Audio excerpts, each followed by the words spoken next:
The story starts in the rush hour with people trying to go on about their daily lives. It's a hectic day as people squeeze themselves into the buses trying to reach their destination. Students are pushing each other and everything feels chaotic. The bus finally comes to a halt in front of a college, and a young guy comes out. He looks tired and defeated as he wonders how he managed to put up with all this madness back in his first year. This guy is named Sungwoo, and he is the protagonist of this story. One of his friends, Hanho Lee, hears him complaining and jokingly asks him if he was lying about serving in the special forces, since he can't even endure a hectic day in traffic. Sungwoo hits him back and mocks him for not even doing his military training. The two continue chatting and make their way to class. As they are walking, his friend suddenly stops and points at the sky. Up in the sky, there is a loading screen that has reached 99%. However, the MC fails to notice anything since he has trash eyesight. He starts mocking Hanho and asks him if he is still missing his girlfriend. His friend is certain that he saw something in the sky, however the MC isn't ready to listen. He simply thinks that his friend has been playing a lot of video games, and now he can't differentiate between games and reality. He tells him that he is just imagining things and slaps him back to reality. The MC tells his friend to hurry up since he can't afford to be late for class. Both of them finally part ways and move towards their own classes. The MC can't really focus during his lecture since he feels a bit sleepy. He regrets not having a cup of coffee before attending the lecture. However, this is something more than just fatigue. A huge screen suddenly flashes up in front of his eyes. It asks him which class will offer the best chance of survival in an apocalyptic world. Beneath the question is a statement requesting him to choose his class. The MC is reasonably confused as this bright screen flashes in front of his eyes. He rubs his eyes to make sure that he is not in a dream. The situation is made even more real when the electricity cuts off. All the students start panicking. It is currently daytime, but they still can't see anything in front of them. Moreover, none of their electronics work. All the students start to notice the same bright screen in front of them. They are all equally confused and wonder if this is a hologram or if they are having hallucinations. However, the MC knows that something is not quite right. He can now see a countdown on the screen along with a bunch of cards with different pictures and stars on them. As the cards start floating in front of everyone, the students decide not to touch them since they don't understand anything yet.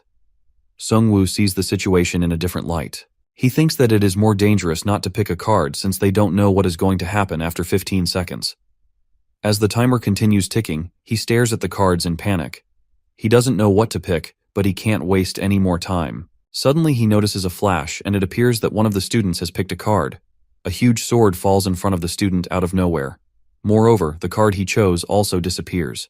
The MC knows that he has to make a decision quickly. He starts to wonder which class will give him the best chance of survival in an apocalyptic world. Every card has a different number of stars on it. In a hurry, Sungwoo picks the card with the highest number of stars that he can find. This is the Necromancer class card. Bro is about to turn into Jinwoo. A few seconds later, the class selection concludes, and all the screens disappear. It seems like the classroom is back to normal. However, the nerdy student still has his sword. All the students stare at his sword in confusion. He tells them that it came down after he chose the warrior class. Hearing this, the MC wonders if he has actually become a necromancer since he can't feel anything different.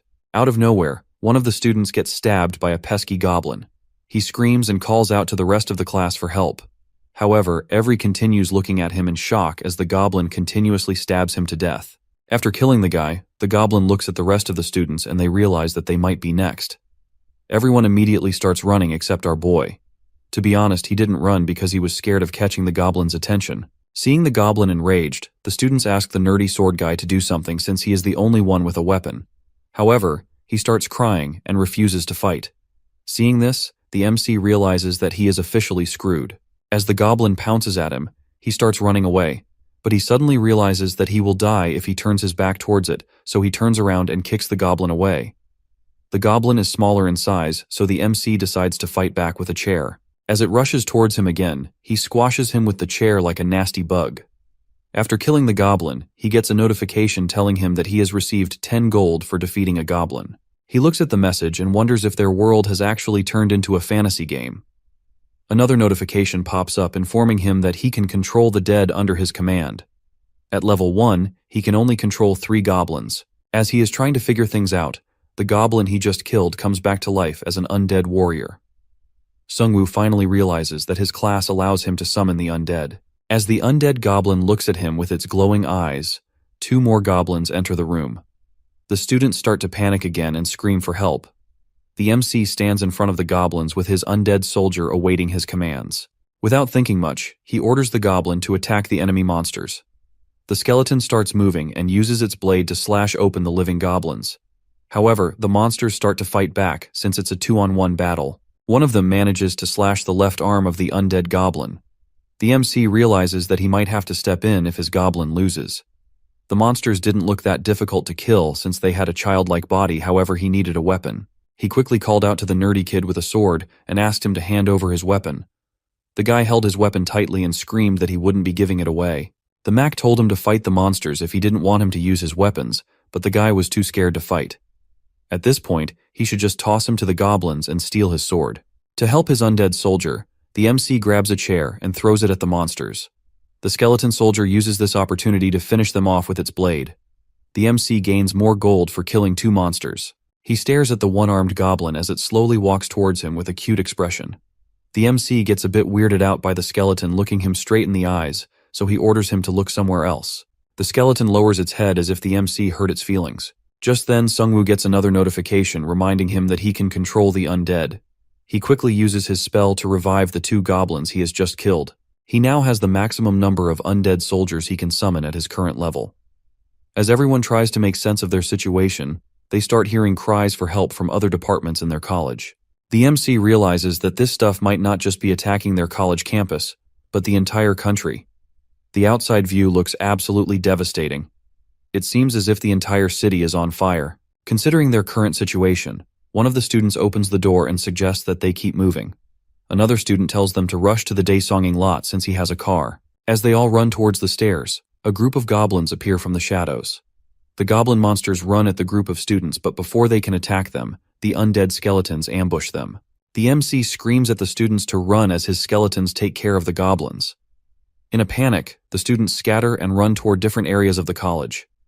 The MC tries to stop them, but then realizes that it is better for them to go alone. He knows that the game followed some sort of rules. He thinks to himself that his best chance of survival is to keep fighting since it allows him to become stronger. He watches as his undead minions continue to fight for him. One of the monsters goes crazy and slashes the head of his undead soldier. With one of his soldiers down, Sungwoo realizes that he might be in trouble. Now the 2 of his skeletons go against the 2 monsters. This time his skeletons manage to kill them and he receives more gold. He also notices that his level has increased. He opens his profile window to check out his stats. Instead of attribute points, he gets a level up card that gives him a random reward. He knows that it is based on luck, but it is one of the most important parts of the game. He finally chooses the random skill card, and it increases his maximum minion controlling capacity by 1. This means that he can control 4 minions at a time now. As he summons another skeleton, he realizes that he is low on mana. He surrounds himself with the skeletons and sits down to think for a bit. He still doesn't know what's going on, so he decides to focus on his survival for now. With his skeletons acting as his shield, he slowly makes his way downstairs. The situation down there doesn't look good, but he knows he can't stay on the campus forever. He orders his skeletons to lead the way and moves out. As the skeletons are going down, they come across Hanho. He gets scared upon seeing the undead goblins and smacks one of them in the head with his dagger. The MC sees him crying and calls him out. His friend asks him what the goblins are, and he tells him that they are kind of like his bodyguards. He then asks him about his class, and he says that he chose the rogue class. Since his friend was dumb, he chose a class with 1 star thinking that it would put him at the same level as a brigadier general. Even the minions were disappointed in Bro. He joins their group and all of them start making their way out of the campus. As they walk, the MC sees a notification telling him that he has acquired the effects of synergy since he is moving into a group. The effect requires the group to equip 5 daggers. It gives bonus gold and a chance to land a fatal hit on the enemy. The MC realizes that the buff applied to parties when certain conditions were met. Moreover, his skeleton army could also benefit from the bonuses. This meant that he could trigger this buff without even needing a party. As they slowly go down, they come across some minions and a giant monster who appears to be their boss.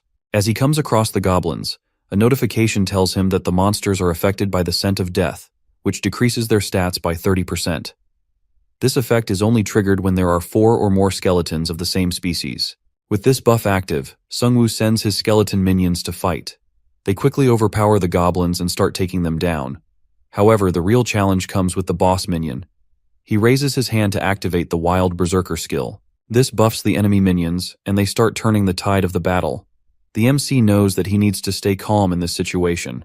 He knows that he needs to get rid of the buff if he wants his skeletons to have a chance of winning.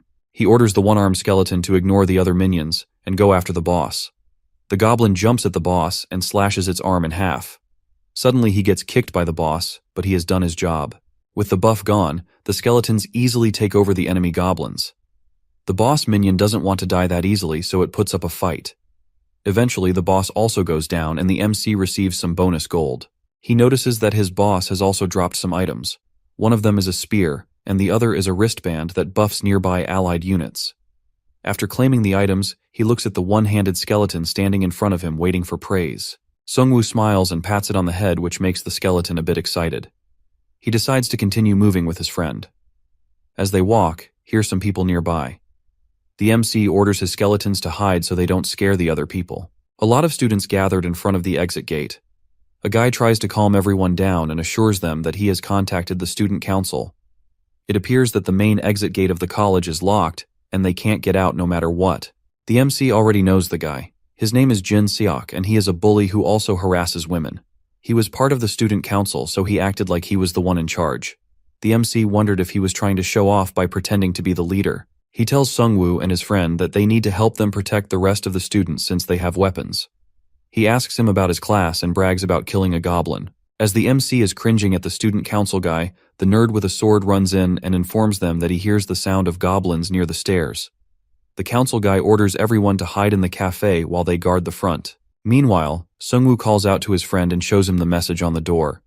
It says that the door won't be opened until they defeat the boss in a set amount of time. The boss will only get stronger if it's not defeated in time. The MC realizes that he can't rely on anyone to save them, so they need to kill the boss if they want to get out. Just then he comes across Jin Seok again, who introduces him to the nerdy guy and orders him to hold the goblins. The MC asks him if he saw the message on the door. The guy tells him that he saw the message and he is waiting for a rescue team to arrive. He thinks that the Korean army could come in and save all of them. The MC knows that he can't just sit around and wait for help to arrive. As he starts moving back towards the stairs, he sees a bunch of goblins running towards him. The nerdy guy almost has a heart attack seeing the goblins. At the same time, the skeleton minions also come out, which causes him to panic even more. The MC signals the skeletons to stop and explains that they are under his control. He calls the student council guy an idiot and sends his skeletons to fight. Due to the synergy buff and the scent of death, the monsters have no chance to fight back. As the students stare out from the glass windows of the cafe, they see Sungwoo's skeleton army fighting the minions. The MC joins his skeletons and starts smacking the goblins using his spear. Jin Seok looks at him in shock since he is planning to run away at his first chance. As the goblins try to escape, the MC orders his skeletons to block the stairs. He knows that he has to convince everyone that he can control these skeletons. In order to fight the boss, he needs them to team up with him. His bracelet activates the wild spirit buff, which increases the speed of all of his minions. These small goblins aren't a threat to him right now, but he knows he might have to fight stronger opponents later on. The students start to notice that the MC is the one controlling the skeletons. As his army cleared through the little goblins, everyone started cheering. The students are starting to trust him now. The MC looks through the dead monsters for any items, but he only gets a notification telling him that he has received a roulette ticket. He wonders how they will give him the ticket since he doesn't have any inventory. They all make their way back to the group.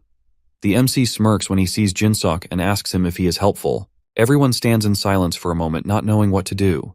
The MC tells them that they cannot leave for now since they can't break the door. He explains that they need to kill the boss first, and he is somewhere in this building. Hearing this, everyone starts to step back since none of them want to go against the boss. The MC tells them that the consequences for failing will be too bad, and they might have to face much stronger monsters. Suddenly, one of the students raises his hand and reveals that he has seen the boss monster. It seems like the boss is on the roof. Sungwoo knows that he has to go to the roof, so he asks the students if any of them want to join him. As expected, they are all scared to go with him. Even his friend wants to stay back, but the MC forces him to come along so he can buff his skeletons. As the two of them are talking, a girl named Jisoo interrupts their conversation and tells them that getting more people might be disadvantageous due to their narrow surroundings. She says that the MC already has his skeletons, so there is no point in bringing people who are even weaker than those skeletons. The MC thinks to himself that the girl seems a bit rash since they don't have enough information about the boss yet. He looks back at Jin Seok, but he starts trembling and tells him that he needs to stay back and protect the students. The MC knows that he won't be getting any more people to join him, so he decides to head up with his current team. As they move up, they encounter a wave of goblins. The goblins surround them from the top and bottom of the stairs. Without a moment of hesitation, Jisoo launches herself at the goblins and slashes them into pieces. She uses a long sword and appears to be properly trained. Hanho is really impressed by her skills. Meanwhile, our boy is busy taking care of the skeletons on the top. After clearing through the wave, they start moving again. After climbing a few stairs, they come across the injured professor. The MC runs to him and asks him what happened. He explains that after the monsters attacked the campus, he led his students to the roof in order to keep them safe. However, this was a huge mistake. All of the students became victims of a terrifying monster on the roof. He grabs the MC and begs him not to go to the roof since he doesn't want him to die. The MC grabs his spear and stands up. He has a new quest now that tells him to kill the boss and avenge the professor. The quest also states that his choice will affect his destiny. He knows that this is a crucial moment of the game, so he assembles his skeletons and starts moving up. Once on the roof, they all get a message informing them that they have entered the boss room. The situation of the roof is catastrophic. None of the students manage to survive the boss's rampage. All that is left is some minions. Jisoo gets furious looking at this and decides to rush in and kill all the monsters, but Sungwoo stops her and signals her to wait. He knows that they need to stay calm and be rational in this situation if they want to survive. It doesn't take long for the goblins to notice the group. They all grab their weapons and start to surround them. Hanho asks the MC if they should run, but he wants to stand his ground and fight. He raises his hand and activates the Berserker spell. With this buff, his skeletons charge at the tiny monsters and start slashing them. The MC tells the group to treat the undead soldiers as their shield. He stays behind a minion and strikes the goblin when he gets the chance. Jisoo also does the same and starts slashing the monsters. Meanwhile, Hanho still doesn't know what to do, so he stands awkwardly. Feeling useless, he takes out one of his daggers and throws it at the goblins. His dagger hits and instantly kills the target. Bro even surprises himself. He was good at throwing since he used to throw away pencils from other students in his college. He immediately throws another dagger, and it also hits the target. My guy locks in as he realizes that he has found his talent. As the enemy goblins start losing, they get affected by a debuff which decreases their stats. They start running in fear and stop in front of a giant goblin. The group immediately recognizes that this goblin is the boss monster. With the boss appearing, the goblins get a new wave of motivation, so they jump into battle again. As the group tries to fight back, they witness one of the skeletons getting destroyed to pieces by a single strike from the boss. The MC frantically orders all of his minions to retreat. The boss continues to strike his skeletons, killing them one by one. He revives the dead minions, but he is low on mana, so he can't keep doing it for long. Hanho tries to surprise the boss by throwing his daggers, but he blocks it. The boss furiously starts chasing after him, causing him to scream for help. The minions try to help him, but the boss smacks them away. However, one of the skeletons manages to land a hit on the boss. This makes him even more furious, and he kicks the minion away. Out of nowhere, the sword girl shows up and slashes the boss while he is distracted. She lands a good hit, but it is still not enough to finish him off. The MC realizes that she is being strategic, so he decides to make a strategy too. He surrounds the boss with his minions and orders one of them to attack him from the back. As the boss turns around to defend himself, he launches the spear directly at him. It hits him in the face and he screams out in pain. The MC is almost out of mana now and he only has 3 skeletons standing. The boss recognizes this and laughs, thinking he has won. He immediately strikes using his sword, which makes the MC lose his guard. As the boss starts running at him, he knows he has to think of something, otherwise they will all die. Fortunately, he notices a sword lying around. The boss shakes everything while rushing towards the MC. Sungwoo sighs as he clenches his sword. He then commands both of his minions to rush the boss monster. The boss immediately smacks one of the minions to pieces. The other minions jump in the air and grab the sword passed to them by the MC. However, it fails to land the hit since the boss is too quick to defend. With the minion now holding a sword, the weapon synergy effect is triggered, increases attack speed, and decreases the weight of the weapon. Moreover, the minion actives the one-armed warrior effect, which gives it an 88% chance to cause a bleeding effect on its first attack. The MC knows that he can win with these buffs. He grabs a chair and rushes at the boss with his sword. At the same time, Jisoo and the minion also rush at him. He hits him with the chair to create an opening, and they all go in to attack. However, the boss slams the ground, causing an explosion and throwing them back. Suddenly, the boss gets stabbed by a dagger thrown by Hanho. The MC knows this is his chance. He orders his one-handed skeleton to sacrifice himself so they can land a hit on the boss. The minion played an active role in the entire fight, but now it was time for it to die. In a shocking turn of events, the minion manages to hit the boss with its blade and triggers the bleeding effect. The boss finally goes down and the MC increases his level.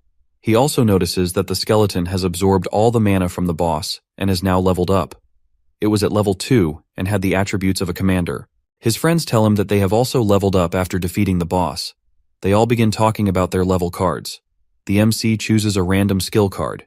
It allows him to create weapons from bones using mana. At his current level, he can only create 4 weapons, and the quality of those weapons depends on the bone. With the boss dead, his exclusive quest also concludes, and he receives another skill that increases the total number of minions he can spawn. He still doesn't understand the destiny part of the quest. While he is thinking, he notices a hood falling from the sky. His friend grabs the hood and tells him that it will increase his chance of hiding from the monsters by 50%. Jisoo received a fire whetstone. By sharpening her blade with the stone, her blade had a chance to catch fire during an attack. The MC suggests that they test their items and skills later since they need to keep moving. Back at the cafe, the students are starting to get worried. Even the nerd kid begins to wonder if they should have gone to fight the boss with Sungwoo. Hearing this, Jinsuk starts shouting at the students, telling them that they can just leave if they want. He says that if anyone wants to complain, they can go to the roof and die like the MC. The students start calling him out on his BS, since the only one protecting them is Sungwoo. Hearing this, he loses his cool and starts to verbally abuse them. He also tells them that the MC has died, and they have no one to protect them. Just then, a bunch of skeletons show up and scare the crap out of him. The MC returns and asks him if he wants him to die. He opens the exit door in front of him and gets ready to leave the campus. The group, along with the skeletons, glances back at Jinsuk. The MC asks if he has something to say. He feels slightly embarrassed and makes a face but doesn't respond. Behind him, other students start to whisper that he's only pretending to be a strong leader when in reality, he's still a loser. Ignoring all this, the MC, Hanho, and Jisoo exit the building with their skeleton minions. After inspecting the surroundings and finding it clear, Sungwoo notices a passageway and calls everyone to follow. As they walk further, they find several corpses with smashed heads and a variety of weapons scattered around. After examining the bodies, the MC concludes they were killed by goblins and wonders if any are still lurking on campus. Hanho suddenly gets excited as he notices a bunch of people in the distance. The MC and the rest approach the group. They all have weapons on them, and it looks like they have successfully fought the monsters and survived. Jinsuk pushes his way forward, grinning as he greets a guy named Daeshong. The guy also recognizes him and is a bit surprised that he has survived. As the two talk, Jisoo scowls since she already knows the guy. As Jinsuk whispers something to him, Jisoo and Hanho mutter that they are clearly talking about Sungwoo. The MC doesn't really care and he just stands there with a smile. Daesung introduces himself to the group as the president of the student council and comments on how much everyone has suffered. He tells them that they need to unite if they want to survive. He then points at the skeletons and asks about them. The MC casually explains that the skeletons are part of his class card abilities. With a hint of contempt, the council president asks the MC why he chose creatures that kill people. Sungwoo realizes that he is trying to make him seem dangerous. Daeyoung mentions that if he wants to join their group, he'll have to get rid of all the skeletons. Slightly irritated, the MC asks what would happen if he refused. The student council president dramatically raises his hand and asks the MC if he really wants to let the creepy and strange skeletons join their group. Hanho initially gets mad about the creepy part, but after glancing at the skeletons, he agrees with the council president. Though he still finds them cute. The MC mentions that the skeletons are part of his class, and if he destroys them, he'll lose his weapons. He insists that survival in this new world requires protection, and the skeletons provide that. Daesung smirks and tells him that he shouldn't be worried since they will be protecting him. He asks him for the final time if he wants to join their group. Hearing this, Jisoo gets annoyed and steps forward while holding her sword out. She tells him that they don't even want to join their group, and points out that being on the student council doesn't make him special. Daeseong looks at her and asks if she's from the Department of Social and Physical Education. With a smirk, she responds that it doesn't matter anymore, as the university is destroyed. He suggests that they calm down and think about his offer again. This makes her even angrier. She reminds him how he embezzled student fees by forging checks during a festival, and reveals that she was the one who reported them on the university's website. Hearing this, he finally asks them to go their separate way. As the group begins to leave, he shouts at them, and says that they'll regret not staying together for the synergy effect. Imagine saying this to a guy who can spawn an army of skeletons. After getting away from the student council members, The MC asks Jisoo if she has a personal grudge against Daeseong.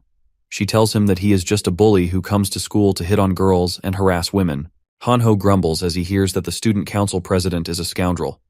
The girl suggests that they focus on getting out of the campus for now. Moreover, they should avoid places filled with people because monsters may be hunting for big groups. Sungwoo thinks for a second and suggests that they take the footpath by the hill since it leads to the main gate, but avoids most people. The team climbs a long wooden staircase with the skeletons scanning the area.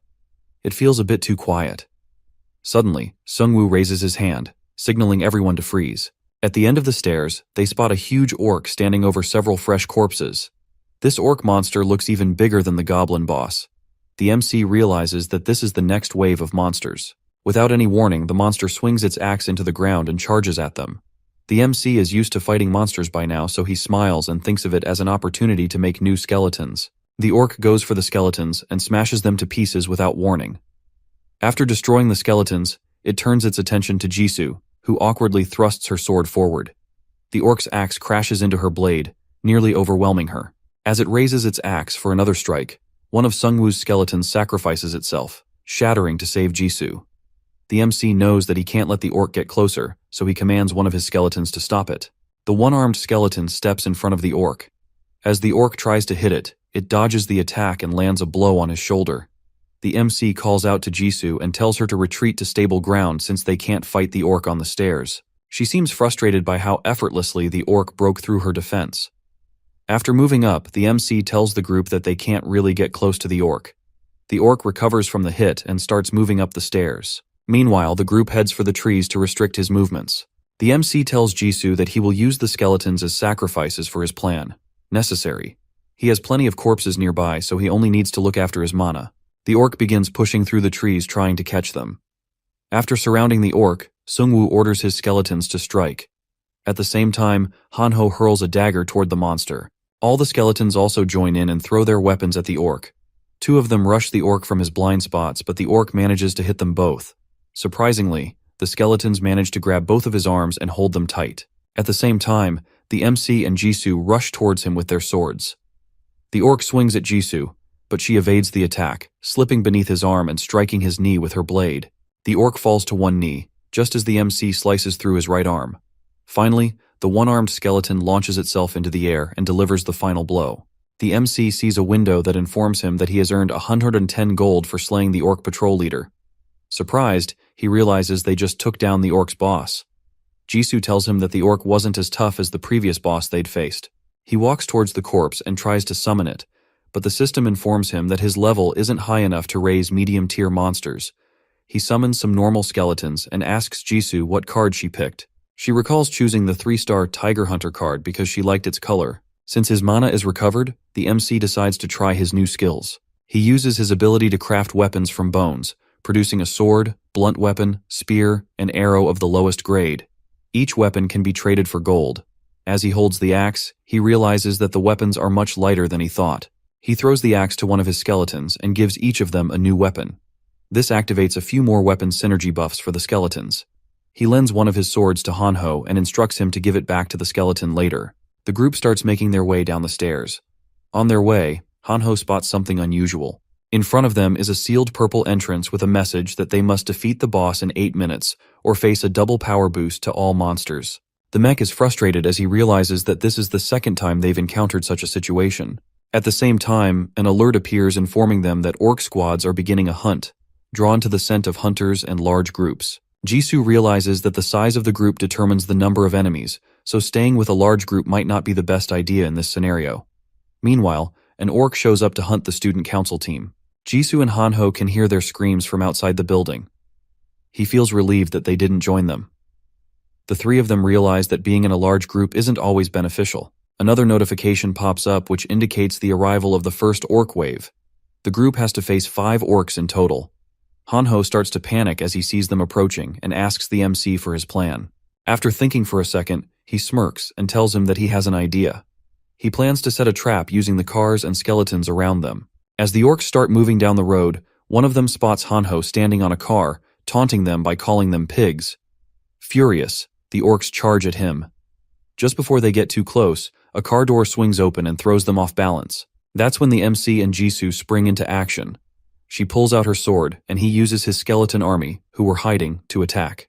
The skeletons hit the orcs from all sides, not giving them any time to react. After killing the orcs, a system notification pops up, announcing their victory. Sungwoo earns 100 gold for defeating the first wave and levels up to 4. He notices that he can now command a total of 7 minions, even though his mana capacity is still low. Meanwhile, Hanho is excited about his new high-speed skill. The MC turns to Jisoo and asks her what she got. She explains that she picked strength, raising her power by 2 points and giving her a warm, fiery sensation. The MC tells Hanho to give back his sword and summons 2 more skeletons, getting ready for whatever comes next. He hands the sword over to a skeleton that reaches out for it. As they make their way out of the area, they realize that the entire city is in chaos. While walking, Sungwoo suddenly raises his fist and signals everyone to stop. In front of them, a bunch of orcs are attacking a bus, trying to kill everyone inside. The 3 of them peek out from behind a tree and spot 7 orcs in total. One of the guys inside the bus tries to hit the orcs with a spear, but it's not enough. The MC knows that they might all die at this rate.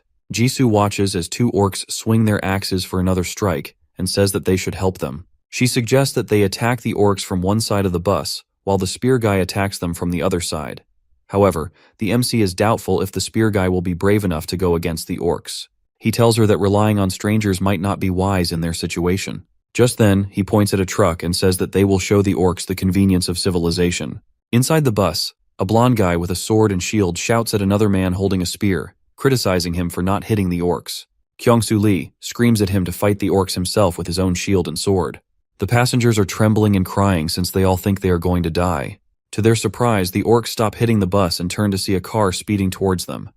The vehicle plows through, tossing 2 orcs into the air. Seeing this, the guys inside the bus are left speechless, unable to comprehend what's happening. The skeletons jump off the trucks and start attacking the orcs. One of the guys inside the bus is even more scared of these skeletons than he was with the orcs. After everything calms down, the guys inside the bus wonder if the skeletons are gone. Suddenly, a skeleton appears at the window. The man drops his spear in terror and falls to the floor, screaming for the skeleton to disappear. Hanho knocks on the bus door, urging the frightened man to open it. The man sees them but is too terrified of the skeleton to comply, despite their assurances that they're human. After killing all the orcs, they leave the area. The scene changes to Hanho striking a vending machine with his hammer. Sungwoo turns to him and asks what he's up to. He smiles and raises his hand, winking as he admits he has no cash but wants a soda, so he's trying to break the machine. The recently rescued blonde guy approaches the vending machine, attempting to buy a Coke for Hanho, only to find it's broken. The MC scratches his head and asks the group if they should continue their discussion. He points to a machine and asks if it spits out items. Kungu nods, explaining that they tried it, but they had little gold so they could only use it once. He then glances at an old TV with a sticker reading, "If you need this, go ahead and take it," suggesting that following the instructions could yield an item. Suddenly the TV screen lights up, welcoming everyone to the E-Class store. Sungwoo presses the screen to browse the offerings. The store offers a chance to try their luck, with 3 reward tiers: bronze, silver, and gold. E-Class stores sell items up to the gold rank. As he browses the shop, Hanho and Jisoo ask him if the shop would actually work. He tells them that they have to try it if they want to know. Hanho has about 360 gold while Jisoo has 584. Our boy, on the other hand, has 1,552 gold, which means that he can try the silver roulette as well. However, he also has the unlimited rank roulette ticket, which allows him to choose an item of any rank. Hanho watches him in shock as he chooses the gold roulette option. His luck is great since he gets first place in the spin. For this, he receives a blue ball called the Tear of the Sea Spirit. It is a legendary class item that increases his mana by 300 and mana recovery by 200%. This was exactly the item he needed since he was facing mana problems. After the gold roulette, he decides to spend his gold on the silver roulette. This time he gets second place and receives a shield. Jisoo also gets second place and gets a skill called Leader of the Expedition Force.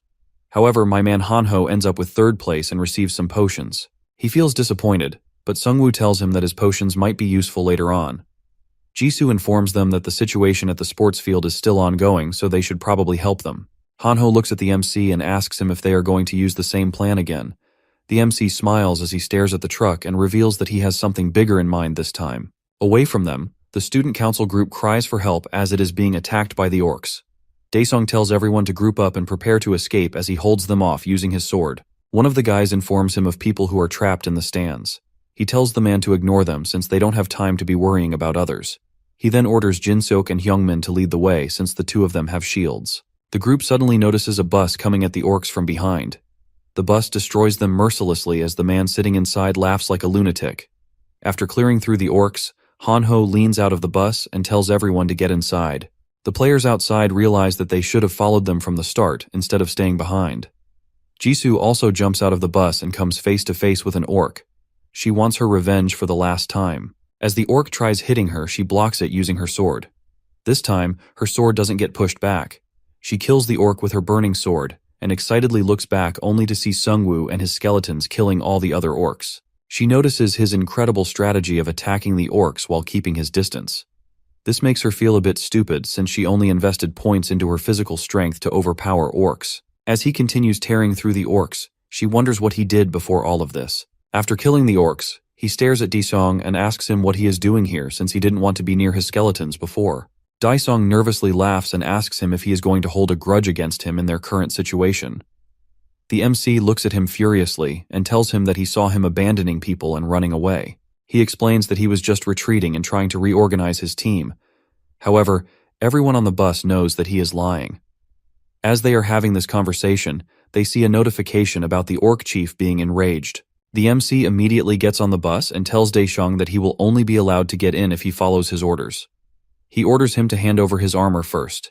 He complains and asks him how he is supposed to protect his body without his armor. Sungwoo smiles and tells him that he has nothing to worry about since he will be under his protection. After they leave, he gets a system notification telling him that his level has increased to 5, allowing him to control medium-sized monsters. Another system alert informs him that the maximum number of monsters under his control has increased. He feels glad that he now commands 9 monsters. Suddenly, he notices movement behind him and turns to see one of the skeletons wearing all the armor he took from Daesung. He wonders if it's too heavy for him to move. Remembering their past battles, he realizes this skeleton is more reliable than the others. He sighs and tells the skeleton to undress. The skeleton looks at him in despair while he puts on a chainmail over his white t-shirt. Hanho walks in and points at the crowd behind them. He tells him that they might need another bus if they want to keep rescuing more people. The MC tells him that they won't focus on rescuing others anymore. He walks toward the crowd with Jisoo and Hanho by his side, gripping the handrail as the bus sways. He tells the people they need to fight the orcs. A system window appears, declaring that the orc boss has initiated a global destruction operation, meaning the monsters will hunt the survivors until no one remains. Sungwoo looks at the crowd with hopeful eyes, reminding them that according to the game's rules, they cannot evade the orcs forever. They must defeat the boss to escape. A guy in a tracksuit with bandaged fingers raises his hand and tells them that he saw a lot of orcs in the gym. He estimates that there were a total of 100 orcs. This revelation horrifies the crowd, as the system alerts them to a penalty for imperfect teamwork. 3 new system alerts appear. The first states that at least 10 players have a level below 5, resulting in a reduction of movement speed and attack speed. The second notification reports that at least 10 players haven't killed a single monster, which decreases their attack power and gold accumulation. The third message indicates that due to the reluctance of the majority, the chance of a state of confusion has increased. Sungwoo sighs heavily, realizing that while they could defeat most of the orc army in battle, things have become clear to him. The crowd looks at him in surprise when he declares that he will fight the orcs himself. He believes that having a weapon is useless if one doesn't know how to wield it. Jisoo and Hanho try to stop him, but he tells them the same thing.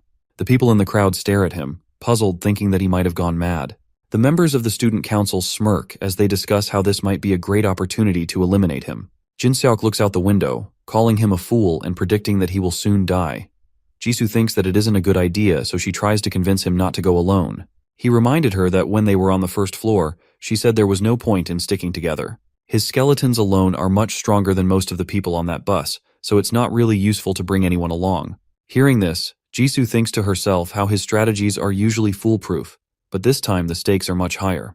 As Sungwoo walks into the ground with his skeletons, everyone watches him from the university windows. His friends are inside the bus some distance away from him. They are here to rescue him if anything goes wrong. Sungwoo freezes in the middle of the field as dark figures of enemies emerge. The orcs descend onto the field with a roar, approaching him. Without warning, they start charging towards him. The MC analyzes the monsters and tries to pick out the orc chief. He doesn't really see any system messages, so he concludes that this must be a mid-level boss. The red orc raises his axe toward him and growls. He steps up to the stands, instructing his minions to move forward. The shield creaks as he lowers it to the ground. Positioned at the top of the stairs, he decides to hold his ground. As the orcs roar toward the stairs, the skeletons raise their daggers, preparing to attack. The MC immediately activates his wild berserker skill, increasing the strength and attack of the goblins. Instead of fighting at melee range, the skeletons start throwing their daggers towards the orcs. The daggers kill a few of them, but the boss manages to block them. The MC panics, realizing that his throwing attack has been blocked, and commands his skeletons to charge. He knows that this plan is suicidal. As all the skeletons get destroyed by the orc boss, Righty stares at it with flames coming out of his eyes. Sungwoo places his hand on the skeleton's skull and tells it to wait. The orc monsters smirk after they destroy all the skeletons. However, something suddenly smacks one of them from behind. Behind the orc stands an undead orc warrior who is now controlled by Sungwoo. A notification pops up, indicating that the teamwork has activated the first stage of the synergy effect. The MC gains access to the weapon synergy, which requires at least 5 axes. This effect boosts attack power and speed for the first 10 seconds of battle. The orcs struggle to fight back against the undead orcs since they neither bleed nor get tired. Sungwoo stands proudly on top of the stairs with Righty, and together, they watch as the army of undead orcs overwhelms the ordinary orcs below. Some of the students look through the window and stare in disbelief as they see the MC clearing through all the orcs on his own. Behind the frightened orcs, Jisoo, Hanho, and the bus driver also watch this intense battle.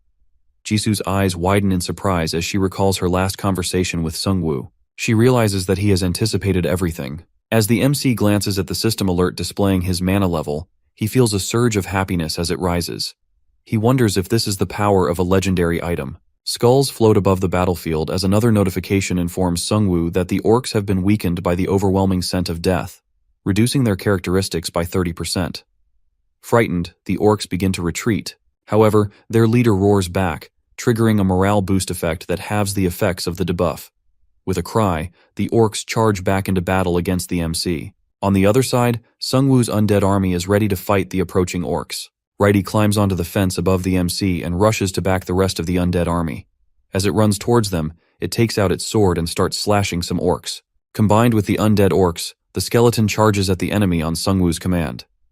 After finishing the orcs, the MC sits down on the steps, letting out a heavy sigh. A system notification appears before him, announcing that he has earned a lottery ticket for defeating 100 monsters. This achievement allows him to rank up to infinite status, making him the 21st player in the story to receive this honor. He realizes there are 20 players ahead of him who have already claimed this ticket. Suddenly, he hears the sound of a bus. Someone is trying to drive the bus away and escape. However, they hit the pink wall and it prevents them from leaving. Sungwoo gets annoyed as he sees the student president group being swarmed by the orcs. They were the ones trying to leave with the bus. They cry for help as the orcs try to kidnap them. Frustrated, he faces palms. He is upset that others disobeyed his orders and complicated the situation. As Sungwoo prepares to rescue the group, the other students are urged to join him as well. Even though he prefers to fight alone, he allows them to join him as long as they don't get in the way of his skeletons. He enters the building with 2 of his undead orcs. He can see the bodies of defeated goblins hanging from the ceiling. The inside of the building looks terrifying. The group halts as a glow emerges from the smoke ahead, revealing a monster with glowing eyes. Sungwoo holds the orb in his hands and questions if he is looking at the boss. He orders everyone to get ready since they are about to face the orc boss. The hostages are battered and bloodied, some even with knocked out teeth. The MC is somewhat relieved that no hostage is killed yet, but he is also confused since he didn't think that the orcs were intelligent enough to take hostages. The members of the student council look at him and beg for help. He glares at them fiercely and tells them that their current situation was the result of their own foolishness, and they also dragged other people into it. He is against someone who can't even understand him, so he decides to go all in and not show any weakness, since it can be dangerous for him. His plan is to confuse the orcs with a sudden attack and save the group. Out of nowhere, one of the orcs swings its axe and brutally separates the head of the student council president from his body. Everyone is shocked to witness this. However, the surprises don't end there. From the roof of the building, the actual orc boss shows up. He unleashes a strange spell that causes everyone to feel weak. The system sends multiple alerts to Jisoo indicating that she has fallen into a state of confusion due to the breath of the abyss, and her mana continues to drain. The orc boss finally makes his entrance. He is a junior-level black magician similar to a shaman. Hanho's hands tremble as he squeezes a bottle, attempting to open it. He drinks the bottle to restore his mana and even offers one to Sungwoo. However, he rejects it and tells him to give it to Jisoo instead. He grins, inhaling the streams of dark mana, finding the dark energy refreshing. Meanwhile, a system alert indicates that the Breath of the Abyss has significantly boosted his mana reserves, now exceeding 4,000. He understands why he feels so confident. The system informs him that due to the accumulation of abyssal breath, the effects of the First Awakening are temporarily activated, significantly enhancing his characteristics and increasing the number of monsters he can summon. As he walks forward, his figure is illuminated solely by the glow of his mana, giving him a terrifying appearance. Imagine using black magic on a necromancer. He continues walking towards the boss with a smile on his face and asks him what he did. The boss is reasonably confused since he didn't expect any of this to happen. Jisoo rushes after Sungwoo and says that they should all attack together, just like on the roof. Sungwoo lets out a creepy smile as his entire body seems to glow with overflowing mana. He declares that from now on, nothing will be the same. The undead soar into the air, and Hanho watches them as all the dead bodies on the roof start coming to life. His eyes stay wide open with shock as he stares at the numerous system notifications about different synergy buffs that they have acquired. Meanwhile, Sungwoo looks like an absolute monster who wants the boss to taste the true power of death. The orc shaman starts smashing all the undead warriors into pieces. However, a system notification appears revealing that there is a guaranteed chance to revive all these undead skeletons. No matter how many skeletons the shaman kills, they keep coming back. As he kills one skeleton, Sungwoo revives it instantly. The orc shaman starts growing tired. He stares at the MC who now looks like an absolute monster. My man accidentally turned into the boss. He asks the shaman if he finally understands who he is facing at the moment. He stares into his soul with his glowing eyes and tells him that it is the true nature of death. The shaman shrieks in fear as he doesn't know how to defeat the MC. He tries to retreat, but the undead army surrounds him from all sides. Sungwoo sees this and tells him that he is foolish to think that he can escape death. The poor shaman screams as all the skeletons leap at him from all directions. He tries to fight back, but the numbers are highly against him. At last, Righty delivers the final blow and puts him out of his misery. Sungwoo gets 1055 gold for killing the junior black magician. After killing the orc chief, Righty absorbs his mana and increases its rank. Sungwoo realizes that his minions have to defeat the boss in order to gain experience. He then opens up the list of his minions. He has a total of 33 skeletons, one of his which is a level 3 veteran. As he looks at the list, Hanho calls him and tells him that there is something coming out of the boss monster's mouth. As the MC takes a look, he realizes that it's an item. The item description says that it grants devil attributes to the user, and once equipped, it will require many sacrifices to remove. He doesn't really understand what the devil attributes mean and assumes that it will likely be the same as his Necromancer class. He equips the item which grants him the devil attribute.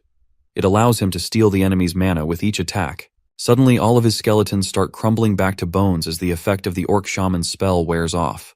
The group goes back to the students who cheer them for defeating the boss.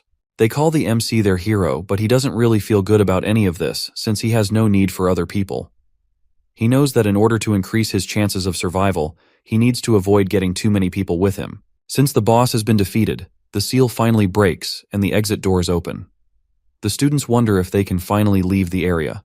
They all start talking to each other, thinking about their next move. Some of them think that they should just continue following Sungwoo since it is their best option for survival.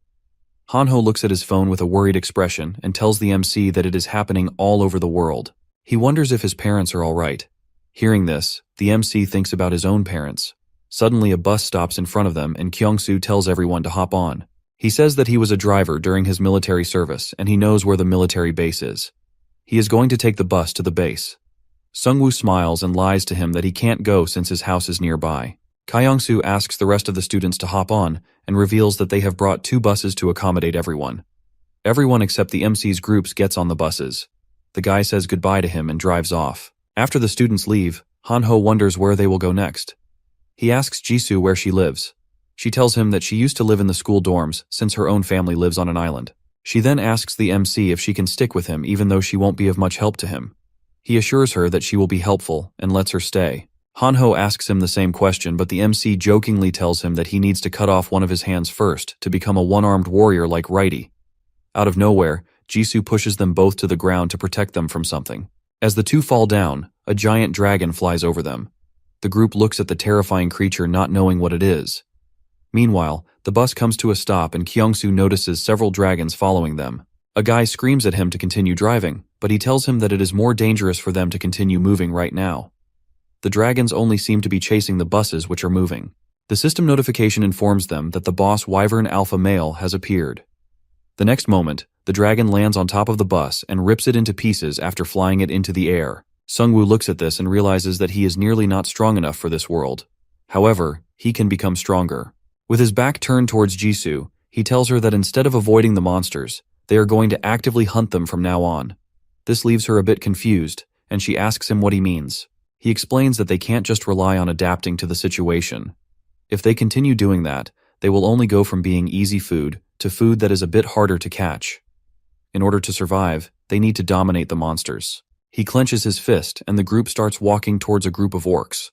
As the orcs and players come face to face, a system notification pops up telling them that the tutorial is complete. If that was the tutorial, I'm not sticking around for the actual game. As the hunt begins, Sungwoo uses his skeleton army to surround a bunch of minions. The goblins try to escape, but he has all the exit points blocked off. The skeletons continue slashing them as they run for their lives. Each kill gives extra gold to the MC. After getting rid of all of them, he gains a level. Hanho gets out from hiding and nervously laughs, saying that he took care of them all by himself. The MC sighs and tells him that they are all just small fry. He doesn't think that killing goblins is going to do them any good. He takes a look at the level cards and chooses to increase his strength. After picking the strength card, his body actually feels a bit different. His skeleton army continues to clear goblins out of sight and he gains more gold. He walks out to see Jisoo standing there with her blade. She smiles at him and tells him that there were 9 goblins in total, and she killed them all by herself. The MC looks at Hanho and asks him to pick up the daggers left behind by the goblins. He stores all the daggers in an icebox. As they prepare to move forward, he tells the group that they are going to ignore goblins from now on. Jisoo asks him if he wants to hunt stronger monsters. He explains that compared to goblins who are only worth 10 gold, a single orc gives about 80 gold. However, he wishes to find a group of monsters that can give them even better rewards. The group continues walking through the empty roads with no one in sight. Suddenly, Hanho notices some military trucks in the distance. There are a lot of dead soldiers piled up in front of the trucks. As they get closer, they notice the soldiers carrying shovels instead of actual weapons. The next moment, a soldier shows up from one of the trucks with a shovel and asks them if they are human. He is scared of the skeletons standing behind the group. Sungwoo waves at him with a smile and assures him that they are human and mean no harm. The soldier calls out to his sergeant and informs him of the people outside. The MC walks to meet the sergeant from outside the window. He apologizes for having to meet them like this, but he can't walk out since his leg is injured. Sungwoo realizes that he has been stabbed by a goblin. Sergeant Kim feels a bit disappointed in himself as he tells him that he got stabbed by a minion who was no bigger than a child. Somehow, they manage to beat the monsters. The MC looks at the sergeant in confusion and asks him why they are not carrying any guns. The sergeant explains that their guns just won't fire. It wasn't a mechanical malfunction, but all of their weapons stopped working after the monsters showed up. They had to resort to fighting with shovels and swords. Looking at the sergeant's condition, Hanho faintly tells Sungwoo that he has some healing potions. Kim moves closer to the window as he sees the bottle and asks them if he can have it. Sungwoo looks away and tells him that they can't simply hand out resources that may be critical to their own survival. Hearing this, the sergeant pokes his head out of the truck and tells him that he can offer him some information. He says that he will tell them everything he saw and heard till now. The MC thinks about it and says that he wants to hear it first before deciding if the information is even worth it. Kim reveals to him that there are wolves roaming around that are as large as bulls. They couldn't even take a single wolf down, and their forces were overwhelmed. Moreover, there is also a QR code. He saw 2 of them so far. One of them is in the station, and the other is in the subway transfer center. The sergeant takes out his phone and tells them to scan the codes as it will install an app on their phones. This is the only way they can communicate with other survivors, since all other means of communication are not functioning. Sungwoo hands over the potion to him as he thinks about the community of survivors. The sergeant then asks them where they are going and says that they are going to rejoin their unit. Sungwoo asks them if he will be safe with his unit. Kim tells him that when the monsters first appeared, their superiors took away their weapons and told them to fight the monsters with shovels, but he is sure that they must have changed their tune by now. The MC tells him that they are heading somewhere else. As Kim prepares to leave, he warns him of the creatures in the sky. The sergeant starts sweating as he hears that there are giant dragons flying around the sky. After parting ways, the MC continues moving with his friends and the skeleton army. They come across their first QR code as they reach the station. Before installing the app, Hanho worryingly asks the MC if the code might install a virus on their phone. My man worrying about a virus in the apocalypse. The app has a message board and a newsfeed that allows the players to share information with each other. The admin of the game also uses it to post updates. Sungwoo looks at a post from the admin and wonders who could be behind all of this. He also looks at the message board, which is empty for now. Jisoo tells him that it costs about 1,000 gold to make a post. Suddenly, they see a new post from player 4884, informing other players that their group is making a safe zone in the H apartment complex of Hwaseong City. The post also has 2 comments, one of which is from another player asking how to contact the group. Looking at the address, Hanho tells them that it is near his own place. Sungwoo asks him if they should go there. He also wonders how the person making the post managed to spend 1,000 gold so easily. They barely managed to reach level 6 after going through so much trouble, and the other group was already at level 8. He stares at the post and thinks to himself that something about it seems wrong. However, he still needs to meet some high-level survivors, so he continues walking towards the address mentioned in the post. Suddenly, he hears a beep on his phone. He checks to see a comment deleted on the post. The player asks why the comment was deleted, and the author of the original post tells them that someone was just talking crap, so they deleted their comments. This comes off as a bit strange to the MC as he continues staring at his phone. Meanwhile, we see another buff guy holding a phone. He lets out a creepy smile as he realizes that another victim has fallen into his trap. The sun shines brightly overhead as a man frantically tries to defend his daughter against a group of minions. He only has a baseball bat which he uses to try to scare the monsters away. Soon he realizes that he can't hold them off, so he screams for help. However, none of the other players come to his aid, and they continue to watch him from the safety of the surrounding houses. As the minions get closer to the man, one of them gets stabbed by a dagger. Suddenly an undead orc shows up and starts hitting them with its axe. The man watches in confusion as Sungwoo's undead army comes to his aid at the last second. He holds his hand out for the man and tells him that he is safe now. The man tells him in a trembling voice that his house is nearby, but they ran out of food. The MC opens up his bag and gives him a few cans of food. He knows that it won't be enough, but that's all he has for now. The minions try to escape as the skeleton army overwhelms them. As the group chases them to some stairs, they come across a dungeon sign. Hanho asks the MC if they should go down and finish the minions. Before they can walk any further, the man stops them and warns them from going into the basement.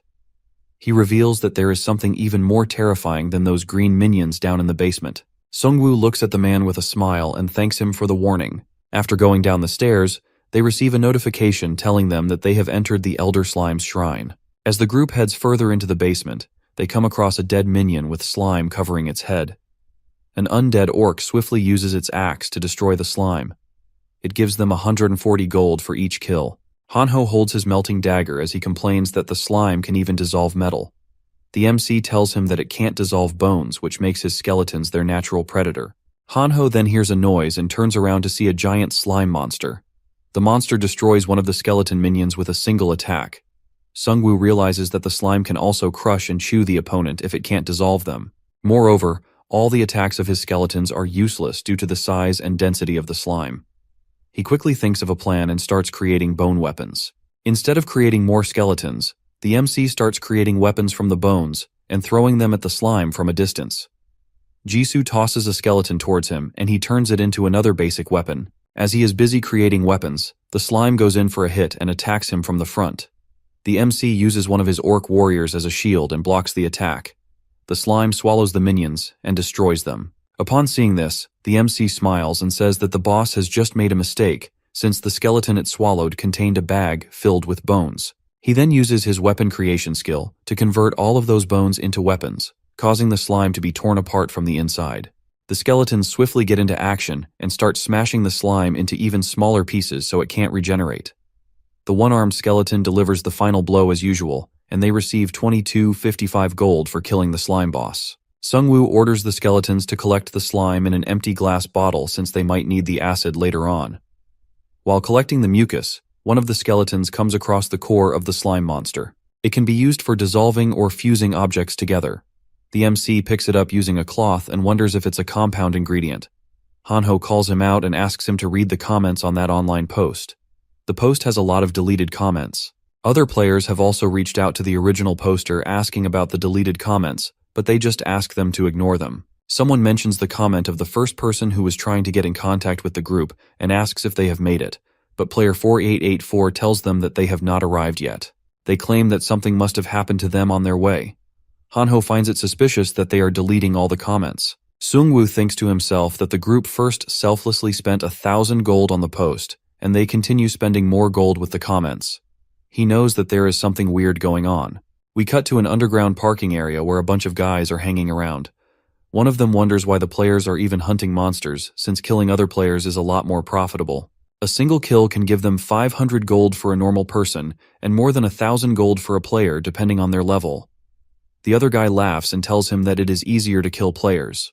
Moreover, they also enjoy it. Two of the other guys sit in the car. One of them asks the other about their boss, but the guy looks to be out of his mind. He grabs his head as if it's about to explode and screams out the name of Professor Red. The other guy is a bit scared and asks him if he is talking about the serial killer. The tweaking guy starts having a flashback in which he is getting attacked by a monster.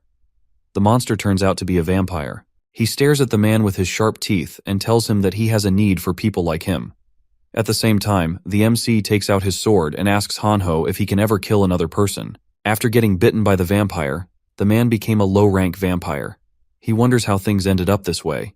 He just came to the convenience store with his other gang members to loot some stuff. However, the monster bit him and turned him into a vampire. After becoming a vampire, he started killing all of his gang members. The vampire watched with a smile as he killed them all one by one. The boss continued drinking blood from the dead guys on the floor. He no longer felt like a human.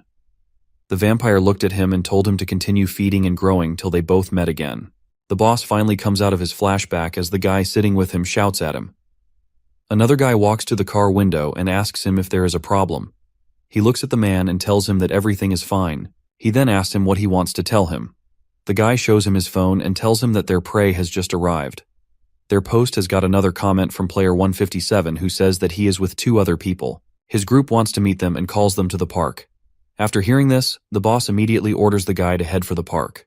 With an evil smile, he thinks to himself how the open space of the apartment complex makes it easy for them to lure idiots like the person they just talked to. None of the apartment residents dare to say anything about it since they are all scared. The boss is planning on killing all of them once they run out of prey. The man driving presses the brakes as he notices the group standing in front of them on the road. They all are facing away from the car and wearing hoods, so the two of them can't really see their faces. The boss can't control himself as he sees the group. He screams at the guy to just run them over with the car. The guy obeys the order and slams into the group at full speed. However, upon hitting them, all they see are bones flying in the air. It turns out that there weren't any people in those hoods but skeletons. Sungwoo uses the bones from those skeletons to create spikes and hit the car. The driver loses control and the car crashes. The boss doesn't understand what is going on. Someone suddenly breaks the car window and drags him out. After throwing him to the ground, the MC grabs his phone and asks him if he is the person who made the post. With a sword pointed at his head, the boss doesn't know what to say. The MC was a bit suspicious when he saw those deleted comments. He thought about it and came to the conclusion that these guys must be getting something out of it. They decided to set a bait, but he wasn't expecting them to just run them over with the car. The boss guy looks at Sungwoo and furiously asks him if he even knows who they are. Without saying anything, our boy kicks the man in his face as one of his lackeys watches. He then asks him with a cold expression about the number of people he has upstairs. He threatens to rip off his head if he doesn't answer. Hearing this, the guy starts laughing. He goes in for an attack and asks the MC if he has even killed a person before. Out of nowhere, Righty shows up and slashes his arm with his sword. The man screams in pain as he bleeds all over the place. Sungwoo looks at him with disgust and tells him that even with the current state of the world, he isn't heartless enough to kill a person without hesitation. However, his skeletons are different. As one of the orc skeletons raises its axe to finish the guy, he starts laughing. The MC wonders if the guy has gone insane because of the pain. He turns towards the other guy and asks him if they should start by cutting off his legs or arms. The guy isn't about this life, so he quickly tells them that there are 8 people upstairs. Before he can speak any further, the boss guy kills him using his sharp claws.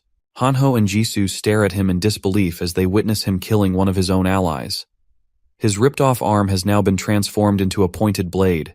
He rips out the guy's head and starts drinking his blood. This allows him to heal back and also increase his stats.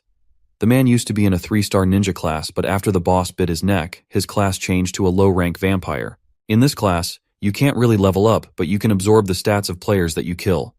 The man stands up and roars in anger, activating his berserk mode. This causes all his stats to increase by 20%.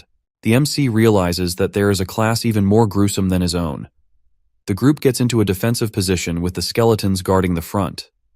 Sungwoo knows that the vampire could take them out with a single blow if they make one wrong move. He orders his army to attack, but the guy turns out to be much faster than he thought, so he has to order the skeletons to get defensive again. The vampire tears through the skeletons and goes straight for the MC. He knows he has to take him out first since he is the one controlling all the undead. Sungwoo barely manages to put his shield up before the guy attacks him with his sharp pointy arm. The vampire immediately gets slashed by Jisoo from behind, which makes him laugh. He changes his target and starts attacking her. As he is trying to hit her, he gets hit by several daggers from the back. He looks back to see Hanho standing there with a smile and 2 daggers in his hands. He starts shooting daggers at the vampire like a machine gun. This makes him even more annoyed and he changes his target. In the blink of an eye, the vampire launches himself towards Hanho, giving him no time to react. However, his attack gets parried at the last moment by Righty. The vampire manages to dodge the blade, but Sungwoo charges at him from behind with his axe. Again, the vampire manages to read the attack and destroys the axe. The MC immediately puts his shield up to protect himself, but the vampire is too strong. He continues dodging their attacks and says that they are too slow. As he is busy targeting Sungwoo, Jisoo shows up from behind and tries hitting him with her blazing sword attack. He sees it coming and gets out of the way. He laughs, telling her that he saw the attack coming from a mile away. Immediately after, Righty jumps on top of him with his sword and slashes right through his left arm. The vampire screams as his entire arm is cut off. Sungwoo realizes that this is his chance and orders all of the skeletons to attack him. At the same time, the goons under the vampire's command enter the scene. This makes him as he tells them that they arrived at the perfect time. However, his men get scared watching him in his current form. While he is looking away, Jisoo hits him with her sword. Righty and the other skeletons also join in, hitting the vampire at the same time. He tries to fight back, but the MC stabs him in the neck with his sword. He asks if he can also regenerate his head and rips it off. He gets 1,000 gold from killing him since he is considered a level 1 player. The MC is horrified to know that you can gain gold from killing players. He looks at the rest of the goons and asks them if that was the reason why they were killing other players. The group starts shaking in fear as the skeletons surround them. The MC walks over to them and tells them to drop their weapons. They all surrender and immediately drop all of their weapons. After questioning them, one of the guys tells him about their big boss. He reveals that they don't know who it is. It's just that their boss followed his orders, but they weren't aware that he could turn into a monster. Sungwoo wonders if the big boss is the one who created those monsters, and if he did, what is his class? This makes him question if there are classes with even more than 5 stars. He asks the guys about the amount of people they have killed so far. After hearing that they have killed over 21 people, he signals his skeletons to finish them off. They beg for him to spare them since they were only following orders, but he shows no mercy. He knows that if they don't kill these guys now, they might end up killing other people later on. Jisoo is a bit taken aback by what she just saw, but she agrees with him. The post now has a new comment from a guy warning Sungwoo's group from meeting the other group since they are a bunch of murderers. The sergeant reads this comment and gets furious as he realizes that there are now people roaming around killing others in addition to the monsters. He then sees another comment saying that user 157, which is the MC's account, killed all of those murderers after setting a trap with his skeletons. While reading this, the sergeant breaks into a smile. She realizes that this is the same group that he met earlier. One of the soldiers informs him that there is a call, but he ignores him, saying that their saviors are doing great things. The scene then shifts to a guy in armor who looks at the comments and expresses his gratitude for Sungwoo's group since they are still looking out for others despite their circumstances. The man then walks out into the bright light and asks his group if they should also start moving. As the MC's group walks down the roads, Hanho informs him of a new post. This post is from a user called the Prosecutor of Yongdong-po. It tells other players that they can comment on this post if they can't afford to make their own posts using 1,000 gold. Jisoo and Sungwoo discuss how people are utilizing the post to comment about their missing family members and talk about synergy effects and monsters. It seems like the post is helping a lot of players who don't have enough gold to make posts. The group finally reaches Hanho's house. He looks at his home with a worried expression and prays that his family is still safe. The MC asks him to calm down and proceed with caution since they don't know the situation around here.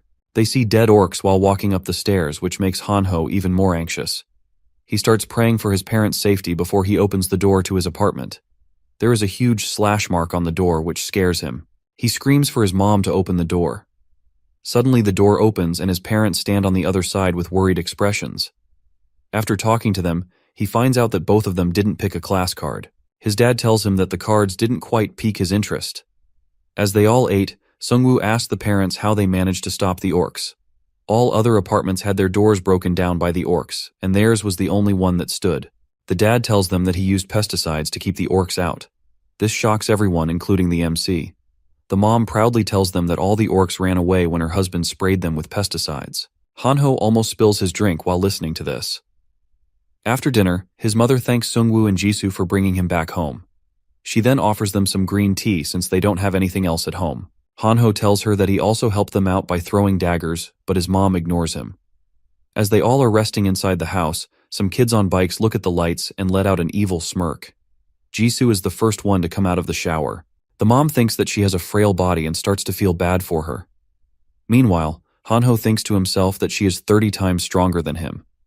The MC feels relieved as he finally goes to take a shower. He is glad that both of his friends' parents are fine. His dad was able to utilize the orcs' strong sense of smell against them. Otherwise, both of them would have ended up like the rest of the players. Even with the world going to hell, there was still something positive. After showering, the group begins cleaning their weapons.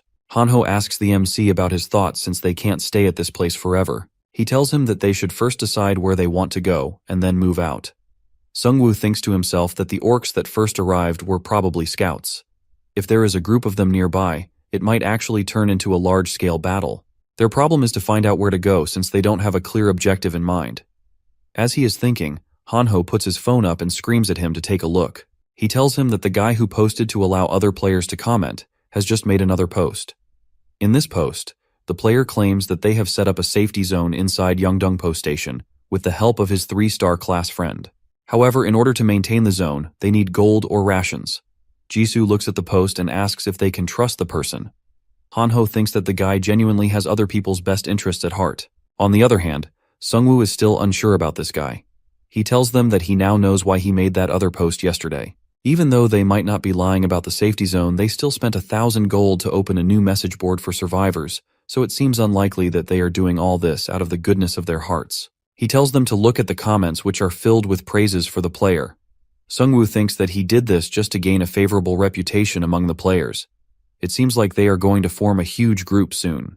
If that happens, they won't need to do anything, and all the resources they need will simply walk to them. Hanho can't believe that the guy did all of this for his own benefit. The MC tells him that he might be overthinking, but the station is too far for them to travel, so they can't really find out. Hanho finds a comment from Chief Gu claiming to have another safe zone at the Hwashong Fortress. He mentions in the comment that he requires rent. The MC doesn't really like the rent part, but he is curious about the safe zone. He asks his friend about the distance of the fortress from their current location. Hanho tells him that it takes about 20 minutes by bus. Hearing that it is not too far, the MC decides to make it their next destination. As they all get ready to leave, the MC apologizes to the parents for suddenly asking them to come with them. The dad smiles and tells him that it's fine. He has safely brought back his son, so he is happy to follow his lead.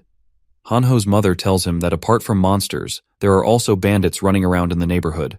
The MC is a bit confused hearing this, so he asks them what they mean. The dad explains that they are just a bunch of high school kids who go around on motorcycles and steal stuff from people. Sungwoo sighs as he realizes that he now has to deal with such petty criminals too. Suddenly they hear the sound of a bike approaching. As they all look back, they see a group of teenagers trying to look tough. They stop in front of them and demand that they hand over all the goods that they have. The kids even threaten them with their numbers and baseball bats. The MC looks at them with a smile and asks them if they truly have the greater numbers. Behind him, several glowing eyes start to appear. The kids suddenly turn around and leave before he can say anything else. This leaves the group confused since they don't know what scared the kids. The MC looks back with a worried expression and sees a pack of giant wolves standing there, staring directly at them. The wolves are not attacking them instantly, so he suggests that they start backing away slowly. He doesn't want to engage in close combat with monsters that have 4 legs. Even if he doesn't take their sharp claws and fangs into account, their balance is just too good. If someone from his group fell to the ground, they wouldn't be able to make it out alive. The group slowly walks back into the apartment building. Hanho asks the MC if they are safe inside. However, with the wolves still staring at them, he knows that they can just break into the place and drag them out. As he is thinking of his next plan, one of the wolves charges towards them and slams into the front wall. Sungwoo suddenly throws the acid bottle towards the wolf, which causes it to burn. While the wolf is still in pain, the MC orders his skeletons to start throwing their spears at it. The only advantage they have over the wolves is that they can throw stuff. As another wolf tries to get inside, the MC orders one of his orc skeletons to rush at him. The wolf easily destroys the skeleton by biting its head, but suddenly the green acid starts coming out of its mouth. The MC laughs as he reveals that the skeleton is carrying that slime mucus. To seal the deal, Righty jumps from the first floor of the building and stabs the wolf right in the head. The MC gains 240 gold for killing the wolf. The other wolf is terrified as it sees the skeletons approaching it with their spears. It doesn't take long for them to kill all the remaining wolves.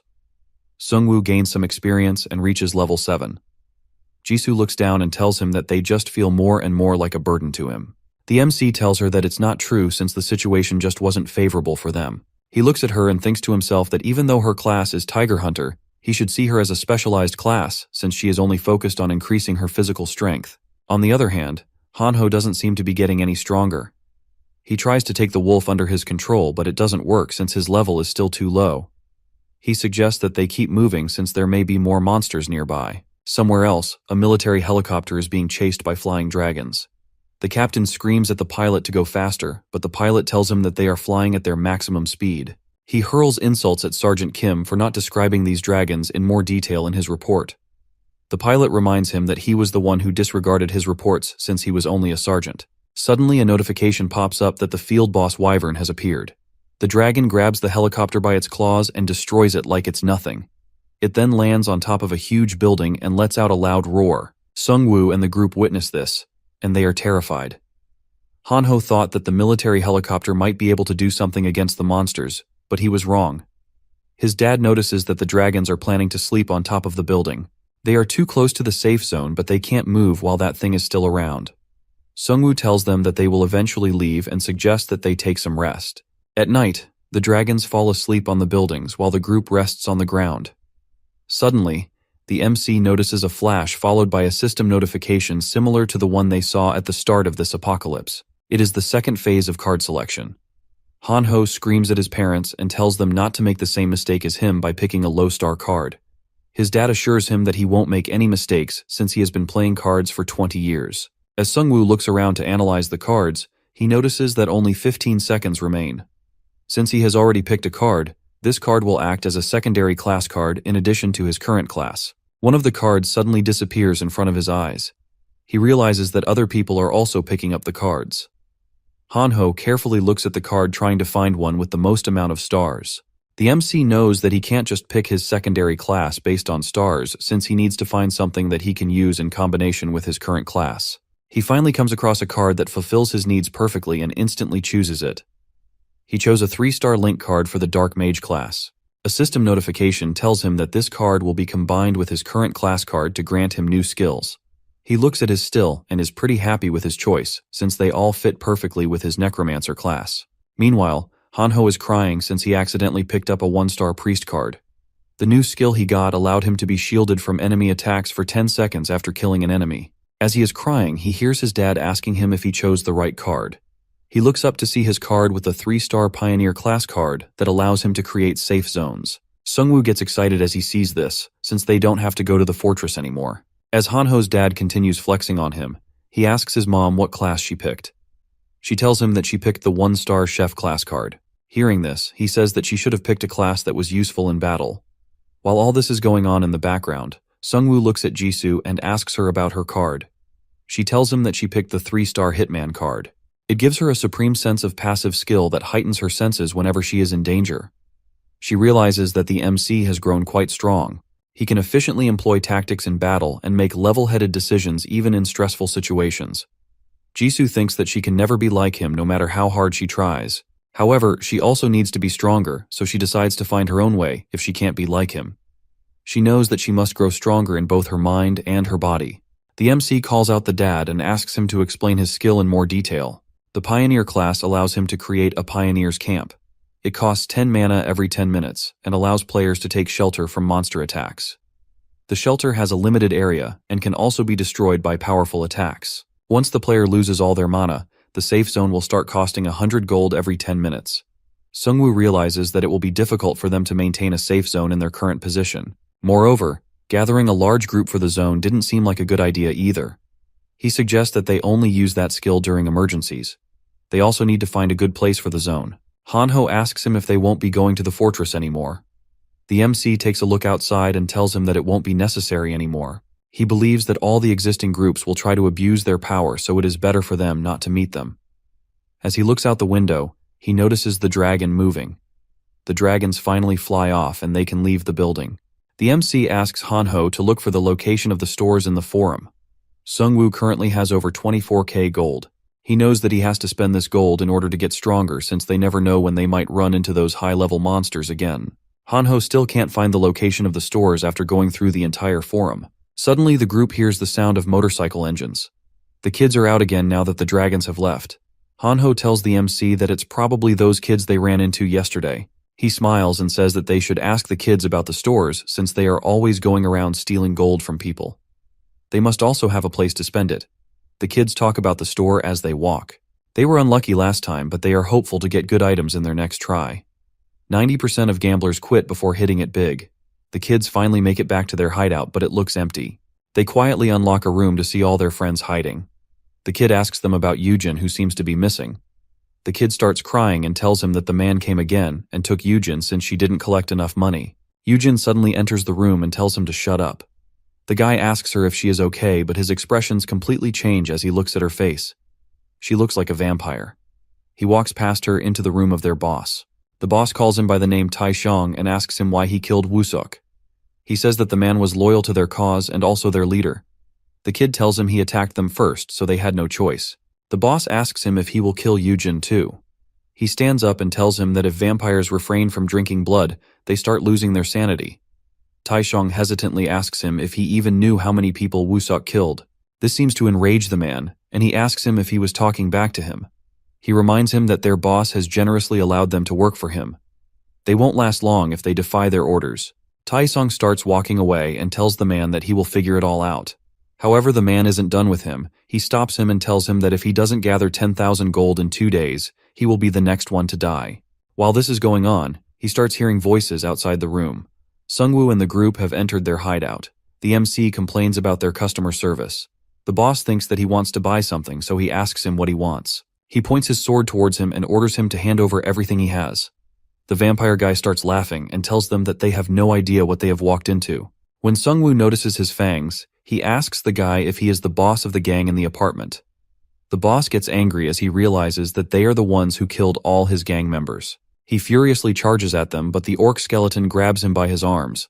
The MC puts his sword on the vampire's neck and asks him if he can regenerate his head. The 2 orc skeletons grab the vampire as Sungwoo pushes his sword halfway through his neck. He threatens to kill him if he moves even a bit. He then asks him if he is the vampire lord. Hearing this, the vampire starts laughing. He immediately breaks free and destroys the sword. The vampire tries going for the MC but gets hit by several daggers. It's almost like the MC can read his next move. Before the vampire can move, Jisoo rushes in and slashes one of his arms off. He cries in pain as blood gushes from his arm. He can't even regenerate his arm properly since due to the fire effect of her attack. Jisoo goes in for another attack with fire blazing from her sword. However, this time he manages to move to the side. At the same time, she ducks and slashes him again. This makes him furious and he starts attacking her. It seems like she can keep up with the speed of the vampire. While they fight, he grabs her sword and tries to attack her, but she senses it due to her new skill and easily dodges it. The vampire gets attacked from the back by the orc skeletons.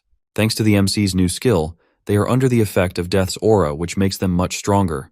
This aura also makes the enemies weak. Sungwoo thinks to himself that all of his undead soldiers would have collapsed when facing the vampire previously, but now they are able to hold because of his new skill.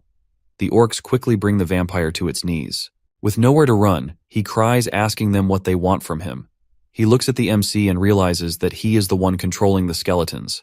He looks weak, so the vampire thinks about taking him out with a single blow. His plan is to get closer to him by pretending to have a conversation and take him out. However, before he can even move, he gets impaled by some bone spears. Sungwoo tells him that he should be able to talk even with those spears running through his chest. He looks at the vampire with a terrifying gaze and asks him if he wants more. Meanwhile, Tai Xiong looks at this in disbelief as he wonders how they managed to kill such a powerful monster. The vampire starts laughing and tells them not to think so highly of themselves just because they managed to beat him. He starts transforming into a terrifying creature and tells them that they will all die once their plan succeeds. Sungwoo has enough of him, so he orders Jisoo to finish him. She immediately slashes his head off and he dies. Taesong looks at this and starts begging for his own life, telling them that he and his friends had nothing to do with this. Sungwoo smiles at him and tells him that he simply wants them to hand over everything that they have stolen. The thieves give away all of their gold, but it's not that much. Jisoo stares at the dead body of the vampire and asks if the boss is the same person that the other vampire was talking about. The MC tells her that whoever it is, he seems to be growing in power. He even has money collectors, so it looks like he is being strategic about all of this. Jisoo can't believe that someone has adapted to the situation even quicker than Sungwoo. It felt like those guys were much more suited for this kind of world than the previous one.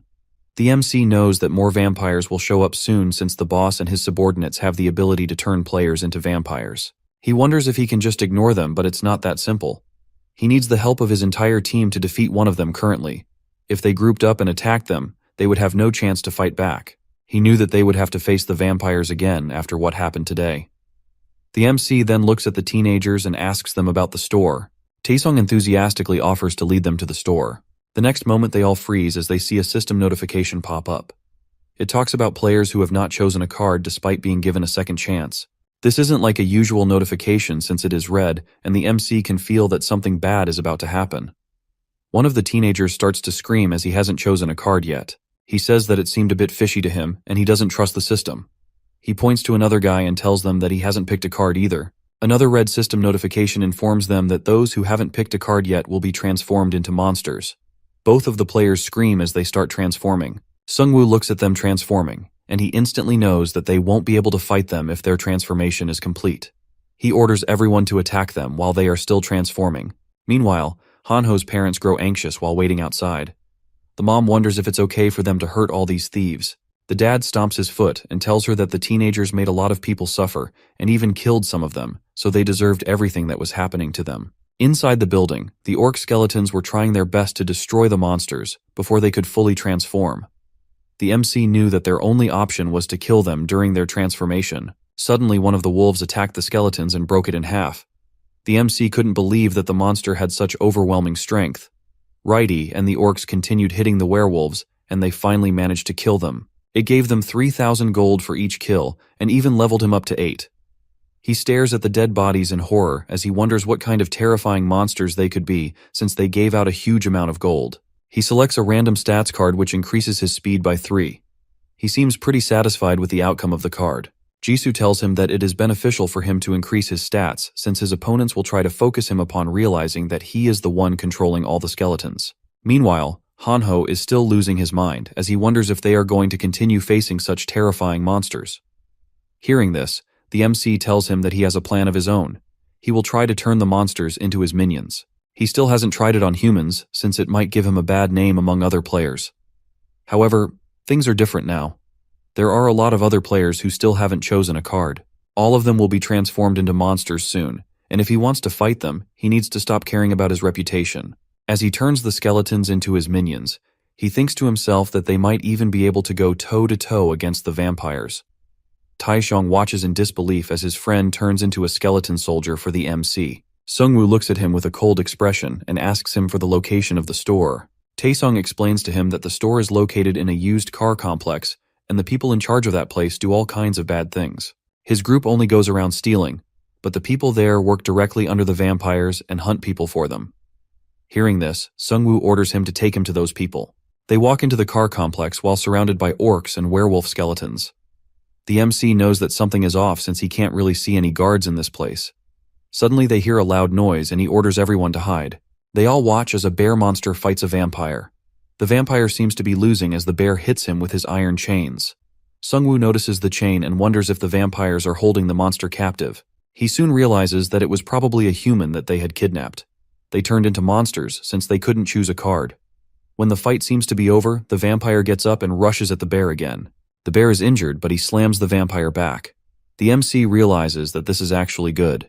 If he plays his cards right, he can put the bear monster under his control. As the two of them roar and go back to fighting, the MC orders his werewolf skeletons to attack them. One of them manages to stab the vampire, but the bear fights back. He tries grabbing the werewolf, but the other one comes in and slashes it using its sharp claws.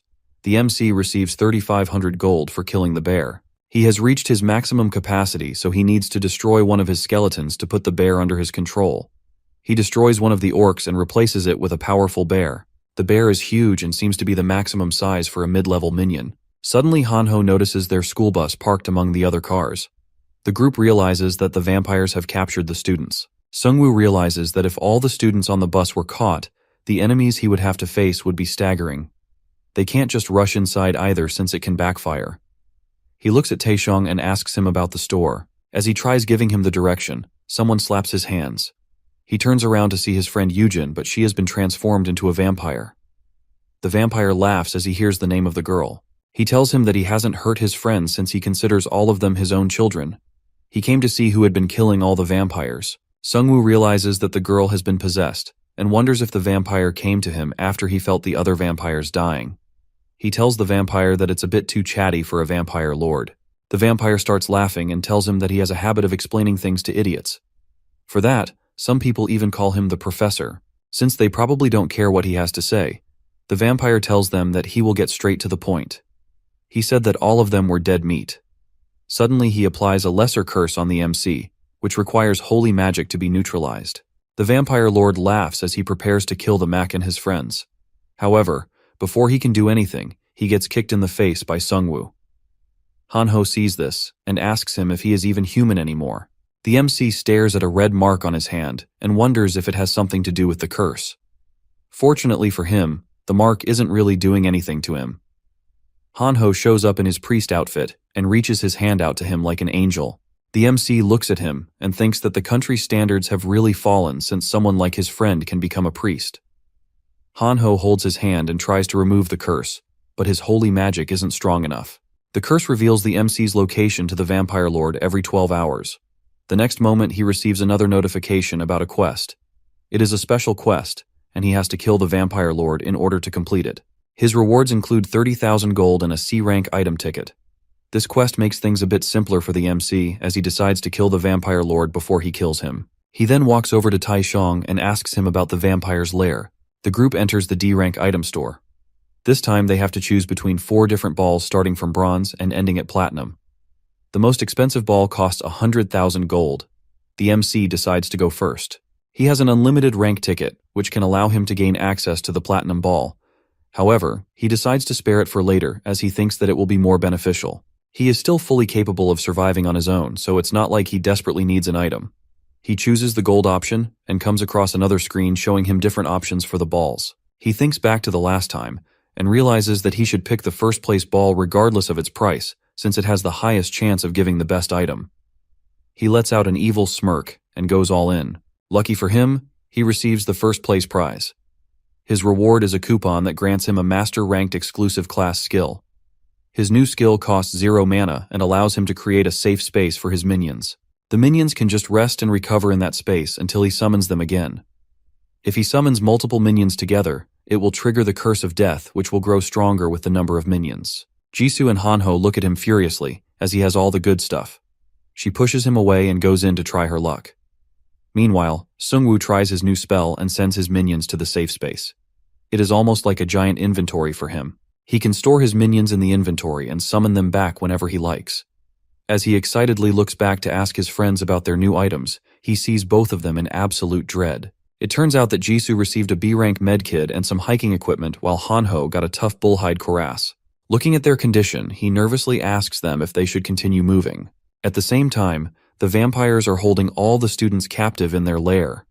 With the dead bodies of all his friends lying around him, Kyungsoo wonders if he should have followed the MC back then. He realizes that he was wrong to take everyone to the military base. When they finally reached the base after carefully evading all the dragons, they found it to be completely destroyed and abandoned. Everyone started asking him what they should do next. A huge panic erupted among the students as they all tried to think of their next move. They all looked at Kyungsoo for his opinion. He got overwhelmed and thought to himself, why was he the one taking responsibility? He simply drove them to the base. One of the students showed him his phone and informed him about the safe zone in the fortress. As everyone stared at him for an answer, he realized that they all survived because of him. He decided to have more trust in himself and led everyone to the fortress. Of course, it was a bad decision. Instead of a safe zone, they were all met with vampires who killed the students without mercy. The surviving students were turned into slaves by the vampires. One of them kicks Kyung-soo and tells him to continue moving. He laughs as he tells him that they can simply eat him if he is feeling too tired. As the vampires talk about eating them up, he stares at them hopelessly. He knows that he will get killed just like the rest of his friends. As the vampires line up all the students, they notice a skeleton standing in front of them. It looks no larger than a minion and is pointing its sword towards them. The vampires laugh as they think that it is just another type of monster. One of them leaps and tries to tear it apart, but he gets impaled by multiple spears. Suddenly, Sungwoo's entire army shows up. Kyung-soo lights up as he realizes that the MC is here to help. When he walks in front of him, he realizes that he looks a lot stronger than he did last time. He wonders why there is a huge gap between them when both of them are just college students. The vampires try getting up and prepare for another attack, but one of them instantly gets mutilated by the skeleton bear. The MC confidently stands among his army as he orders them to kill all of the vampires except one since he wants to interrogate them. Kyung-soo stares at the group in disbelief as he realizes that they are a lot stronger than he thought. It wasn't just the MC, Jisoo also looked much better now. The last remaining vampire begs for mercy as the orc skeletons hold him in place. Sungwoo asks him about the number of players and vampires inside the building along with their levels. The vampire tells him that there is only the area manager who is at level 5. As for the players, there are 12 in total, and the highest level among them is 4.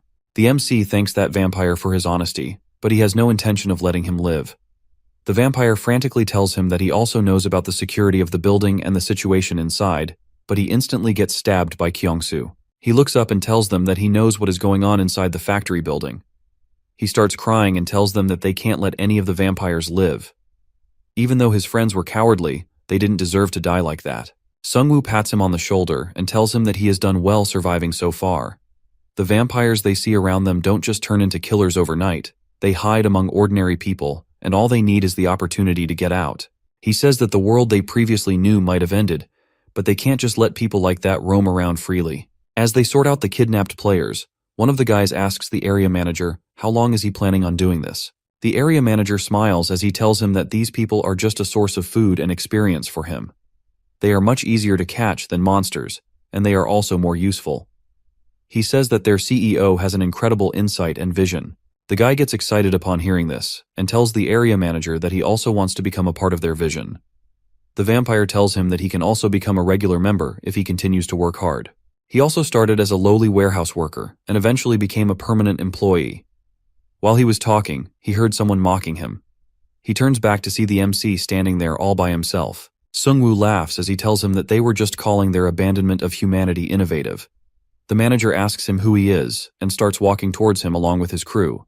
The students in the cages recognize the MC and are relieved to see him.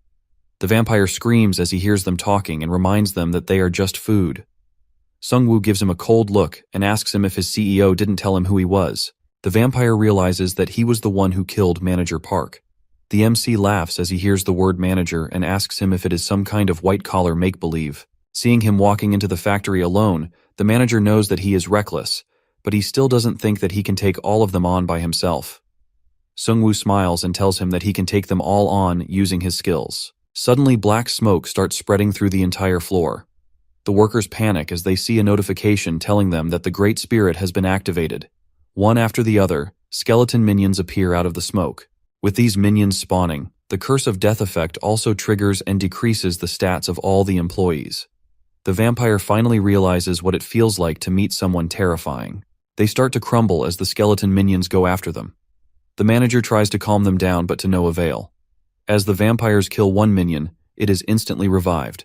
The manager starts to grow furious and kicks one of the orc minions to pieces. He tries going after the MC since he knows that he is the one controlling all the minions. However, before he can make his move, he gets hit in the head by an acid bottle. Hanho stands at the first floor window and has a clear shot of the vampire. As the vampire falls down, Jisoo rescues all the hostages. At the same time, Kyung-soo crashes his bus into the factory wall and calls all the hostages to get inside. The vampire tries to go after them, but he doesn't realize that Righty is coming for him while riding a wolf. As the werewolf skeleton throws him to the ground, Righty jumps into the air and moves in for the final blow. Thanks to Sungwoo's insane buffs and debuffs, the vampire stands no chance. The MC tells the vampire that the abandoned factory they chose for their operations is one of the easiest targets for a raid. The vampire starts to get worried as he realizes that in addition to being strong, the MC is also smart. As he is bleeding from one of his arms, he hears the voice of their CEO offering him some of his strength to get rid of the MC. Sungwoo stares at the vampire in confusion as he starts to grow bigger and even more like a feral monster. He gets a notification that a high-level vampire has gone berserk. Looking at his completely changed appearance, he asks him if this is his true form. The vampire lunges at them with anger and starts attacking the skeletons. The MC orders them all to fight back, but the vampire manages to hold them off by himself. He moves quickly while destroying the skeletons.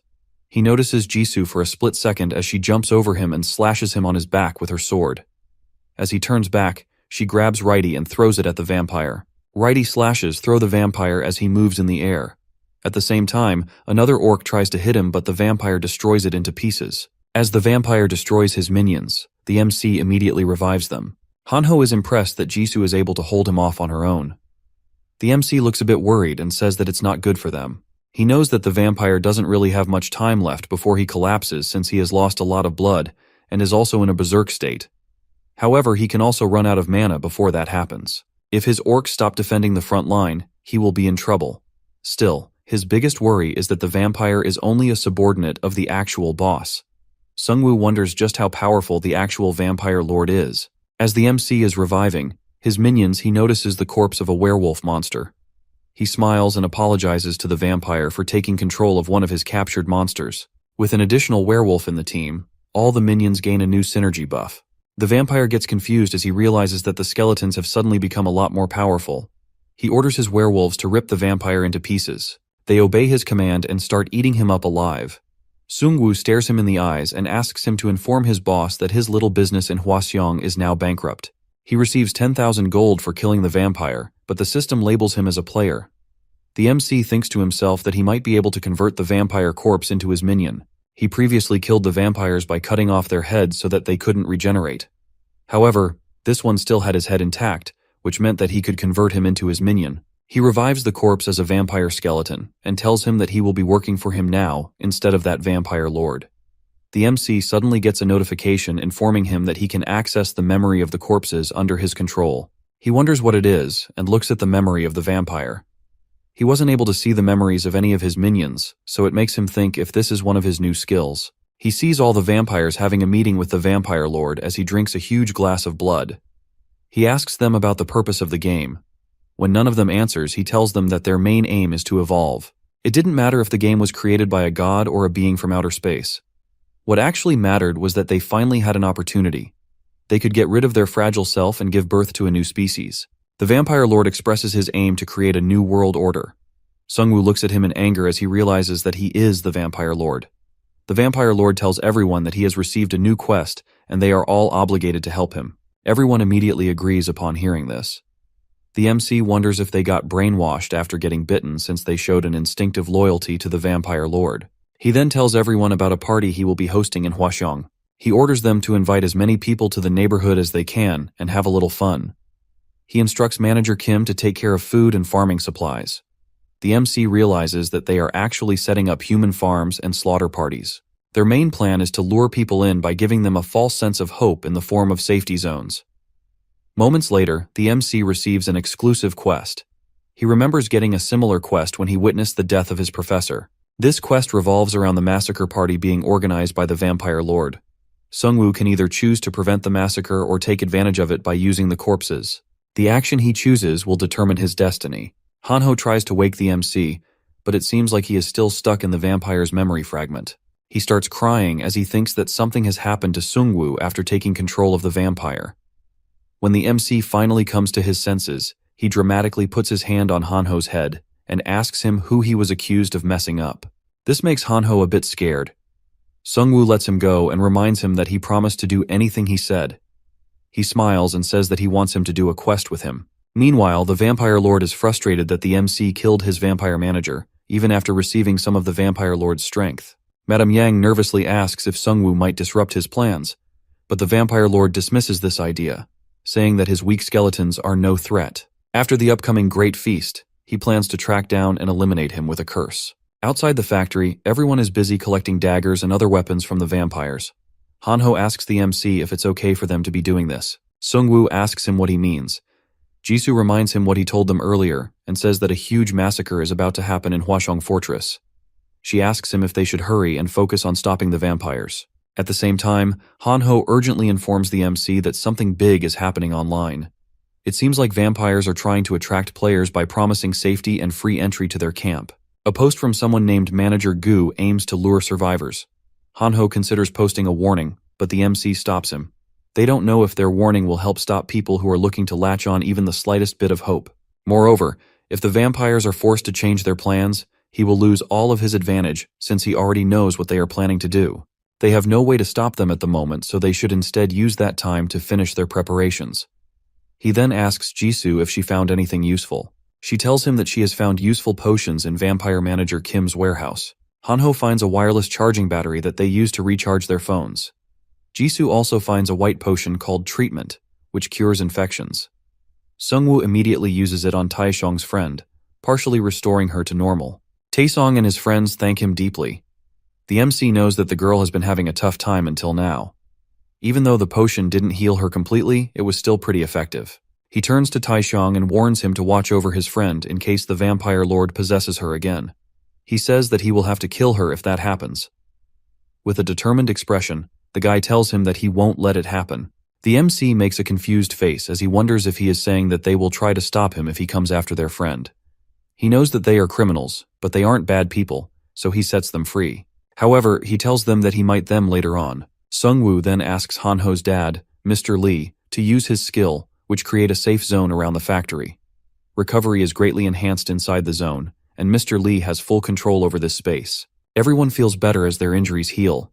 Since Hanho's mom has the chef class, she can cook food that grants buffs to everyone. Jisoo looks at all the players and says that the people are finally adapting to the situation. Sungwoo asks her if she also has an exclusive quest. She acts confused and tells him that she didn't. It turns out that he is the only one with an exclusive quest. He tells Jisoo Yun she doesn't have to join him. She tells him that she wants to go. He asks her if she is doing this because of her sense of justice, but she says no. She tells him that she can't just keep running from the monsters forever. She will get killed sooner or later if she continues on this path. Therefore, she wants to fight in order to survive. As they talk, a notification appears, revealing that all survivors are now in Chapter 1 of the game. The admin congratulates those who have made it this far, acknowledging the many lives lost and explaining that those unable to adapt have turned into werbeasts. The real challenges are just beginning, as survivors must now fight both monsters and other humans. Only the bold will survive. The message includes 4 key warnings. The event will last 7 days, and no one can leave the Suwon and Hwashong Fortress areas during this time. Players will earn double the gold. Each second-round player who defeats a werebeast has a chance to receive a random combo card. Lastly, a boss monster will appear in each region, with powerful items as rewards for defeating them. These items cannot be found in shops. Sungwoo looks at the screen and realizes that they can't go to other regions anymore.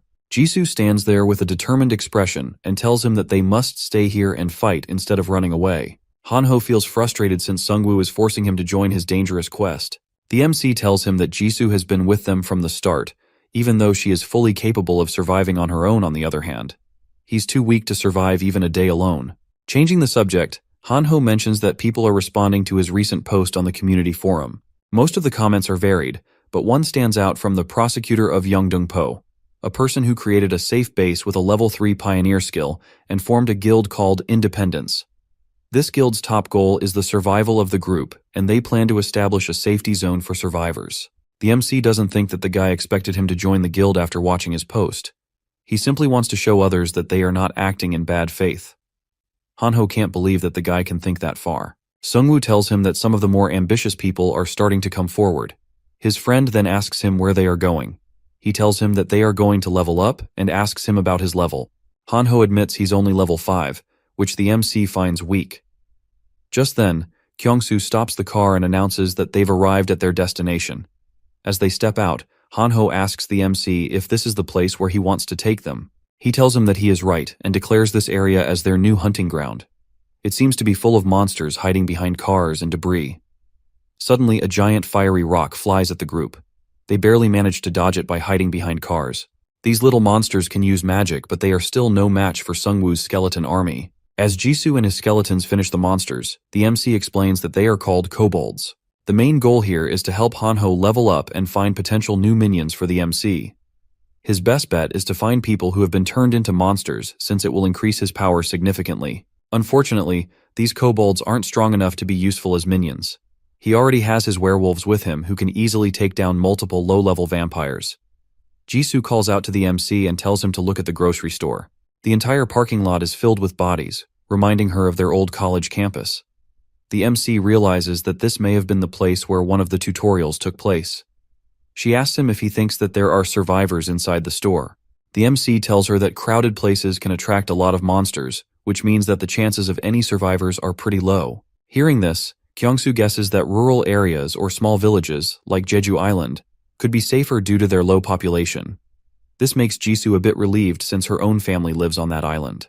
She notices Sungwoo's gaze and tells him that there is no need to worry. She didn't expect to see her family anyway. Moreover, she knows that they are probably doing fine since they are a bunch of big shots. The MC realizes that she has a difficult relationship with her family, so he decides not to ask her any further questions about it. As they enter a mart, the entrance gets sealed with magic. This transforms the place into a large-scale dungeon called the Sorcerer's Fortress. The only way out is by defeating the dungeon boss. Suddenly, a huge magic circle appears beneath them, teleporting everyone to different spots. Hanho drops down from the ceiling into a group of kobolds who laugh about catching a weak human alone. At first, he thinks that he can handle them, but realizing he's alone, he gets scared. Bro's life expectancy goes from half a day to 30 seconds. The kobolds jump at him, but he accidentally kills one of them. As they furiously attack him, he starts to think that this is the end for him. However, he soon realizes that he isn't taking any damage from their attack. He remembers that his priest class skill protects him for 10 seconds after a kill. The kobolds look at him in confusion as they notice that their attacks aren't working. Hanho stands up with a terrified expression and asks them if they just called him a weakling. Meanwhile, Kyungsoo and Jisoo are together, trying to find the others. They spot blood around a corner, only to discover Hanho standing over a pile of defeated kobolds. Jisoo can't believe what she sees, but he proudly tells her that he's finally unlocked his hidden potential. With the three now reunited, they agree they don't need to worry about Sungwoo since he can handle all the monsters by himself. Just like they expected, the MC and his minions are slaughtering kobolds. He easily finishes them off, but he is a bit worried about his friend. As he goes around looking for the exit, finds a severely injured survivor. He looks to be in a pretty rough state, and it doesn't seem like the potions can help him much. The guy barely manages to lift his finger and points to a box. Sungwoo picks it up for him and asks if there is a potion inside. As he opens the box, he finds a mysterious egg.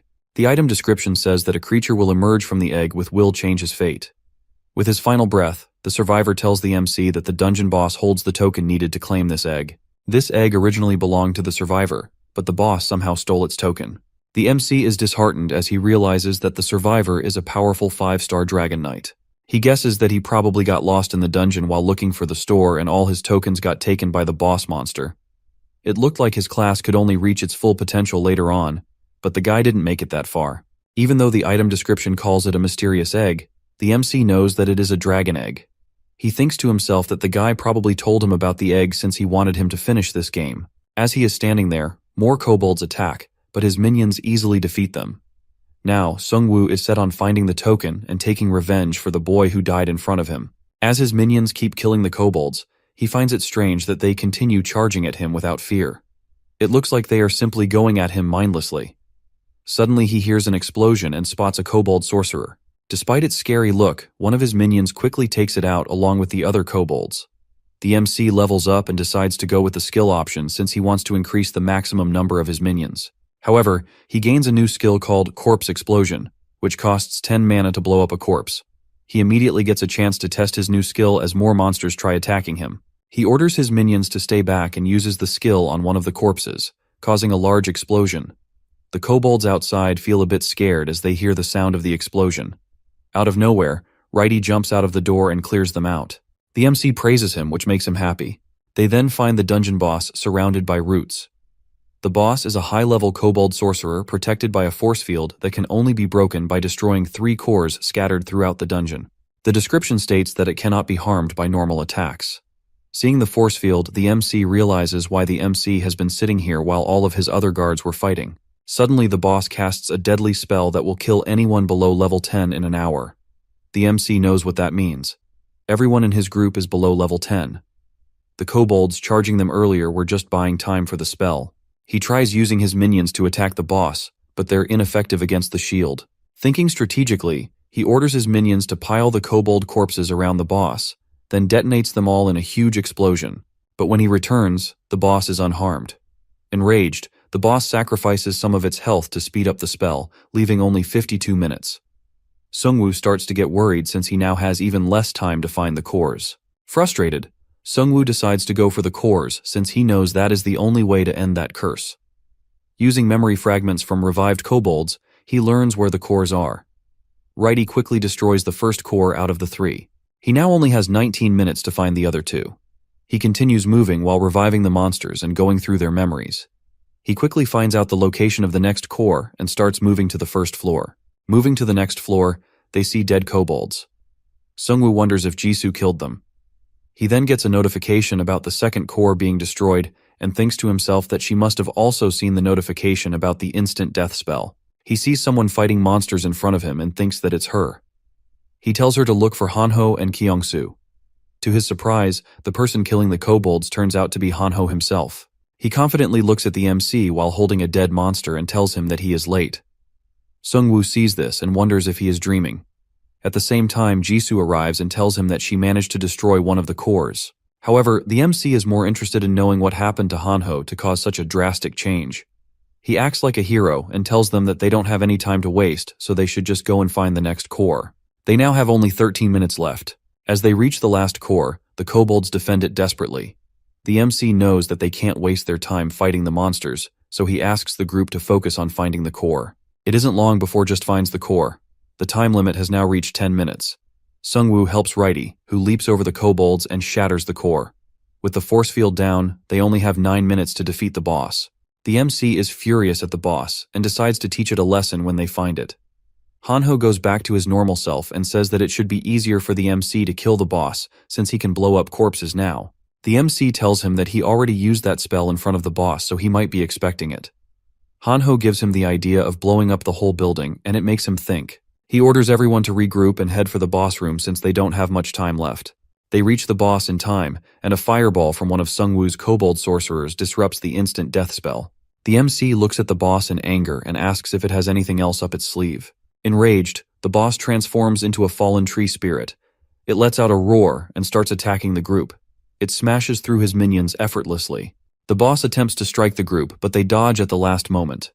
Jisoo uses her fire sword to burn a branch, though it regenerates quickly. The MC tells her to get out of the way and orders his werewolf minion to throw dead kobolds at the boss. He detonates the bodies as they reach closer to the boss, injuring its face. Looking at the smoke, the MC thinks that it was enough to kill the boss, but it appears that the boss has regenerated. Suddenly, a fireball from a kobold sorcerer hits the boss from behind. The group bombards the boss with fire attacks, but even that is not enough since it keeps regenerating. Sungwoo tells them to keep attacking the boss. Suddenly, a notification pops up, telling them that the boss has lost all of its mana and will now be giving away its health. The MC smiles as he reveals that he has been using the Devil's Bloodstone all this time to drain its mana. However, even with its mana depleted, the boss seems to be attacking them. The MC orders everyone to retreat. The boss tries to catch them but falls since it has gotten weak. Before leaving the room, the MC looks back and reveals that he was keeping most of his skeletons on the first floor. As everyone gets to safety, he detonates the pile of dead kobold bodies his minions stacked below the boss. With no mana left to regenerate, the boss dies. For defeating the fallen tree spirit, the MC earns 12,140 gold and levels up to 10. The system also rewards him with a roulette ticket since he's the 69th person to reach level 10. His max number of minions rises by 5, and he now has a new skill, Death Response. It allows him to summon 10 zombies for 10 minutes without affecting his minion count. He realizes that he can now control up to 25 undead. In addition to this, he also has the token of the Dragon Knight. As he raises his sword, he is confident that he can now beat the Vampire Lord. The Dragon Knight's token is actually the Masterless Sword that increases his strength by 6. Though he can't open the dragon egg yet because he isn't a dragon tamer, he learns he can hatch it by keeping it for 5,000 days. He can also reduce that time by killing powerful monsters using that sword. The MC realizes that he will have to wait 13 years to use the dragon egg. Jisoo tells him that it must be the penalty for not having the right class for the sword. Sungwoo tells them that he can prove himself to the sword by killing monsters, which means the more monsters he hunts, the less time it will take for the egg to hatch. However, the sword also gives him strength, so he is quite happy to keep it. Hanho tells him that his phone is ringing. He receives a message from Taeseong, who was sent to Haegung Square to spy on the vampires. He reports that many people are there, but no vampires have appeared yet. The MC is relieved that he is still doing okay. While back at the factory, he ordered him to blend in with the rest of the survivors and keep an eye on the vampires. He also advised him to send him a private message if anything happens. Taesong happily accepted the job since he had been spending time with vampires all along.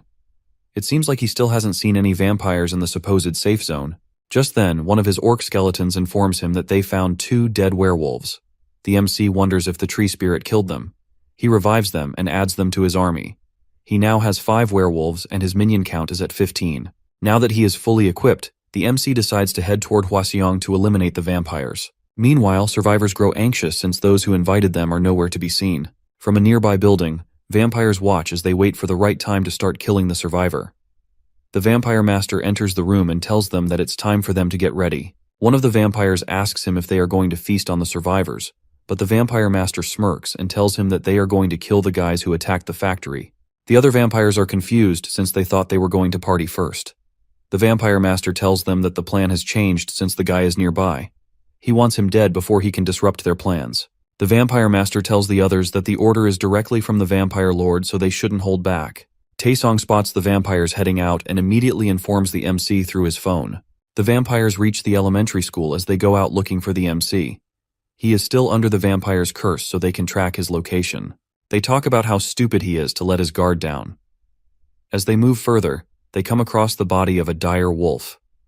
Looking at the claw marks, they find out that it was probably killed by one of his werewolf minions. They then notice a blood trail and start to follow it. The vampire master wonders how their area manager lost to a loser like this. They think that the MC is some kind of idiot who doesn't know that blood can attract monsters. One of the vampires sees that the blood trail leads to the auditorium. Upon finding the location of the MC, the vampire lord orders all of the other vampires to kill him as soon as possible.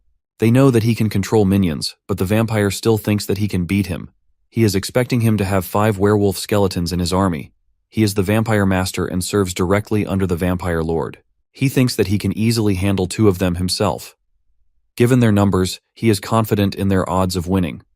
He leads the vampires inside and spots the MC with his minions. The vampires notice that he only has a few skeletons with him. This makes them even more confident, and they start to chase after him. As the MC runs, he leads all of them to a dead end. He stops and tells them that it will be their final resting place. The vampires start to get worried as they realize that something is wrong. He mentions that they were counting his skeletons and tells them that they don't know all of his skills. Hearing this, one of the vampires tries to mock him and asks if he has hidden a few more of his skeletons in the area. Sungwoo grins and tells him that he doesn't just command a pile of bones, he commands an army of them. With this, he summons the rest of his minions from the void and uses death response to bring in zombies. The vampires almost lose their minds when they see the zombies. Meanwhile, Sungwoo sits back and relaxes as his minions do the trick. Righty commands the skeletons to give them a small power boost, and the zombies start tearing through the vampires.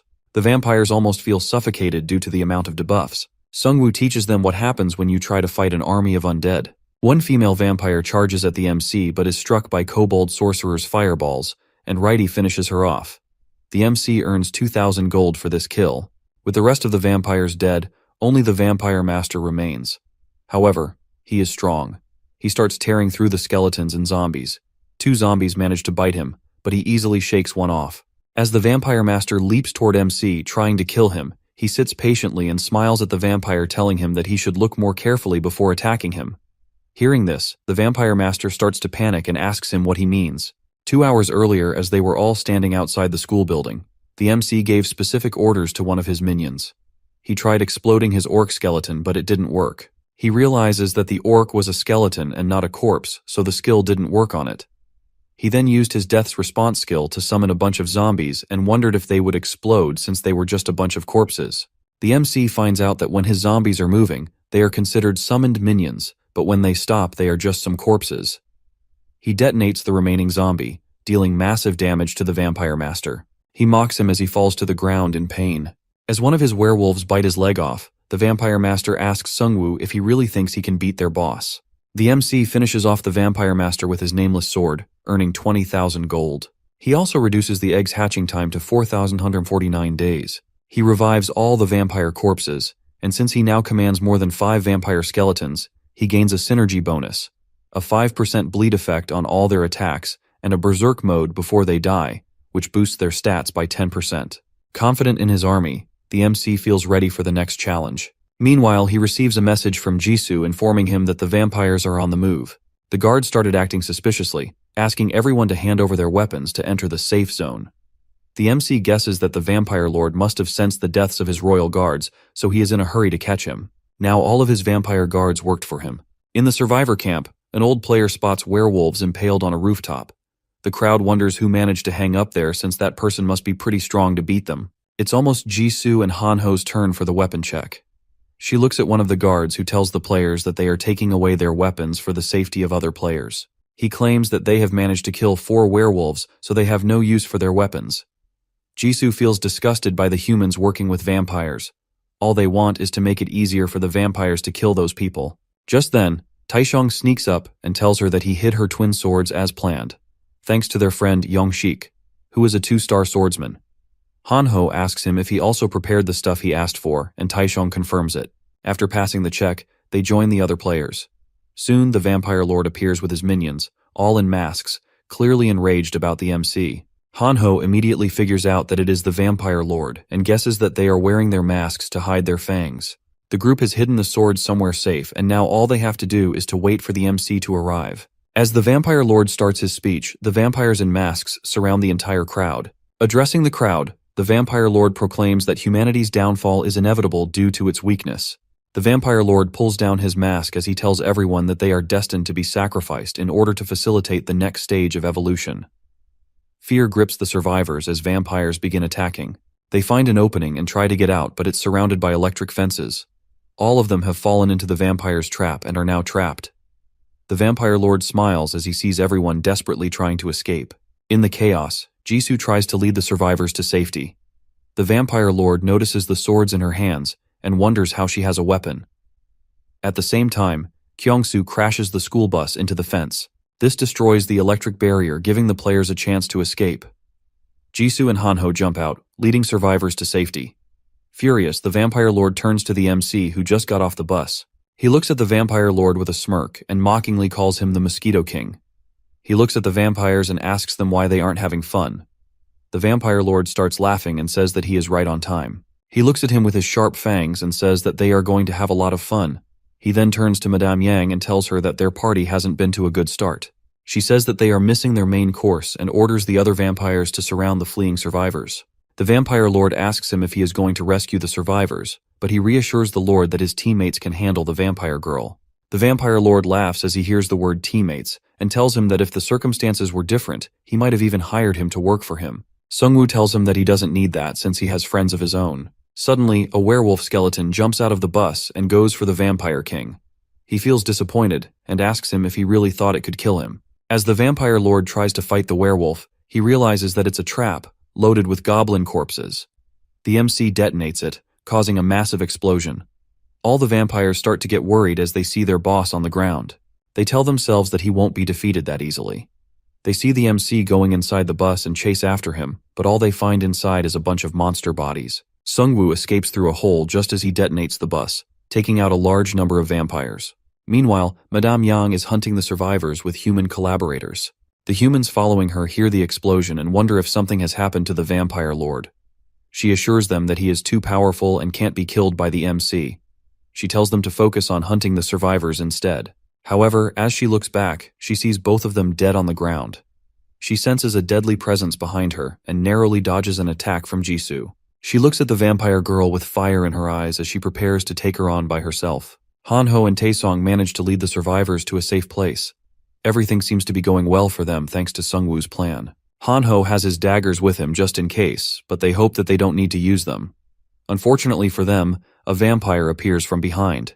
The vampire lord had stationed him there to guard the perimeter. The vampire mocks them for getting caught and asks them if they will help him to level up. Taesong rushes in to fight, thinking this vampire looks weaker than the others. Hanho tries to stop him, but to no avail. The vampire dodges Taesong's attacks and nearly bites his neck, but Hanho interrupts just in time, throwing his daggers. The vampire leaps into the air to avoid Taesong's punch, but Hanho throws more daggers, hitting the vampire in the face and knocking him to the ground. Hanho can't believe that he has just defeated a vampire. However, he soon realizes that he hasn't received any gold yet, so it's probably not over. Furious but still alive, the vampire stands up and curses them for scarring his beautiful face. Meanwhile, the MC has cleared out the lower-level vampires with the explosion. He knows the real threat is still out there. The vampire lord suddenly umps onto the bus. This time he even has wings. Bro bought a premium skin. The MC realizes that it won't be that easy to kill him. He summons his undead minions from the void as the vampire lord charges toward him. When the vampire lord lands in the center of his orc skeletons, he smashes through them with ease. Realizing they won't hold him off for long, Sungwoo calls forth zombies from the ground.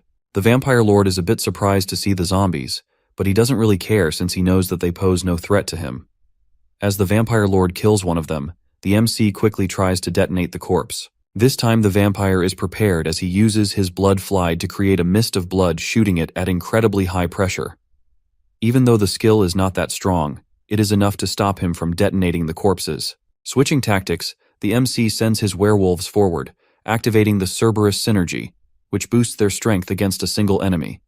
However, the vampire lord easily slices through 3 werewolves in one strike. The MC realizes that he can't beat the vampire in close combat, and immediately orders his minions to attack him with spears. As the vampire lord effortlessly dodges the spears, he says that it is boring for him. He claims that this is the limit of the humans who remain unevolved. Sungwoo asks him if he calls monsters like himself evolved. The vampire lord proudly tells him that it is a vast improvement over humans. He believes that the strong is meant to rule the weak. That's just how things have worked out in all of human history. Modern society wants to treat him like an outcast since he is a serial killer. However, he finally got his chance when the apocalypse started.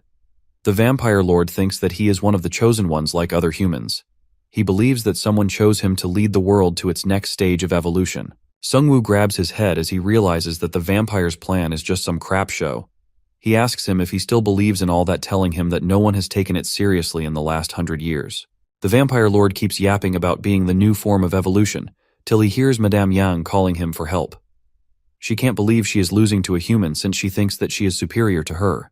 During their entire fight, she hasn't managed to land a single hit on Jisoo. She tells him that the reason she hasn't hit her once yet is because she hasn't done any training all this time. She has impressive strength, but all her attacks look the same and have no coordination. This happened because she spent all her time around the vampire lord and taking easy experience. Jisoo lands a powerful double slash on Madame Yang, taking her down and finishing her off.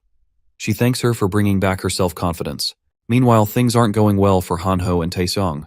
The vampire offers them a chance to join him, saying that in this unfair world, they'd have better odds of survival than vampires under the vampire lord's protection. He tells him that they were once ordinary students like them. They had no other option to survive in this world crawling with monsters, so they decided to team up with someone strong and live off of them. He asks them again if they want to join him. Hanho tells him that he is right, which makes Taesong think that he is going to team up with the vampire. However, he says that the side he chose is way stronger than his. Suddenly, a rider on a motorbike appears behind the vampire, catching his attention for just a moment. Seizing the opportunity, Hanho throws a dagger. The vampire dodges, and the dagger hits the rider in his chest. Fortunately, he is unharmed because he has a minion sitting in front of him. Turns out, it was all part of Hanho's plan, and his real target was the goblin. He turns into his Gigachad form and stands confidently in front of the vampire. The vampire starts to tremble as he sees him in this form. He tries to hit him with full force, but it doesn't affect him. The vampire feels like he is hitting a metallic wall. Hanho towers over him and hits him with rapid stabs using his high-speed slash skill. Taesong and Kyungsoo also join the fight, attacking the vampire together. The vampire tries to strike Taesong, but Hanho blocks the attack with his body. He tells the vampire that he has been boosting his agility all this time to evade his enemies, so he has no chance to run away. He acts as a punching bag for the vampire while the other two try to finish him off.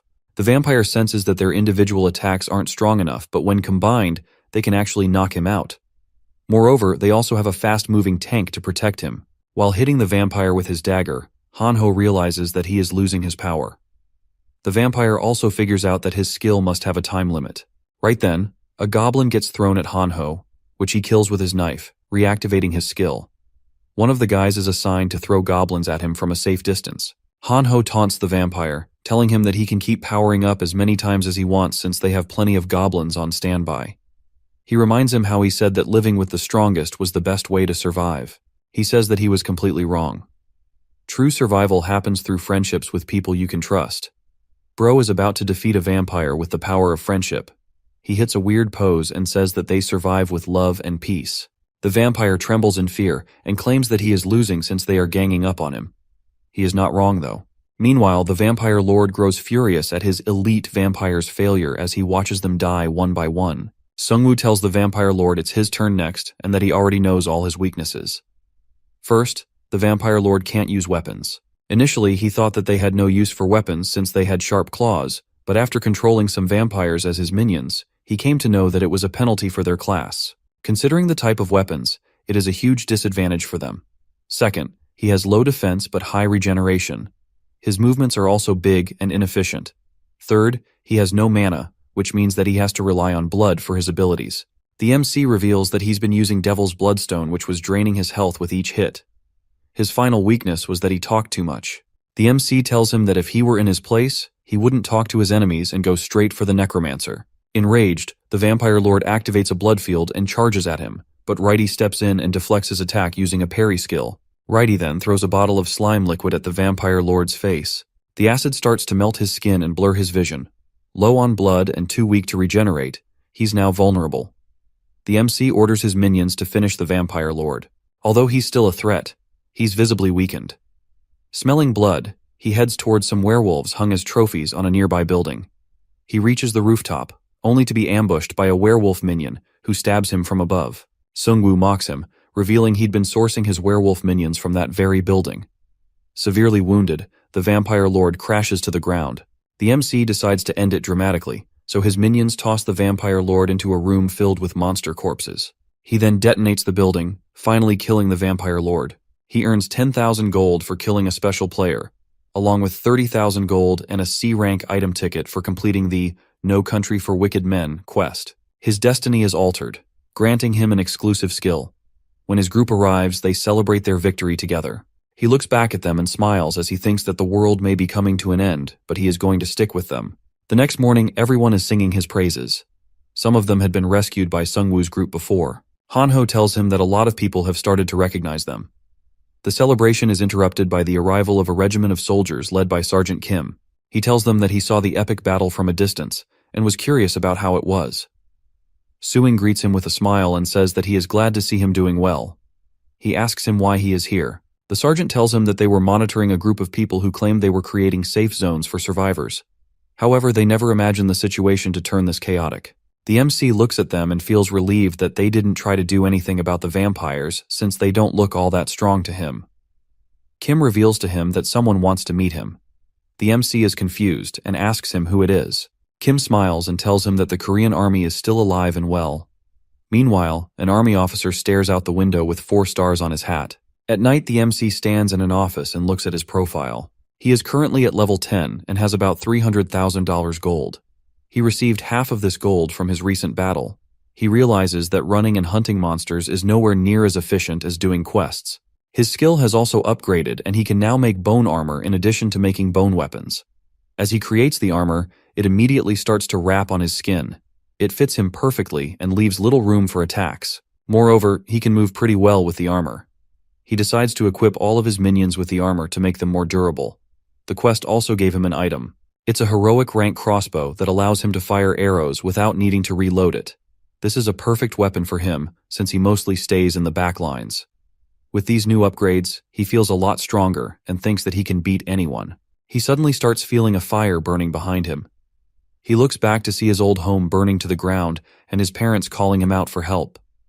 They ask him for his help since he is strong now. Sungwoo tries to summon his minion, but he realizes that he is just a kid. He watches helplessly as his parents suffer in the fire. This makes him scared, and he runs away. All of this was part of his past. He thinks to himself that he is still that same weak kid. The nightmare wakes him up from his sleep. Hanho watches him waking up and tells him that he has been sleeping all day. He points to the door and tells him that Sergeant Kim is back with those soldiers from the last day.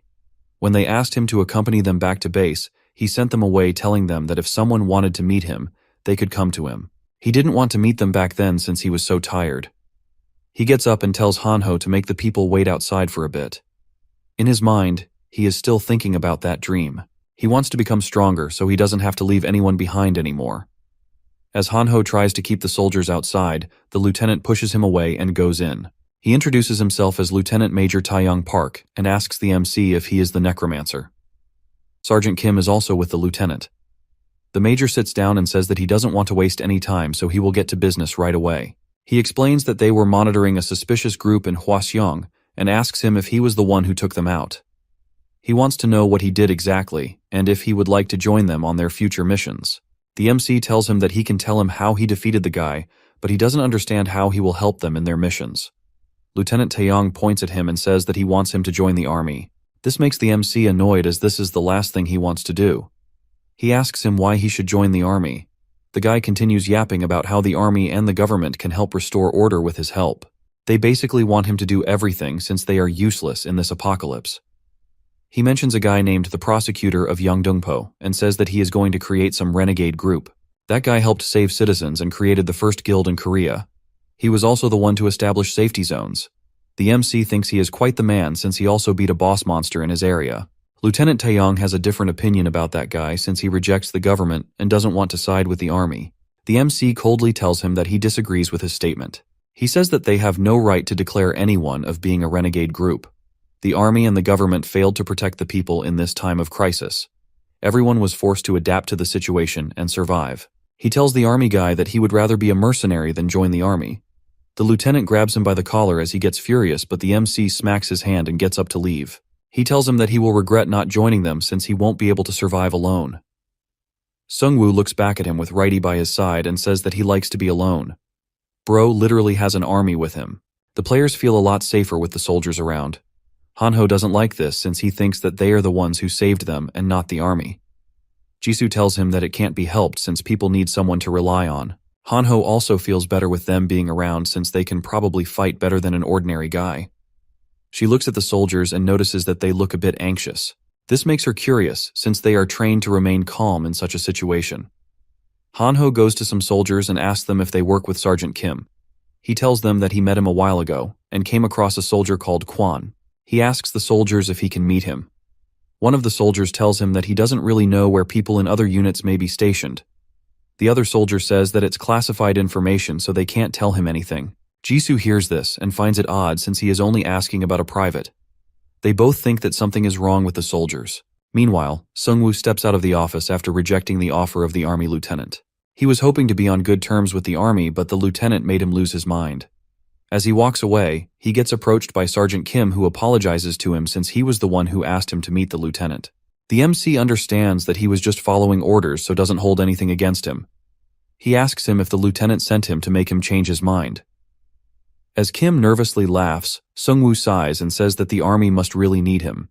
The sergeant tells him that they do need him, but the way the battalion commander talked to him was not right. He then gets closer to him and says that he wants to show him something top secret. As the two of them move through the underground parking lot, the MC wonders what the secret could be.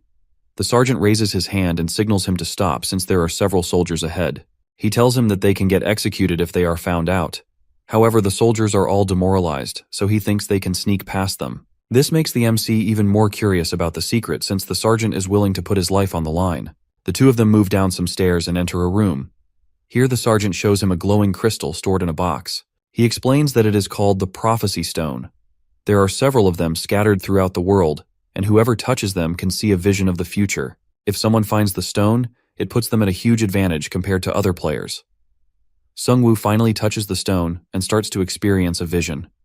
He is floating in the air almost as if he is in a dream. Suddenly a skeleton wyvern flies past him. As he looks below, all he can see are corpses. It seems like the entire city has been turned into undead minions. As he looks through the skeletons, he notices himself and Jisoo standing among them. Hanho, like always, is below, among the less important minions.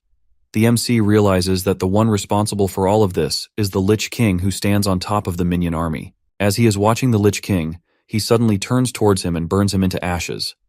The MC is sent back to his own body, and a system notification informs him that the events will occur on January 1st. He starts to tremble and grabs his arm. The sergeant tells him that he saw an army of skeletons in his vision, and it made him think of him. Sungwoo receives an exclusive quest where he has to seize the Grim Reaper's scythe. He needs to be level 15 in order to find out the location of the scythe, and if he can't do it before January, he will be overpowered by the Lich King, thus making the vision true. He faces palms as he realizes that he has another quest because of the sergeant. He only has 2 months left to reach level 15 and to find the scythe. He did look badass in the vision he saw, but he doesn't want to live that future.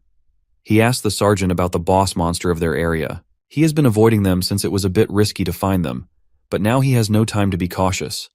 Moreover, they are the quickest way to level up. Sergeant Kim tells him that he does know of a boss monster, and it is the greatest source of frustration for the lieutenant. His biggest aim was to clear the area of any monsters and to re-establish stability. However, that is impossible without players like him. Hearing this, the MC agrees to help him defeat the boss monster, but he says that he isn't doing it for free. He wants to be paid for his service. The soldiers go back to the commander and tell him that the MC is demanding over 100,000 gold to join them. This makes him enraged, and he asks how he dared to make such a demand. One of the soldiers tells him that they don't really have anyone as powerful as him. He has seen him fighting vampires by himself, and it looked shocking. The commander thinks for a second and asks him if he thinks that Sergeant Kang could beat him. The soldier tells him that Sergeant Kang might be strong, but the MC has an entire army with him. The commander really doesn't want to agree to his demands, but the soldier explains that no matter what they try, they can't beat him since he is even more powerful than a battalion. As the lieutenant starts thinking again, Sergeant Kim arrives and tells him that hiring the MC would be more tea than worth it. He assures him that he is true to his words. The army troops bring in about 60,000 gold per day, so they have to pay the MC almost 2 days' worth of gold. The commander knows that it is too much, but he has no other choice since they have to secure the strategic points. One of those points is the 01 fighter wing. A terrifying monster has taken control of the airstrip, which prevents the army from using their planes. They tried sending in dozens of men, but none of them stood a chance against the monster. If they can get rid of the monster, they will be able to travel by air. Keeping all of this in mind, the commander finally agrees to the demands of the MC. However, he promises to make him pay someday. As one of the soldiers hands him the agreed amount of gold, he asks him to proceed with the mission as soon as possible. Sungwoo can't leave the area for 5 days because of the event. He asks the soldier if it's okay for him to beat the monster within those 5 days. The soldier tells him that they need to repair the airport and also access damages, so he has to do it in 3 days. He also introduces him to Sergeant First Class Kang, who is a survivor of the team who was sent to take out the monster. The sergeant looks at the MC and says that he will be his assistant even though his rank is higher than him. He asks him his level, expecting it to be lower than his own. However, Sungwoo confidently tells him that he is level 10. This shocks the sergeant and he asks him if he has been using some sort of cheats. He says that he has been hunting orcs non-stop, but his level is still not that high. The MC coldly tells him that he just needs to hunt stronger monsters. The sergeant is clearly getting mad. He tells him that the boss inside the airport is on a whole different level. The MC thanks him for the advice and tells him to try to level up in the next 3 days. Meanwhile, the survivors are looking for him since they trust his protection. Kyungsoo looks at them and realizes that there are even more people to protect now. He wonders what they are going to do with all these people. He has instructed Hanho's dad to only deploy the safe zone when there is a danger, since it costs gold to maintain. The mother asks him what they should do now. He tells her they will create their own town with the remaining survivors. Everyone that survived must have some kind of abilities that they can put to use. The people well suited for everyday tasks can be builders. People who are good at fighting can act as hunters. Their main goal is to increase their gold and military strength. Hanho's parents start clapping for him as they hear his plan.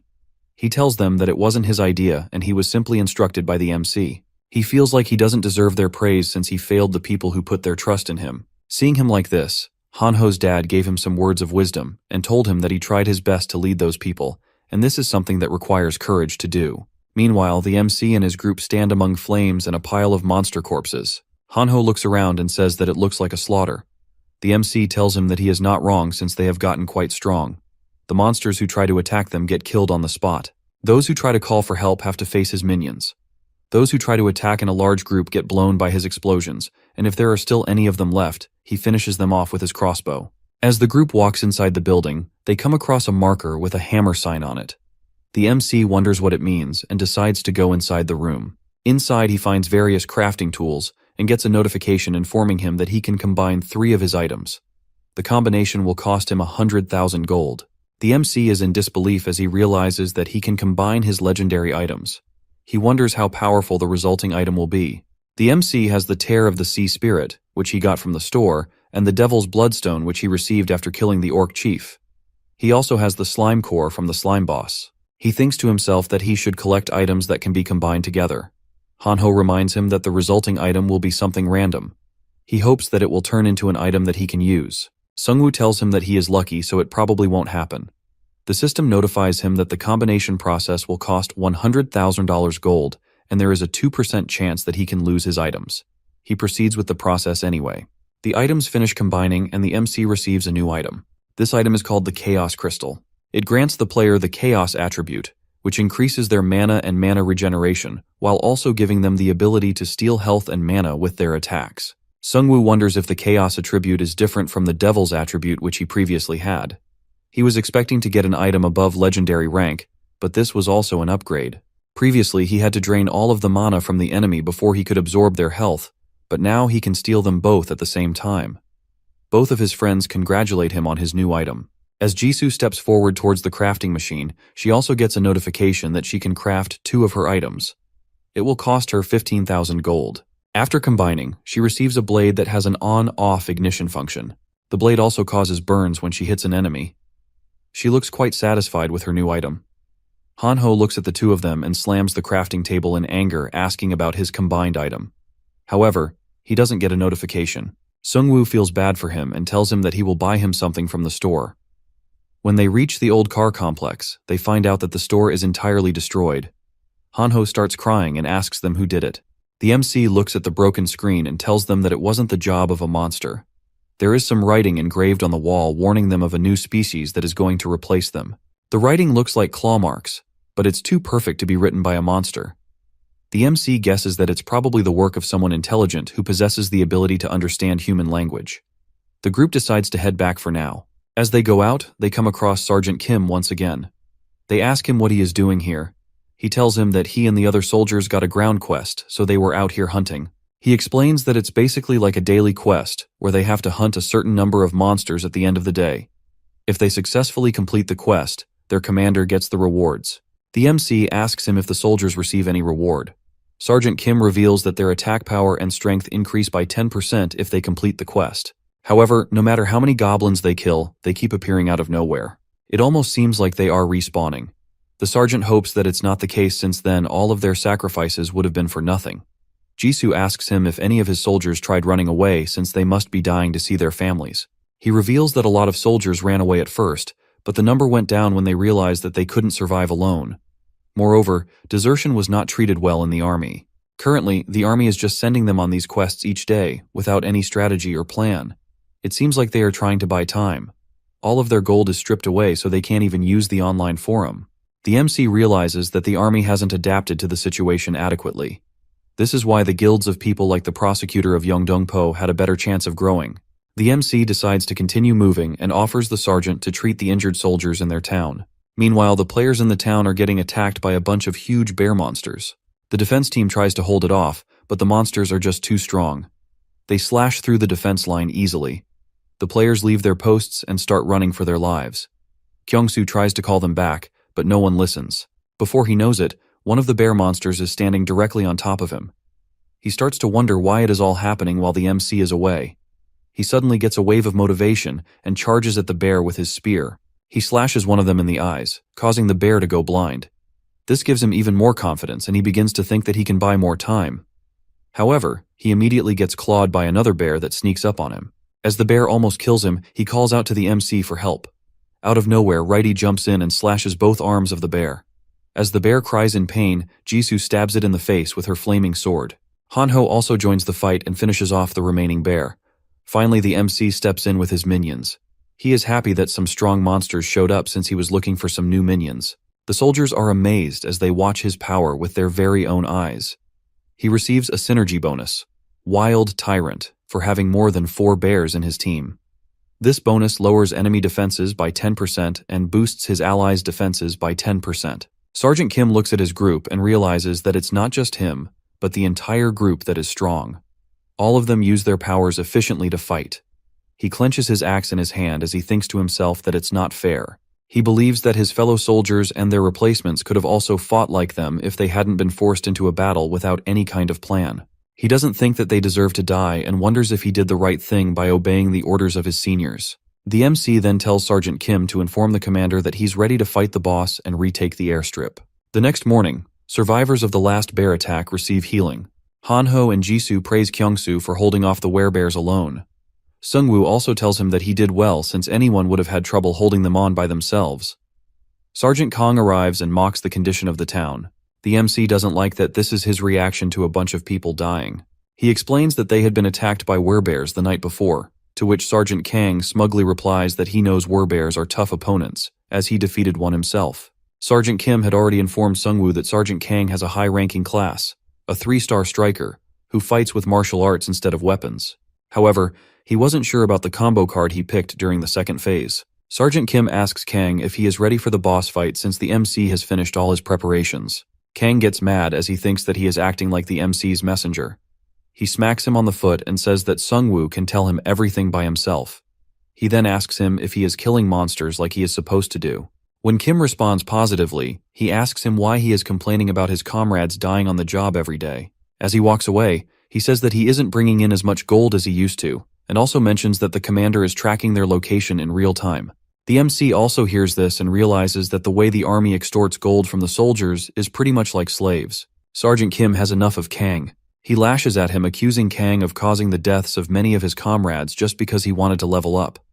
Kang strangles him and asks him if he has forgotten his place. He says that all the privates need to keep their mouths shut and continue bringing in gold, since he is the one who fights tough monsters. He says that the troops died because of his own incompetence. Kang mocks him for choosing the blacksmith class and says that he is too scared and wants to hide behind others. In reality, Kim chose to be a battlesmith because he wanted to do whatever he could to keep his troops alive. Sungwoo is clearly fed up with all of this. He grabs him by the arm and tells him that he doesn't have time for this drama. Kang shrugs him off and says that he really wants to teach the guy a lesson, but they need to move on. He apologizes to him since he has to see all of it. Kim explains that Sergeant Kang feels threatened by the MC, and that's why he was taking it all out on him.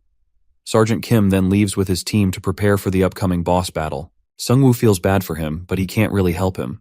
The MC and the soldiers reach the airstrip, which is in terrible shape. Kang says that he messed around with the boss the previous day and it was pretty strong. The MC looks at him with an annoyed expression since he hasn't shared anything useful with him till now. He knows that he doesn't want the raid to fail, but he is still too envious to tell him everything. However, Sergeant Kim has already told him about the boss, so he isn't worried. Finally, the boss monster shows up. It's a massive troll that looks even bigger than the aircraft. The MC is shocked to see the monster since it is a lot bigger than he thought. He has to change his plan to overpower the boss using his werebears since it won't work. The boss notices them and starts walking towards them. Sergeant Kang mockingly tells him that it's still not too late for him to give up his 100,000 gold and run away. The MC raises his hand and tells him he is fine. It's not like he only had one plan. Sungwoo uses Death Response, sending his zombies to latch onto the troll's legs, but the troll quickly smashes them with a single ground-shaking attack. He then detonates a zombie to blast the troll, but the troll monster heals rapidly. The MC realizes that it has incredible defense since it should have been weakened by the curse, but it seems like it's not affecting the boss at all. This boss doesn't really have any unique abilities like the slime monster or the vampires, but it has incredible physical strength. Kang starts to talk crap again and says that they can't even run now since they will lose a bunch of soldiers. The MC isn't planning on leaving without defeating the boss, so he stands his ground and decides to fight back. Even though Hanho is scared out of his mind, he stands with Jisoo and his friend to defeat the boss. Meanwhile, the company commander informs Lieutenant Kang that the prosecutor of Yongdong-po is gaining influence by uniting survivor groups. The commander wants to update the public about the status of the army through a forum post, but the lieutenant stops him, saying that the army can't trust an unverified communications network. He tells him that information is their bloodline, and as soon as they reveal themselves to the public, they can risk giving away their position to the enemy. They still don't know who created this game. Hearing this, the commander isn't sure if that's the best strategy. They might not know everything about the system, but it's still too impactful in this world to be ignored. It is the only thing allowing them to communicate with their troops. The lieutenant asks him if all the troops have been informed. He is planning to kill Sungwoo after the troll boss is defeated, since he doesn't want to leave any threats that don't cooperate with them. He already sent Sergeant First Class Kang to oversee the plan and then steal all of Sungwoo's valuables. The lieutenant is still worried about the MC's friends, especially Jisoo, and asks if they pose any threat to them. The commander tells him that she is just a girl, so she won't be that strong, and the other friend is practically useless. He dares call him useless after what happened in the last chapter. The lieutenant orders him to go to the airstrip and make sure the plan works smoothly. He doesn't want to kill them right away since he wants them to give away all of their gold first. The commander realizes that it feels more like a robbery than a mission, since the lieutenant is more worried about stealing gold than killing a potential threat. Back on the battlefield, Hanho tanks all of the troll's attacks with his invincibility skill, barely feeling the impact. As the troll tires, Jisoo stabs him from behind, leaving her sword embedded with an invincible rope attached. Hanho then circles the troll with the rope, surprising Kang, who thought that the MC's friends were just leeching off him. After seeing them in action, he wonders if Sungwoo got famous by taking credit for their achievements. Hanho's invincibility is about to expire, but Sergeant Kim has a fresh supply of goblins ready to recharge him. Hanho throws a knife to take out some goblins, which reactivates his force field. Sergeant Kang is in disbelief to see that he is killing goblins while fighting the boss, but he soon realizes that his skill requires him to kill monsters in order to stay in effect. He looks at Jisoo and thinks that she isn't trained for human combat. He believes that he can still take her out since fighting humans, and monsters is a completely different thing. However, he didn't expect himself to end up in a situation like this. He wonders if he should just kill the MC right now. As Sungwoo stares down the monster, he has a flashback of their plan. Hanho and Jisoo suggested tying down the monster's feet using a rope. He thought it was too dangerous and said that it was better for his minions to do this job. Jisoo told him that if his minions were killed, their entire plan would fail. Moreover, the two of them were quicker than the minions, so they had a better chance of tying him up. The MC still was skeptical about the plan's safety and told them that he needed time to think. Jisoo told him that he wasn't their babysitter, so he didn't have to think about them so much. They were partners, and he needed to trust them. Back in the boss fight, the MC watches as the two of them successfully tie down the boss monster, causing it to collapse. He tells them that he is impressed by their growth. Now, it's his turn. He uses his great spirit skill to summon all of his minions from his inventory. Sergeant Kang is terrified upon seeing this and wonders if this is the true power of a necromancer. One of his minions hands him the Dragon Knight's masterless sword, and he charges the boss. With the boss tied down, they all start attacking him non-stop. The boss manages to eat one of the orc skeletons as it tries to hit him, but the MC immediately detonates the skeleton's bag full of corpses, causing a massive explosion in the boss's mouth. He then steps up and strikes the boss's head with the masterless sword, finishing it off. For killing the boss, he earns 220,000 gold and levels up to 11, boosting all his stats by 2 points and receiving a special item chest. By killing the boss with the masterless sword, he reduces the egg's hatching time by 98 days, leaving 4,950 days until it hatches. As his level-up skill, he selects the Great Bone Weapons card, allowing him to create more weapon types from bones. Sergeant Kang can't believe that the boss is dead. The MC looks at him and tells him that he has fulfilled his contract. He says that he will be keeping the corpse of the boss since his only mission is to kill it. Kang wonders if he will be able to kill him if he attacks him now. He has 20 soldiers behind him, so he is feeling confident. He plans to get closer to him and break his neck in one go. Sungwoo smiles since he already knows what the sergeant is thinking. He tells him that it's too late for that. Realizing that he has been exposed, Kang tries to hit him up front. His attack causes a huge explosion, but the MC manages to block it using his shield. Kang is in disbelief to see that his surprise attack failed. He orders the soldiers to take care of the minions while he fights the MC. He thinks that the MC will be too weak to fight without his skeletons. As he attacks him again, Sungwoo defends it with his shield and it breaks. He tries to hit him back with the sword, but Kang kicks his arm, throwing the sword away. He laughs as he thinks that the MC is out of weapons. Suddenly he gets slashed in the face with a dagger. He quickly retreats, but the attack leaves a cut on his face. He asks the MC how he managed to obtain the dagger when he clearly didn't have anything a second ago. Sungwoo tells him that his armor is also made of bones and he can convert it into weapons. The sergeant screams at him, claiming that he is still far superior to him when it comes to close combat. He suddenly finds himself surrounded by skeletons. The MC reminds him that he can also create weapons using skeleton bones. He uses his skill and creates bone spears to trap him. The sergeant calls for help, but his soldiers reveal they're already siding with the MC. Sergeant Kim speaks up saying that they have finally decided to survive. All the soldiers are tired of being slaughtered like sheep under his leadership. Kang screams as he tells them that it is a mutiny. They are not even fighting to protect the citizens. All they are doing is to earn gold for the army. The rest of the soldiers also join in with Sergeant Kim and say that he is right. Suddenly, the company commander arrives and asks what's going on. Sergeant Kim tells him that the other platoon has revealed their real mission to them. They refuse to work for an army like this. Hearing this, the company commander tries to scare him back into line. He tells him that he can't survive alone in the current state of the world. Jisoo says that the commander is just digging himself into a hole at this point. The commander continues screaming at the soldiers and tells them that they will be penalized if they leave the army. Kim looks at Sungwoo's group and thinks to himself that they only ended up becoming slaves because they feared being penalized. However, with the MC and his friends on their side, they had nothing to fear. Sergeant Kang can't hold his rage anymore and takes out a syringe. The commander tries to stop him, but he injects the drug that transforms him into a ferocious tiger-like beast. Now crazed and stronger, he kills the company commander. Kang then looks at the MC and tries going after him, but he has to go through Jisoo first. She attacks his head, which gives him a chance to counter, but she quickly ducks thanks to her supreme sense skill. Using her flaming sword, she manages to stab his paw. Kang is strong enough in his current form to grab her with one arm and throw her away. She starts to spit out blood due to the injuries. The were-tiger suddenly sees a notification for a new synergy effect. It turns out that the MC has summoned more than 3 of his canine skeletons. He is furious to see his friend getting injured and discards the idea of keeping him alive. He orders all of his skeletons to tear him apart. Meanwhile, the lieutenant gets excited as he sees Sergeant Kim returning back from the mission. He learns from Sergeant Kim that they defeated the boss, but that the company commander and Sergeant Kang are dead. Hearing this, he nervously asks him what they did to the MC. At the same time, Sungwoo walks into the room with the were-tiger as his new minion and says that he wants to talk to him about the mission. As Kim goes back to the soldiers, they are confused since he was supposed to be on the mission.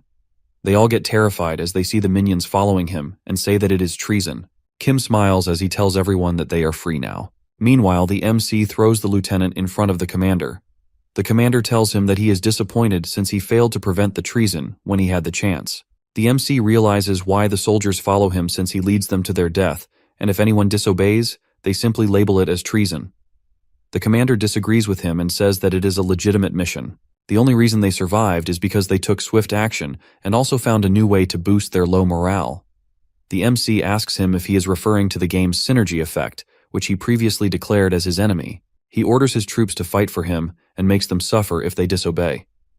The commander slams the cup on his table and claims that it helped their troops to survive. He reveals that when the apocalypse first began, they sacrificed a lot of their men to drive the monsters away. As a result, they received a special synergy effect.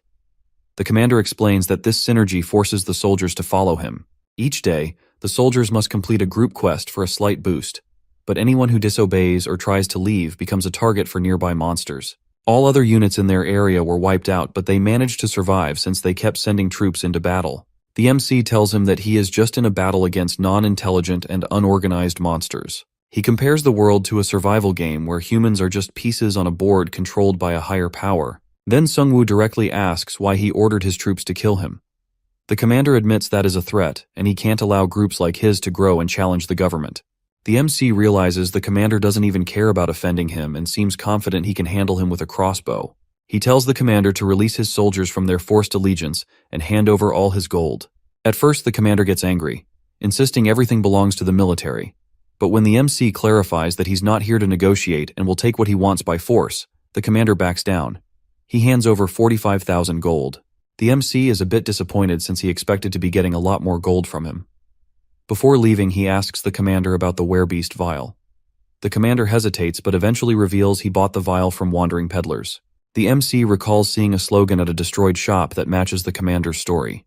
This makes him believe that they were the ones who destroyed the store. He prepares to leave and reminds the commander that he will be keeping in touch with Sergeant Kim to make sure he keeps his word. As he and his minions begin to leave the room, the commander stops them and tries a surprise attack with a crossbow. The MC deflects it with his bone shield and tells him that he was already expecting something like this. The lieutenant orders the other soldiers to take him down, but the MC finishes them off using a bone spear. As he goes for the commander, he warns him about a powerful bomb called Abyss Concentrate, which he got from the peddlers. He tells him that they will both die if he presses the button. The MC casually tells him to press the button since he wonders what the abyss effect will feel like. The commander panics as he realizes that his last resort is not working. Suddenly a skeleton breaks the window and grabs the remote, crushing the commander's hand. The MC then orders the were-tiger to finish him off. After beheading the commander, he realizes that he is only at level 3. All he cared about was collecting gold, and surprisingly, he didn't have enough gold at the end. As the MC is thinking, he comes across a locker. As he opens it, he finds some leftover supplies, including the were-beast vials, which can temporarily transform a person into a monster. Meanwhile, outside, Hanho is trying to heal Jisoo using his new skill. He asks her why she isn't using healing potions, since those would be more efficient, but she tells him that they have a lot of injured soldiers who need treatment. Moreover, he also needs to practice his skills to level it up. He looks back at the minions and feels a bit disappointed since they don't respect him. Just then, Righty pats him on the back, which reignites his trust in humanity. The MC walks outside and asks her if she is feeling okay. She assures him that she's fine and apologizes for rushing into battle. She thought that she could match the were-tiger's power as she was a tiger hunter. Sungwoo tells her that she lost because she didn't choose her character class skill. However, it is a good thing since she is not limited to fighting only one kind of beast. He is glad Hanho's priest class is developing since it will be essential against the upcoming Lich King and his undead army. He can use his healing and the force field for close combat and his daggers when he's fighting from a distance. This makes him realize that he might even surpass him someday if he continues to get stronger. Hanho stares at his robe with the most innocent expression possible and says that it looks a lot cooler than his own. Sungwoo reveals he got this new item, the Shadow King's robe, from a chest after defeating the troll boss. This legendary robe reduces damage and lets the wearer hide in shadows until they attack or someone uses a detection skill. Hanho feels a bit left out, never having received a legendary item himself. Just then, Sergeant Kim shows up and informs the MC that some soldiers have decided to leave to find their families. However, they decided to go to the town with them. Most of his brave and responsible soldiers died in the battle early on, and he doesn't really have enough expectations from the remaining soldiers.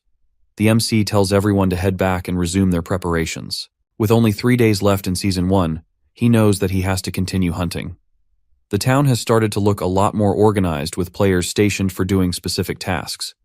The MC continues to level up, but his speed isn't that fast. He realizes that it might take him forever to reach level 15 if he continues at the same pace.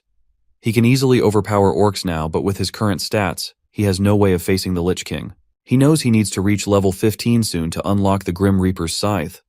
As the chapter ends, players are notified that the main story's first chapter is over. The double gold event has ended, and the restriction on traveling between areas is now lifted.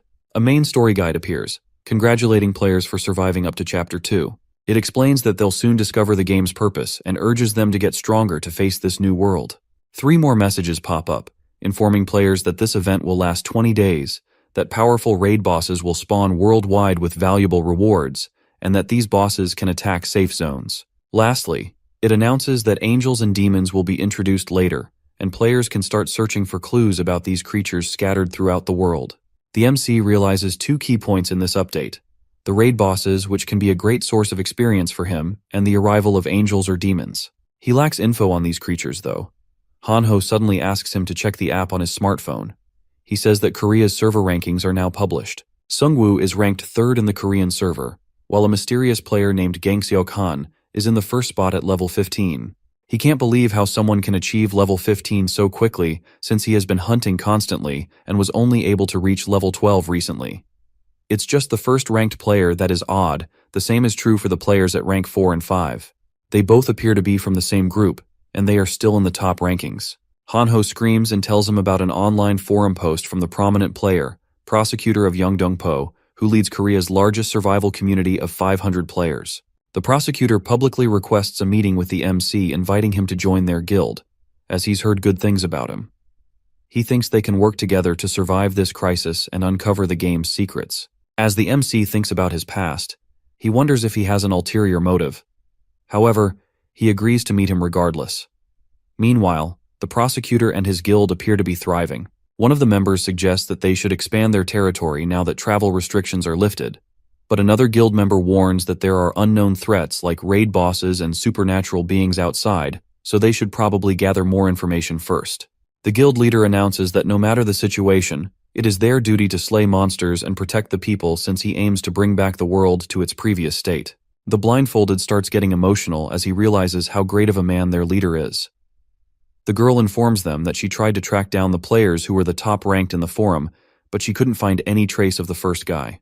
However, she did send a message to the Necromancer on behalf of their guild. The blindfolded guy screams as he hears the word Necromancer. Is this Hanho's twin brother? He says that the Necromancer is known for not doing any mission unless he gets paid. The girl continues staring at her phone screen and tells him that he doesn't always demand payment for everything, and when he does, it's mostly reasonable. She tells him everything that he did for the people, and says that he has a pretty good reputation online. The guild leader tells them that it is the very reason he wants to meet the Necromancer. His group only consists of 3 people, but he managed to get to level 12, which is incredible. He wants to meet him in order to make sure that he doesn't pose a threat to their future. As he is talking, the girl tells him that the Necromancer has posted a reply. He has agreed to meet with him.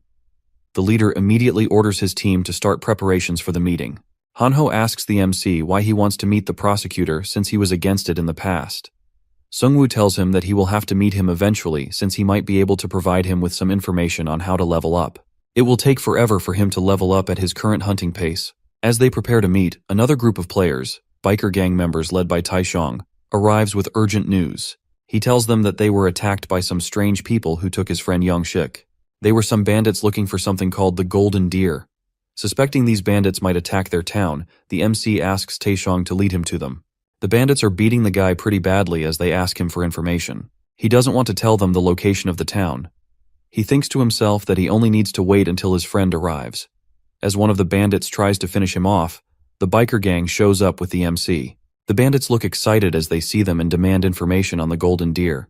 The MC tells them that he knows nothing about the Golden Deer and asks why they are looking for it. The bandit gets a bit carried away after seeing Jisoo since he expects her to be a weak girl. She looks at Sungwoo with murderous intentions and asks if she can kill him. As the MC gives her the signal, she dodges the man's attack with ease. She plays with him for a bit and immediately slashes his hand clean off. His men watch as he screams in pain. They start hitting her with some kind of magic fireball. She slashes through their boss and charges at them with incredible speed. Hanho also joins in with his final form and asks them how they dare aim a crossbow at a lady. The bandit tries to take Youngshik hostage, but the MC sneaks up on him and kills him. He receives 8,000 gold for killing the bandit while the rest of his friends run away. Seeing the robe in action, Hanho feels a bit jealous once again.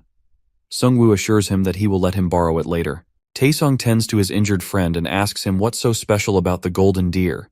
He reveals that it can give the player some specific item. Jisoo suddenly notices a golden deer in the distance. They get a hidden quest to capture the deer, which will allow them access to a hidden stage. The MC uses his zombies to try and catch the deer, but it's too fast for them. He then sends his werewolves to go after him. He chases after the deer as it heads for an alleyway. The deer stops as it encounters a werewolf. The werewolf looks back and tries to intimidate them, but seeing 3 undead werewolves in front of it, the monster decides to run away. With nowhere else to run, the golden deer is easily captured. The group earns a ticket to a hidden stage. However, the MC is worried about something else. The werewolf ran away after seeing them, which was a rational decision considering their numbers. However, the other werewolves they faced all acted like mindless animals. He wonders how it's even possible, but it's time for their meeting, so he decides to shrug it off. Everyone in the group excitedly waits for the prosecutor. Suddenly, Taishong notices some helicopters in the sky. The MC realizes that the leader wants to make a grand entrance to show off his status as the head of Korea's top guild. The prosecutor gets out of the helicopter and greets the MC with a smile. He reveals that his real name is Jung-hoon Choi. As both of them shake hands, the blindfolded guy takes a picture of them saying that this moment will go down in history. The MC starts to figure out the dynamic of the entire guild, since everyone seems to blindly follow their leader. He wonders if there is something else at play. The players in the town are also drawn by his appearance and his charisma. This makes Sungwoo even more suspicious, since the townspeople have never met the guy before, and are still acting like they love him. He has seen something similar in the eyes of the vampires who were willing to sacrifice themselves for their lord. He wonders if he is just overthinking. As he invites Jung-hoon inside, he tells the MC that his town looks peaceful. The MC replies by saying that it's not that great compared to his town. The prosecutor reveals to him that they have more than 30,000 people in that town, and he isn't even considering the entire area. They will soon exceed 40,000 people. Hearing this, the MC asks if having more people is beneficial for him since he gets more workers. Jong-hun doesn't like this, and says that he only wants to save as many lives as possible. Moreover, most of the people in the town are not really helpful since they are either too old or too young. No more than a quarter of the people can actually pull their own weight. Sung-woo realizes that the guy is probably the head of a family of 30,000 people. The prosecutor reveals that he always had his eye on him, but he didn't really want to recruit him to his guild. However, his mind changed after looking at the rankings. He found out that his improvement was not the result of mere luck. He starts opening up a bit and says that having a lot of people trust him makes him a bit anxious. The MC tells him that it doesn't seem like the kind of thing he would tell to a total stranger. The prosecutor explains that he lost his parents when the apocalypse first started. Even though he managed to survive by getting stronger, he still had some resentment towards the game. He reveals his plan to get back against the game someday for what it did, and to do that he needs people like him. The MC asks him if he wants him to join his guild, but the guy pulls out a box and says that he also wants something else. He shows him a prophecy stone. When Sung-woo touches it, he sees a vision of the World Tree on the Yui Island, destroying everything around it. The roots spread throughout the island, killing everyone in sight. After going back, he reads a description saying that this future will occur if he fails to stop the fallen ones. The prosecutor explains to him that the World Tree is going to destroy their entire world. They both need to work together if they want to prevent this from happening. It has already planted its roots in the Yui Island, and there happens to be a raid boss in the area. The MC realizes that he is assembling a raid party, and that's why he needs him. He doesn't really have a choice since the fate of the world is at stake. Sung-woo wonders if he should mention the Lich King's future to Jong-hun, but he decides against it, as he realizes that it probably won't happen if he manages to get the Reaper's scythe. He agrees to work with him but tells him that he won't be joining his guild. He also mentions that they equally share all rewards gathered from the raid. As they both shake on the conditions, Hanho bursts into the room and tells them that there is an emergency. He reveals that a group of raiders is heading towards their town. The prosecutor steps forward as he hears this and says that his guild got the opportunity to show their strength before they started working together. Jong-hun assembles the Crusaders team, and they all stand to face the bandits approaching them. The leader stops in front of them while smoking a cigar.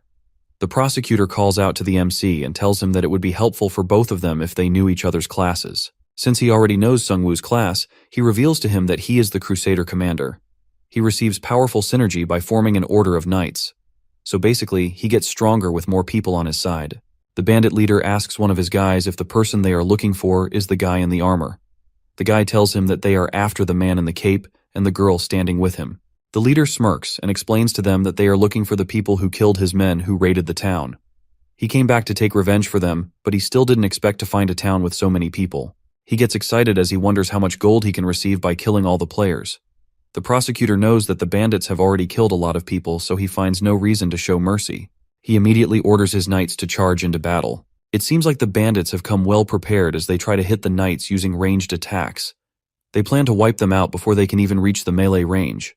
However, as all the spells and projectiles come flying at the knights, the prosecutor raises his sword and gives them a force field buff. It protects them from all the spells. The bandit leader is a bit annoyed by his spell, but he chooses to fight on. His men ride their bikes towards the knights, but their weapons prove useless against their tough armor. The knights clear through the bandits like it's nothing. Suddenly, they all hear a truck coming towards them. The man driving the truck calls out to all the bandits and warns them to move out of the way. The prosecutor is ready to defend his men. He picks up his sword and charges his special move. The blindfolded guy screams at the rest of the soldiers to retreat since he knows about the destructive power of the attack. Jong-hun finally uses his cross spear spell, which shoots out immense energy in the shape of a cross. Everyone in the path of the spell is obliterated. The trucks are completely destroyed by a single spell. The bandits are starting to panic since none of their tricks are working. In all of this, one of the knights gets hit by 2 axes and gets blasted instantly. It is the bandit leader. He signals the axes to come back and explains that they are the vortex blades. No armor is strong enough to block them. The MC watches this and gets a bit worried since the weapon looks extremely powerful. He knows that these aren't ordinary blades.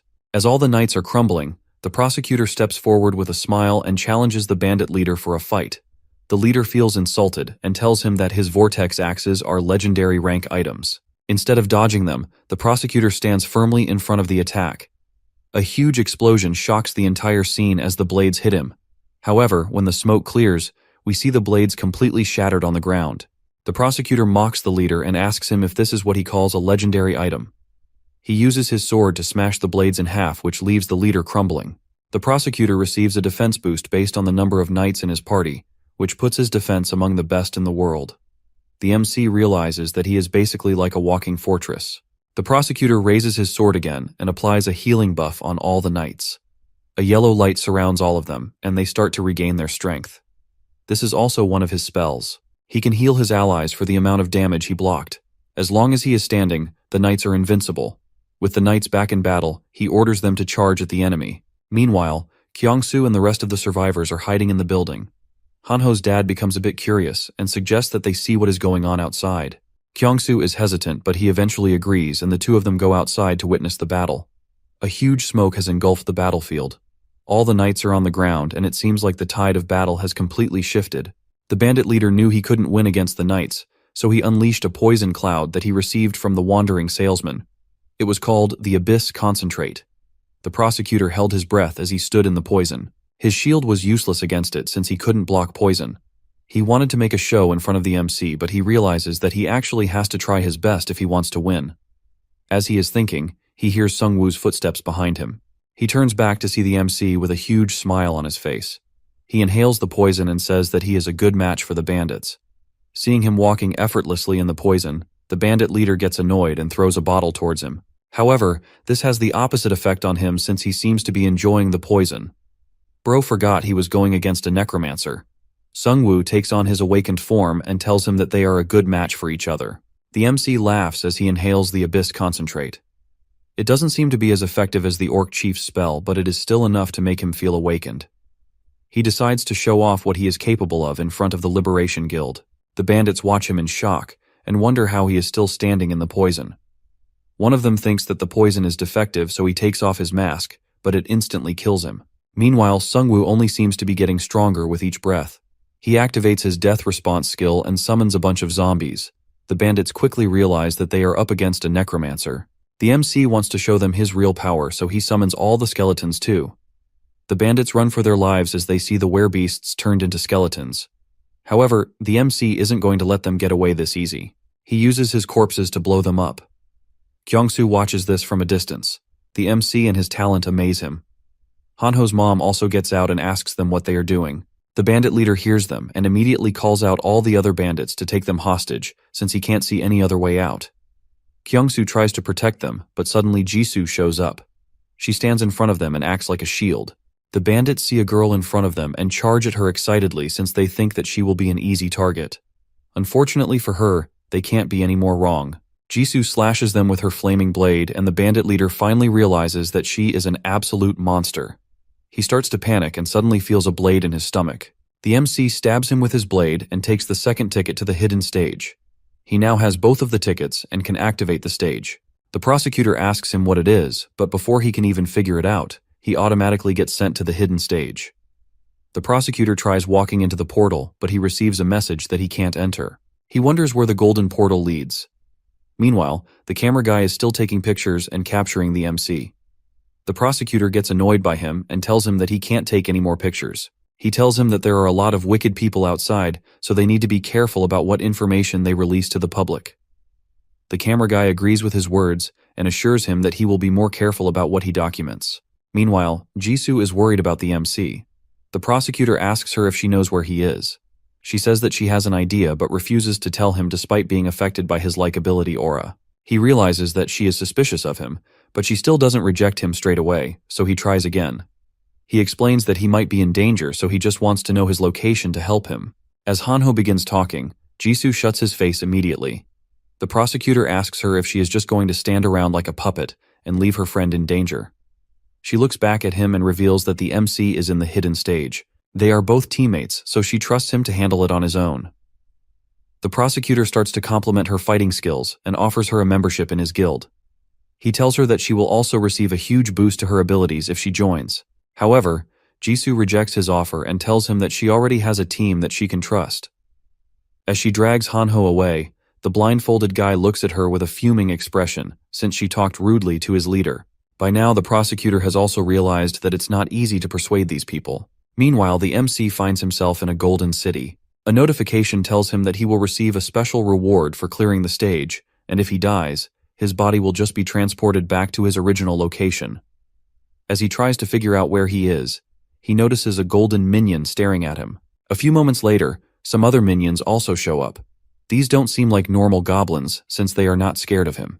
He immediately summons Righty and orders it to teach the minions a lesson. Outside the gate, the Liberation Guild is trying to heal their injured members.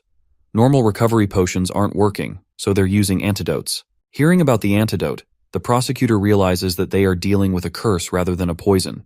He asks the girl what she thinks about the item. She tells him that it sounds like black magic, but she still doesn't know how the bandits managed to get their hands on it. She guesses that they probably got it from a special store. The Prosecutor Guild is puzzled as to why this strong curse had no effect on Sungwoo. The blindfolded guy uses his 3-star scout class and informs them that the MC was actually empowered by the curse during the fight. The increase in his stats was not that much, but he received other awakening abilities. Moreover, his mana regeneration and vitality increased at an abnormal rate. This makes the prosecutor even more confused, since it leaves even more questions unanswered. Manhwa asks him if he made a deal with him to share all the rewards of the raid. He tells her that he had no choice, since it was the only way he could convince him to join their party. Hearing this, she requests him to allow her to write the contract. She thinks he is young, so she can take advantage of him by drafting a contract that is favorable to them. The prosecutor allows her to draft the contract but reminds her not to do anything that would make him leave the party. He then asks them what they think about the prophecy stones. Both of them describe it as a fearful experience. He notices that while others have been frightened by glimpses of the world's end through the prophecy stone, the MC seems unfazed. He then asks her to check if he has ever encountered the prophecy stone before. Inside the secret stage, Sungwoo's minions are causing havoc. He revives golden orcs and realizes that they're stronger than typical monsters, but they're still no match for him. With no one to protect, he's free to fight at full strength. He doesn't have to think about his next move, and he can do whatever he likes. All he needs to do is to kill all the monsters in front of him. He doesn't have to worry himself about his reputation or his teammates. He is truly a one-man army. As he ventures deeper, he briefly feels himself slipping mentally but refocuses when he hears his name. He looks around and sees all of his skeleton minions surrounding him. Even with them being around, he feels a bit lonely. He soon arrives at a crossroads and is presented with two choices. There is a larger treasure chest on the left and a smaller one on the right. He knows that the bigger chest will carry greater risk, but it will also bring him a greater reward. With this logic in mind, he steps towards the bigger treasure despite its risks. As he walks towards the chest, he doesn't encounter a single monster, which makes him feel a bit suspicious.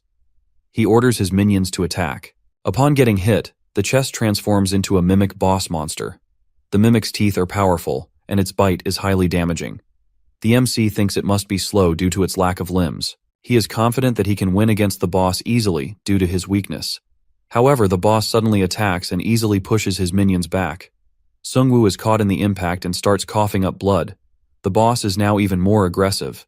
It starts chasing him while Righty tries its best to hold it off.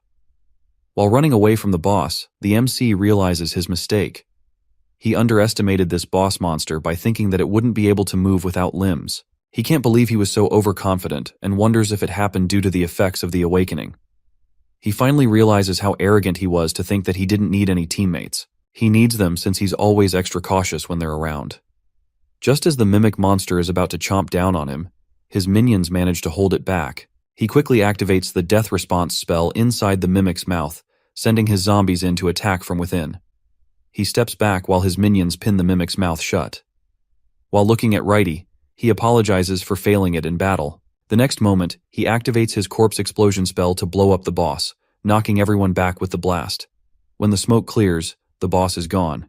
He earns 1,434 points for defeating the boss and completing an A-rank mission. He realizes that the boss's tough outer shell protects it from outside attacks, which means that it is impossible to kill it without attacking it from within. It was also the reason he couldn't recover his health when Righty was attacking the boss. Sungwoo learns a valuable lesson from this fight and decides not to make the same mistake twice. Even though the entire world has turned into a game, he can still die. After healing up, he heads to the next room, which turns out to be a reward room with lockers he can open using his newly earned points. The items inside these lockers are rare and can boost a player's stats and experience. None of these items are available in normal stores. He thinks for a moment and chooses an oath parchment, which lets him form a pact with another player. Both parties must fulfill the conditions of the pact or face death. He also selects 3 C-rank items, an upgrade stone, a strength vial, and an experience card. As a reward for clearing the hidden stage, He levels up to 13, boosting all his stats, and receives 150,000 gold. He uses an agility card to gain 3 points, figuring it could have helped him dodge the boss's attacks. After getting everything he needs, he exits through the same golden portal. He meets up with the prosecutor, who tells him that he was surprised to see him disappearing all of a sudden. The MC apologizes for wasting his time, but the prosecutor tells him that it was all worth it. He shows him a crate with some potions as a gift. He also suggests they post a photo and their alliance contract online to give people hope, explaining that heroes like him inspire others. Sungwoo agrees, despite knowing that this might make him a target. However, he also needs to maintain a positive image, so he thinks it will be fine. After taking the picture, the prosecutor gets back on his helicopter and leaves. Hanho looks at all the potions he left for them and can't help but be impressed. He thinks that the prosecutor is a good guy, but the MC still has his doubts. Jisoo suggests that they should start to train and get stronger since they have joined the raiding party. The next morning, they attract a group of goblins and orcs with a foul-smelling bait called rancid wolf meat, which was actually a failed recipe of Hanho's mom. As the monsters charge in, the MC detonates the ones that die, creating a huge explosion. This allows them to hunt at an exceptionally faster rate. Meanwhile, Hanho's dad sets up a sentry post with his new skill, creating a safe zone around the town. They don't really have to worry about monsters attacking the town now. As they are talking, Taesung arrives with his biker gang and says that he has some urgent news for the boss. The MC is a bit surprised to hear the word boss. He reveals that they found a store in Hayangnam, but it was already destroyed by someone. Sungwoo realizes that it is now becoming a serious problem since someone is deliberately destroying all the stores. These stores are important in this world since they can't really produce anything. With no stable source of supplies, they're left to hunt and forage daily, as farming seems impossible for now. Sungwoo orders him to inform Kyungsoo if he comes across any other stores in the area. They have to assign guards to every store they find, or their safety could be at risk. He then notices that some of his female friends are standing far away. Taesung explains it's because he kicked Yujin when she was possessed by a vampire lord, so now they think he's a brute who hits women. Hanho whispers to him that he might be popular online, but his reputation on the ground is terrible. For the first time, Sungwoo is glad that the forum exists. Taesung leaves with his gang, and the MC prepares to grind for more levels. Suddenly, Jisoo senses something and alerts everyone in the group. She tells everyone to get ready, and 2 werewolves burst out from nearby buildings. The MC's minions try to hold them off, but while he's about to shoot one, another werewolf warns him not to shoot. He is shocked since he has never heard a werewolf talk. As they continue fighting the monsters, one of them grabs Hanho's bag and starts devouring the rancid wolf meat they've been carrying. While the werewolves are distracted eating, Sungwoo's minions surround them. He aims his crossbow at them and demands a reason not to shoot this time. 2 of the werewolves look to their leader and ask what they should do. The leader wolf tells them to calm down and says that they still have a chance. Sungwoo wonders what the wolf is talking about since they are completely outnumbered and don't seem to have any chance of escaping. The leader wolf suddenly attacks the weakest orcs nearby, giving his companions a chance to escape. The MC manages to stop the leader with 2 arrows, but the other 2 get away. Seeing him putting his own life in danger, the MC is impressed by the leader's loyalty. His minions immediately pin him to the ground and Sungwoo asks him why the werewolves attacked them. The leader explains they lost control after smelling the meat in Hanho's bag. The MC then asks them how they managed to come back to their senses. The leader reveals that they were on a quest that made them hunt and eat humans. Once they completed the quest, they returned to their senses. The MC didn't know that there was a quest forcing the wolves to attack humans. He simply thought that all monsters were acting on instincts. He asks the werewolf if there are more like him in the area. The leader doesn't answer the question, but Sungwoo already knows what he is hiding. He asks him if they are the ones who destroyed all the stores. The werewolf says that they're not responsible for destroying stores. They try to avoid humans when possible. He tells Sungwoo about another group that's hostile toward humans and is destroying stores to weaken players. This group, led by humans known as the Mad Scientists, is creating dangerous items to harm others. The MC realizes that they must be the wandering merchants he's heard of. He asks the werewolf if he is telling him all of this information so that his teammates can come back and save him. However, the leader says that he already instructed the wolves to run away and never look back in a situation like this. When Sungwoo finally puts his sword on the monster's neck, he is expecting him to beg for his life, but the werewolf does the opposite. He says that he has been waiting for this moment for quite some time. He admits that when the class selection event happened, he distrusted the system and didn't choose a class for himself or his family. However, his son loved games and chose a class card, only to become the first human the werewolf devoured. The leader says he wanted to die the moment he regained his senses. Sungwoo knows that he can't let him live no matter how bad he feels.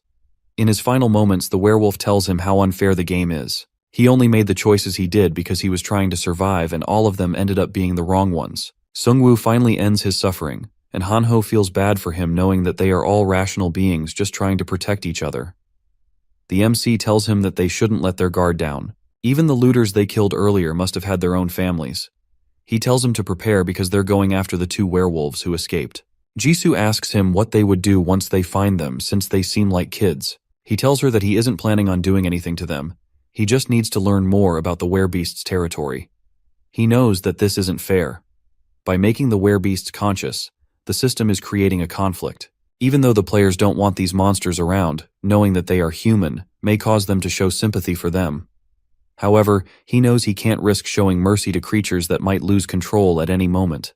The system programmed these beasts to hunt and kill people, and it is evident by the quest that they all receive. Sungwoo's group travels a long way searching for the werewolves. Suddenly, they all hear a voice nearby and hide. They see the two werewolves captured by a group of kobolds. One kobold jokes about making sausages from the werewolves, but their leader tells them not to eat them. He reminds them that they're gifts for their queen. The kobolds stab the werewolves with their spears and drag them off to their hideout. The MC and his friends are puzzled since kobolds are weak monsters, yet they manage to capture two mid-level werewolves. Sungwoo guesses that they might have spread some kind of paralyzing poison on their spear, but he still can't figure out how they managed to tie them up like that. They also spot a store in the dungeon, which means it hasn't been cleared yet. Sungwoo tells his team they need to secure this store to help their whole community survive.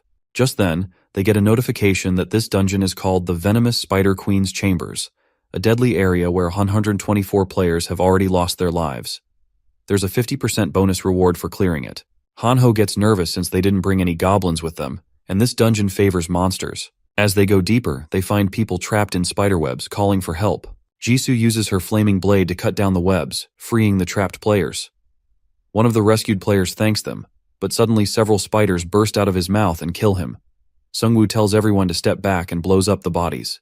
He tells everyone to stay alert and keep an eye on the ceiling since the spiders appear to be coming from all directions. The explosion attracts more spiders and kobolds towards them. They begin swarming the group. However, Hanho suddenly throws his knife and kills one of them. This activates his Super Saiyan form. Fired up, he activates his Berserk mode and starts crushing the spiders and kobolds with a huge smile on his face. This scares all the monsters who think that he is the demon and start running away. My boy gets a bit too carried away with his power and starts to replay Sungwoo's monologue all over again. He also thinks that he doesn't need his teammates anymore since he can fight everyone by himself. He is now a priest bandit. The kobolds try a new tactic, ordering the spiders to trap Hanho with webs from all directions. Sungwoo realizes that this is how they manage to tie the werewolves. They manage to tie him up briefly, but Hanho breaks free with a loud roar. The kobolds command the spiders to keep spraying him, and they finally immobilize him completely. Realizing that he can't get out, Hanho comes back to his senses and calls the MC for help. Sungwoo explodes the bodies around them again, catching the monsters in the blast. As he gives him a short lesson about controlling his emotions, more monsters appear. He activates his death response ability to summon zombies and sends them to the monsters. He clears the invading monsters with an explosion, allowing his team to take control of the subway station. However, the path to the next station is blocked. He remembers that this subway connects to a mall above, where he thinks the queen might be hiding. After clearing the mall, they reach the boss room, but a notification warns them that this dungeon, known as a killer dungeon, has claimed the lives of 124 players. They will still receive a small reward if they leave now. Hanho is scared since the dungeon is already offering them a reward without even entering the boss's room. Jisoo asks him if he wants to continue. Our boy isn't the one to back down, so he insists on pressing forward. Inside, a kobold shaman greets them, revealing that he's the dungeon boss. Sungwoo expected the boss monster to be a spider queen, so he is a bit surprised.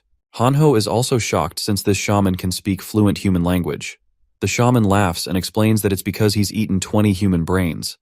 The MC realizes that the game lets monsters grow stronger by killing humans. The shaman taunts them, saying he'll soon have 23 human brains. Suddenly the ground shakes and the venomous spider queen appears, joining forces with the shaman. It appears that this dungeon has two monsters. The two monsters merge, with the shaman acting as the brain and the spider queen as the body.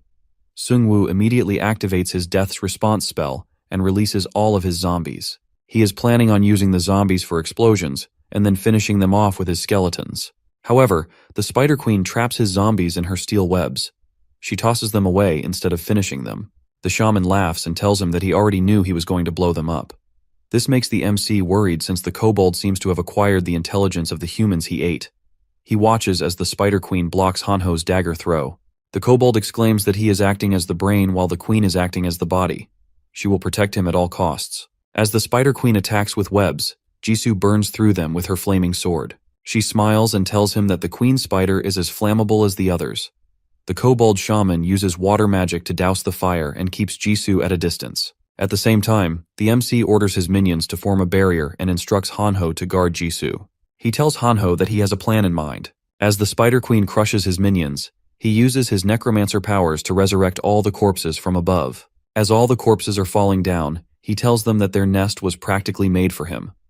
Decorating your house with corpses is not a good idea when you are fighting a Necromancer.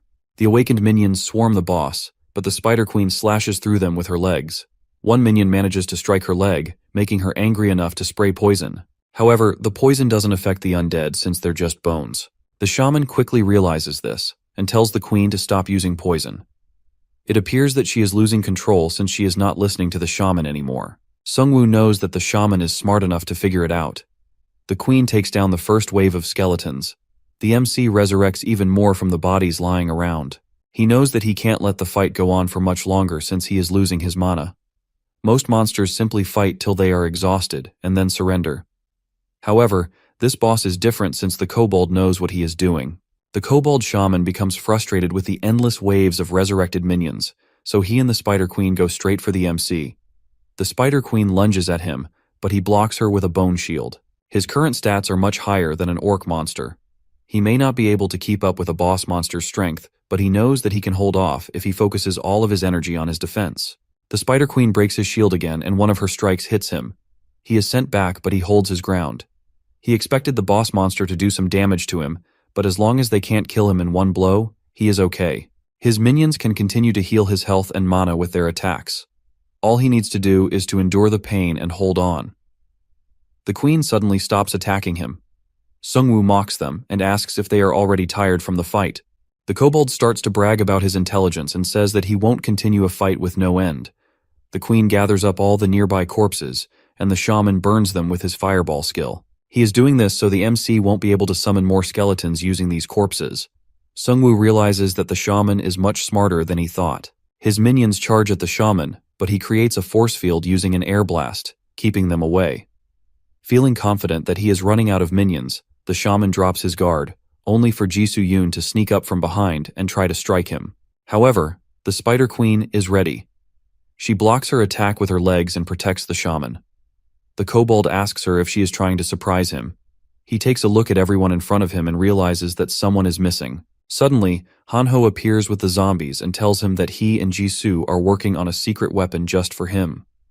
The shaman mocks Hanho for being stupid and says that the zombies can't even come to hear them. As the shaman orders the queen to attack, he realizes that she isn't in her senses. Hanho pulls out the rancid meat and reveals that he had spread it on the zombies. Its smell is irresistible to both the Spider Queen and the kobold shaman. Since the kobold is also a monster, he can't help but go after the scent of the meat. Sungwoo knows that no matter how intelligent the kobold is, he can't go against his natural monster instincts. The shaman tries to stop the queen, but it's too late.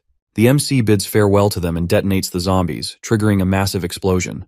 Meanwhile, the prosecutor is facing off against another boss monster. He slashes it in half using his sword, killing the man-eating bat. His troops cheer for their victory, and he gains experience points from his crusaders. He is strong enough to hunt any monster he wants, and can gain experience points from his party members. He knows that he is not in the first place, but he still thinks he is stronger than him. However, he's still uneasy, wondering how Gangseok level up so fast. Even with the most powerful guild in Korea under his command, the prosecutor can't seem to catch up to this mysterious competitor. It somewhat scares him since the guy is so mysterious, and he doesn't know anything about him. He wonders if he can become a future threat to the order he has established. Suddenly, his scout reports that the Korean rankings have changed. The prosecutor can't believe his eyes as he witnesses that the MC has reached level 14 and claimed second place. Furious, he wonders how he managed to level up so quickly. After the explosion, the kobold shaman barely clings to life, but Hanho finishes him off with a knife to the head. For defeating the shaman boss, they earn 300,000 gold and a 50% bonus for clearing the killer dungeon. Hanho feels proud to finally contribute and says that he is not just a wannabe tanker anymore. It turns out that the Spider Queen is still alive. She screeches and goes after him. Righty stabs her in the eye, instantly killing her and giving them an additional 300,000 gold. The MC levels up to 14, and Righty's rank increases as well, boosting his strength and leadership. As a reward for leveling up, Sungwoo draws a new card and gains 2 more minions. With his current number of minions, he thinks that he is almost ready for the raid. He doesn't think that he will have any trouble finding the Grim Reaper's scythe, since he is close to level 14. His first awakening is also getting closer, which makes him a bit worried. Jisoo tells them that they should find the store now that they have cleared the dungeon. Later, they find a C-rank store in the dungeon that works like a slot machine, offering gold, platinum, and diamond options. Sungwoo realizes that the cost of platinum rank is lower in this store. After reading the rules, they realize that it's basically gambling. Hanho wants to meet the manager of the store. Meanwhile, Sungwoo starts to analyze their chances of winning. It basically works by receiving tokens. The more tokens they have, the more chances they have of getting a good item. Hanho raises his hand and insists that he wants to go first this time since he thinks it will somehow increase his luck. Sungwoo tells him that there are 3 machines so they can all try to play at the same time. After several tries and no luck, a message pops up saying they'll get a low-ranking item if they fail 5 times in a row, frustrating Hanho. Jisoo and Sungwoo keep spinning like they're addicted. The game is designed to give you a higher chance of winning the more you play. I mean, that's basically how you become addicted to gambling. They decide to go all in until Hanho finally hits the jackpot. He wins a legendary magic scroll, which allows 1 random skill with a 50% chance of failing. Jisoo eventually gives up as she runs out of money, but our boy isn't going to give up that easily. He also hits a jackpot and gets a top-tier item, the Shadow King's Ring. It boosts agility by 3, health by 2, and summons a shadow clone that deals 50% damage. He also unlocks a special quest to collect all the Shadow King's relics, which will reward him with the Shadow King's crown. The quest is basically to gather all the items in the set, so he isn't that interested in it. Since Jisoo didn't win anything, Sungwoo gives her the Wind Spirit's bracelet. Bro didn't her to destroy the machines in the store. They head back to town to inform the others about the stores as they need someone guarding them. Over the next few days, Sungwoo and his party work to make the town more self-sufficient. Ready for their next raid, Hanho updates him about a new feature on the app. A live broadcast. He opens one of the broadcasting streams that seems to be online. Jisoo guesses it's a test stream since they only see an office. The MC wonders if this was the system's idea or the Liberation Guild's idea. He doesn't want to overthink and call it bad, but he can definitely see the potential to influence public opinion. He realizes the prosecutor could use it to rally support for his guild. He knows that he is not a bad person, but ambition can sometimes force people to make bad choices. Sungwoo's recent level up to 14 has upset his plans, making him more determined to keep an eye on him. He knows that the prosecutor will try to keep most of the raid rewards to himself. However, he has a special oath parchment from a hidden stage, which might come in handy soon. Suddenly, a helicopter arrives, and the blindfolded guy shows up. He introduces himself as Minhyum Seong and says that he is the lieutenant of the Crusader team. He reveals that he is here to pick up the player in second place. As they fly, the MC asks him about the safety of this way of travel with wyverns nearby. The blindfolded guy reassures him that their guild members are tracking each wyvern's position in real time. The pilots tell him that it's not 100% safe, but they also can't miss out on the benefits of traveling through air. The MC realizes the advantages of having a large guild for coordination. Things like these are impossible for a small group of survivors like them. He wonders if there is an alternative to flying in the air. Suddenly, they receive a notification assigning a competition-type raid quest. They need to defeat the raid boss solo for a special reward. The final boss has the Gladiator's Blessing, reducing damage by 90% from strong attacks. However, the buff is inactive in one-on-one combat, and whoever defeats the boss alone will earn a special title. The blindfolded guy feels a bit surprised after reading the message because this wasn't part of their plan.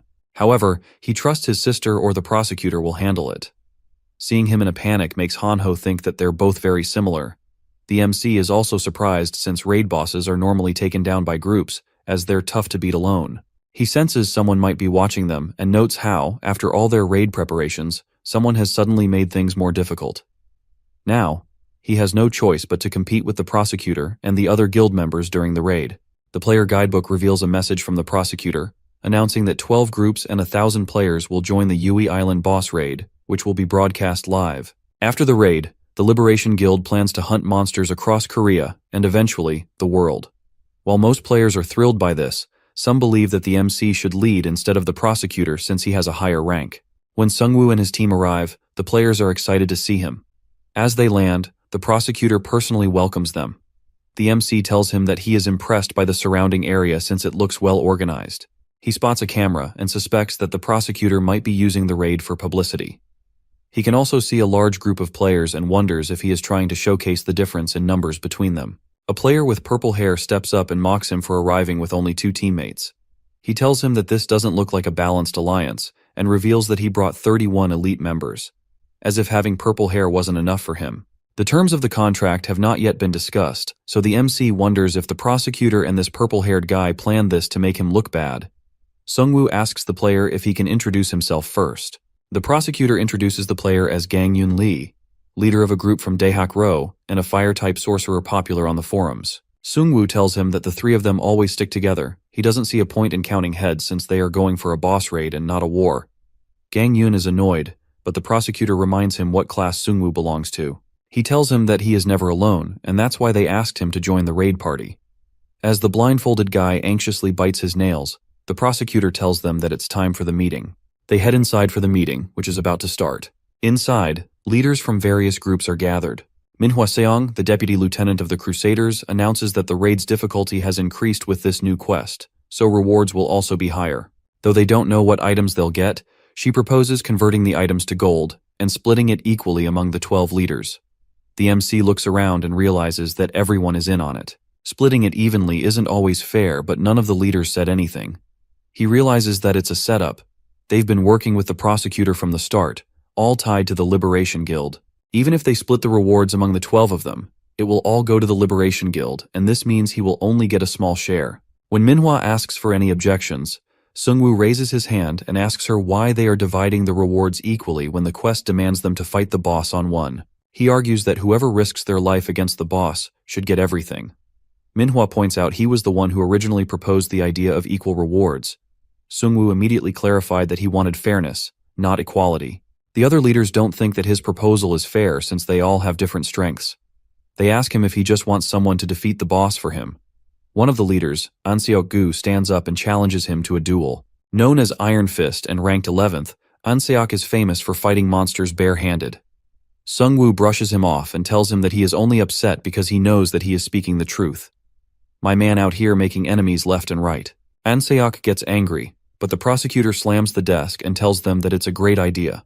He hides his frustration and tells them that it will only make the raid more interesting. That night, An Seok takes out his frustration on the lizard monsters. As he continues fighting, more and more monsters start showing up.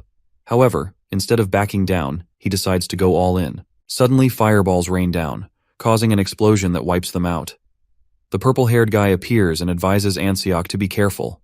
He tells him that they will be in big trouble if he dies. The island has become a perfect habitat for the lizard monsters. An Seok, however, is confident that he can finish off all the monsters.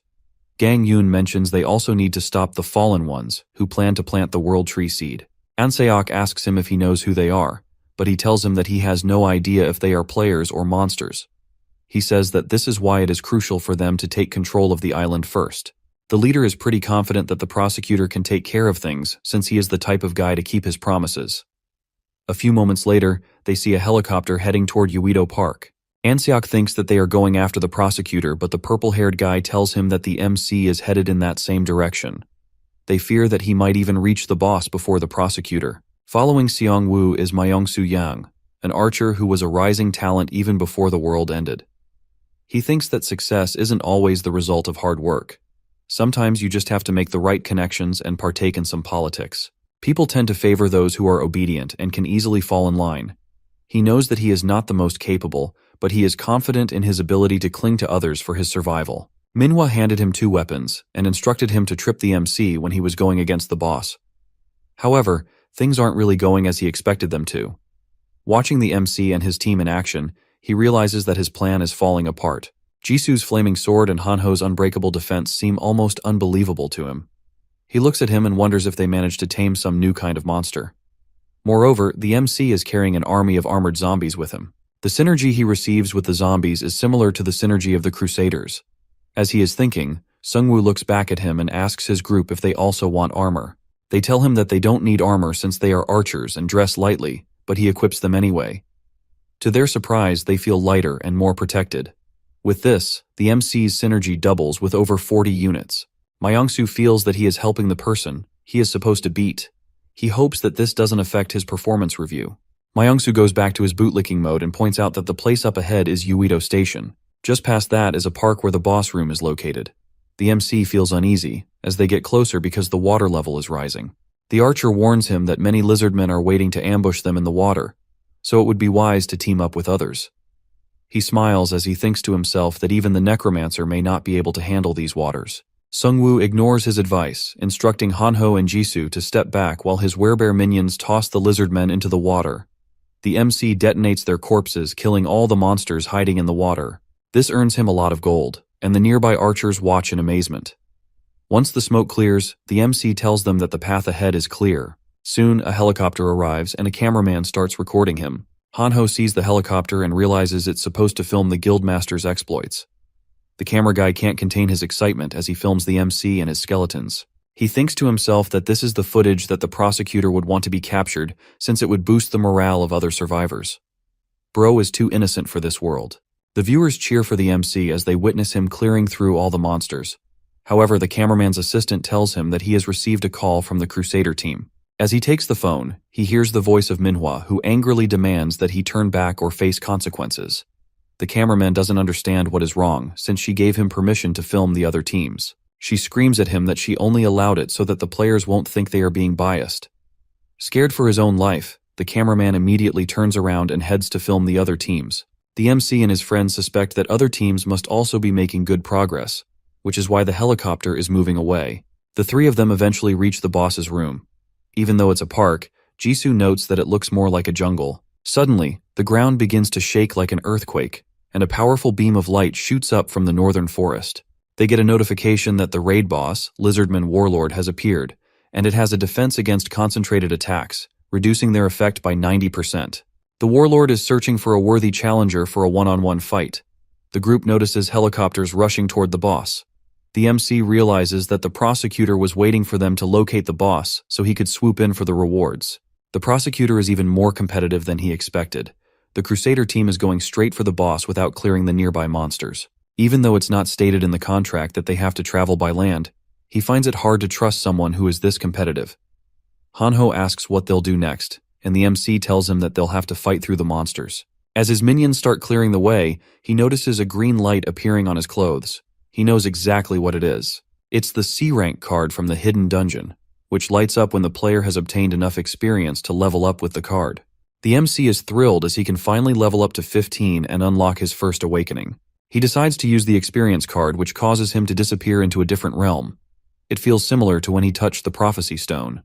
However, his actual body seems to be floating in space. There he sees a bright light and a system message saying he is the one who holds the reins of death and must find the Grim Reaper's scythe.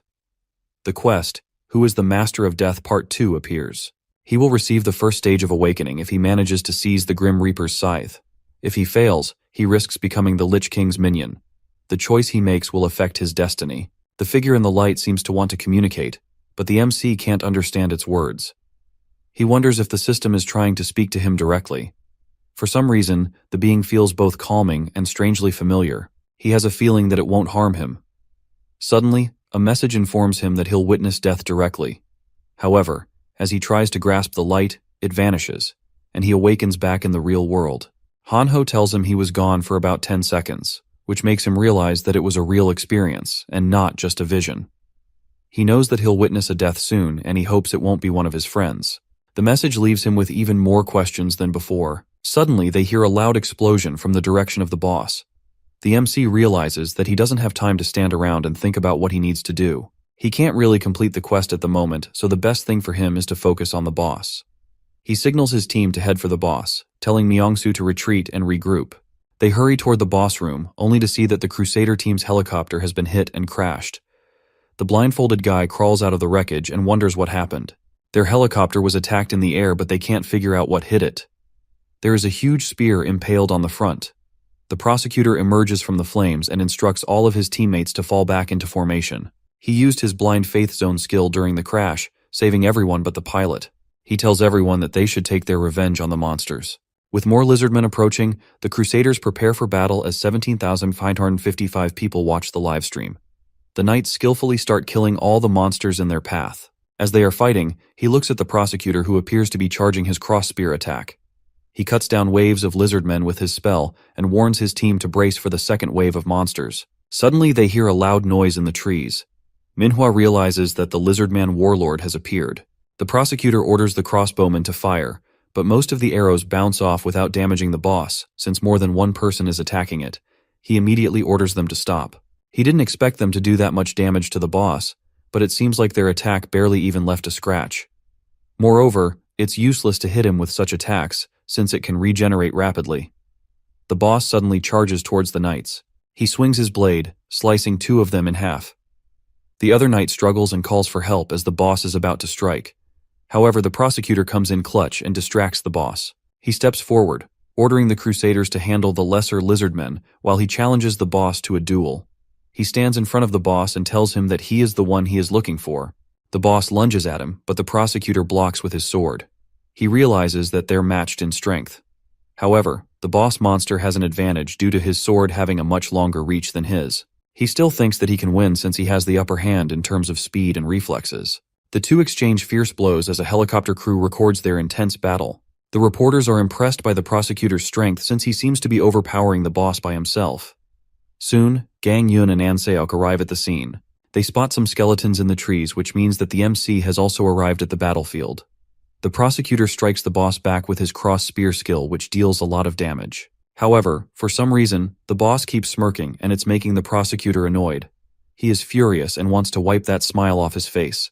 All of a sudden, the boss breathes fire, but the prosecutor blocks it with his force field skill. His Crusaders try to help, but he tells them to stay back. He knows that it is too dangerous since the boss managed to destroy his force field in one attack. The warlord then sheds his skin, revealing his true form, the Wandering Drake. Another notification pops up, announcing the second phase of the boss fight. The prosecutor is shocked to see the true form of the boss monster and wonders if he was hiding his true identity all this time. I mean, bro was smiling during the entire fight, so he did give him a hint. The Drake lunges at the prosecutor. The force of just one blocked attack nearly shatters his bones. The next moment, the Drake's tail sword strikes, leaving him severely wounded. The crowd watches in shock as the prosecutor falls down. Manhwa, fearing the worst, starts to cry as she believes the prosecutor is close to death. Just as the Drake closes in, a corpse explodes near him. Sungwoo's minions join the fight, smashing the Drake's head with bone weapons, while werebears pummel him with their fists. As the Drake roars and tries to rise, the MC stabs him in the head with the masterless sword. Everyone starts to cheer as they realize that the Necromancer is overpowering the Drake. They all are watching the broadcast from their home. Even Manhwa is glad to see him since he can save the prosecutor. She doesn't even care about the rewards anymore and just wants him to kill the boss. Sungwoo leaves the sword in Drake's head, and one of his werebear skeletons shows up with a bone hammer. An Seok realizes that he is going to use the hammer to pierce the sword into the boss's skull.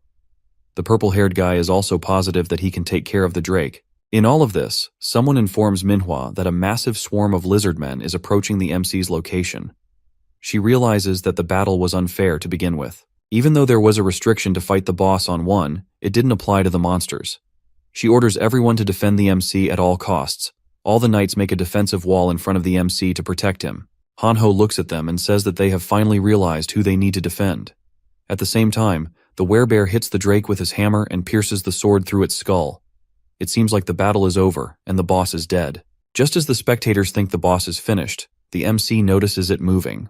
Jisoo asks him what is happening since they clearly killed the boss. The boss begins its third phase, transforming into its ultimate form, the young host of the seed. A system message announces that the raid isn't over, and no one can leave until the boss is defeated. The MC is frustrated that the system always changes things up to confuse them. It's almost like someone is toying with them. The knights are having trouble holding the lizard monsters, but the MC trusts his friends to deal with them. The real problem is the massive boss monster standing in front of him. He yells at everyone to get out of the way since the boss is about to breathe out fire. The attack is so strong that it even obliterates its own lizard men. Sungwoo tries a corpse explosion, but it doesn't affect the boss. His werebears instantly turn to ash, and he can't think of a good strategy to fight back. He decides to try and distract the boss for now.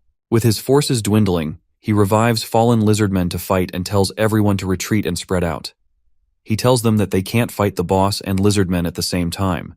They need to deal with the lizard monsters first. Realizing that the raid has failed, they all retreat.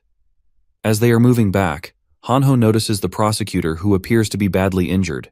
As he tries to help him get to safety, the boss appears behind him and tries to attack. Just then, Righty slashes the boss, blocking its next move. The MC jumps out of the shadows and stabs the boss in the eye, but the boss retaliates, slicing off one of his arms. It turns out that he was using a shadow clone. The real Sungwoo grabs Hanho and starts to run. Hanho is still shocked and asks him what it is. He tells him that it was a shadow clone. Even though it couldn't do much damage, it was enough to trick the boss. He also realizes that his clone's attack was effective since he aimed it at the boss's eye.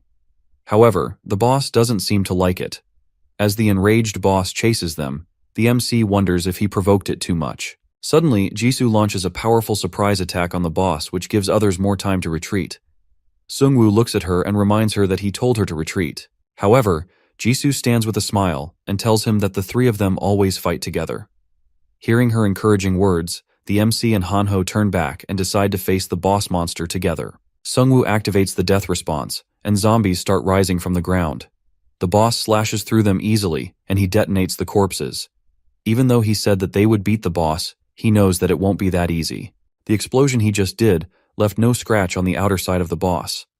Moreover, he can't defeat it from the inside since the boss isn't eating any of his minions. He keeps resurrecting the lizardmen, which Hanho and Jisoo are fighting, but the boss is destroying them so quickly.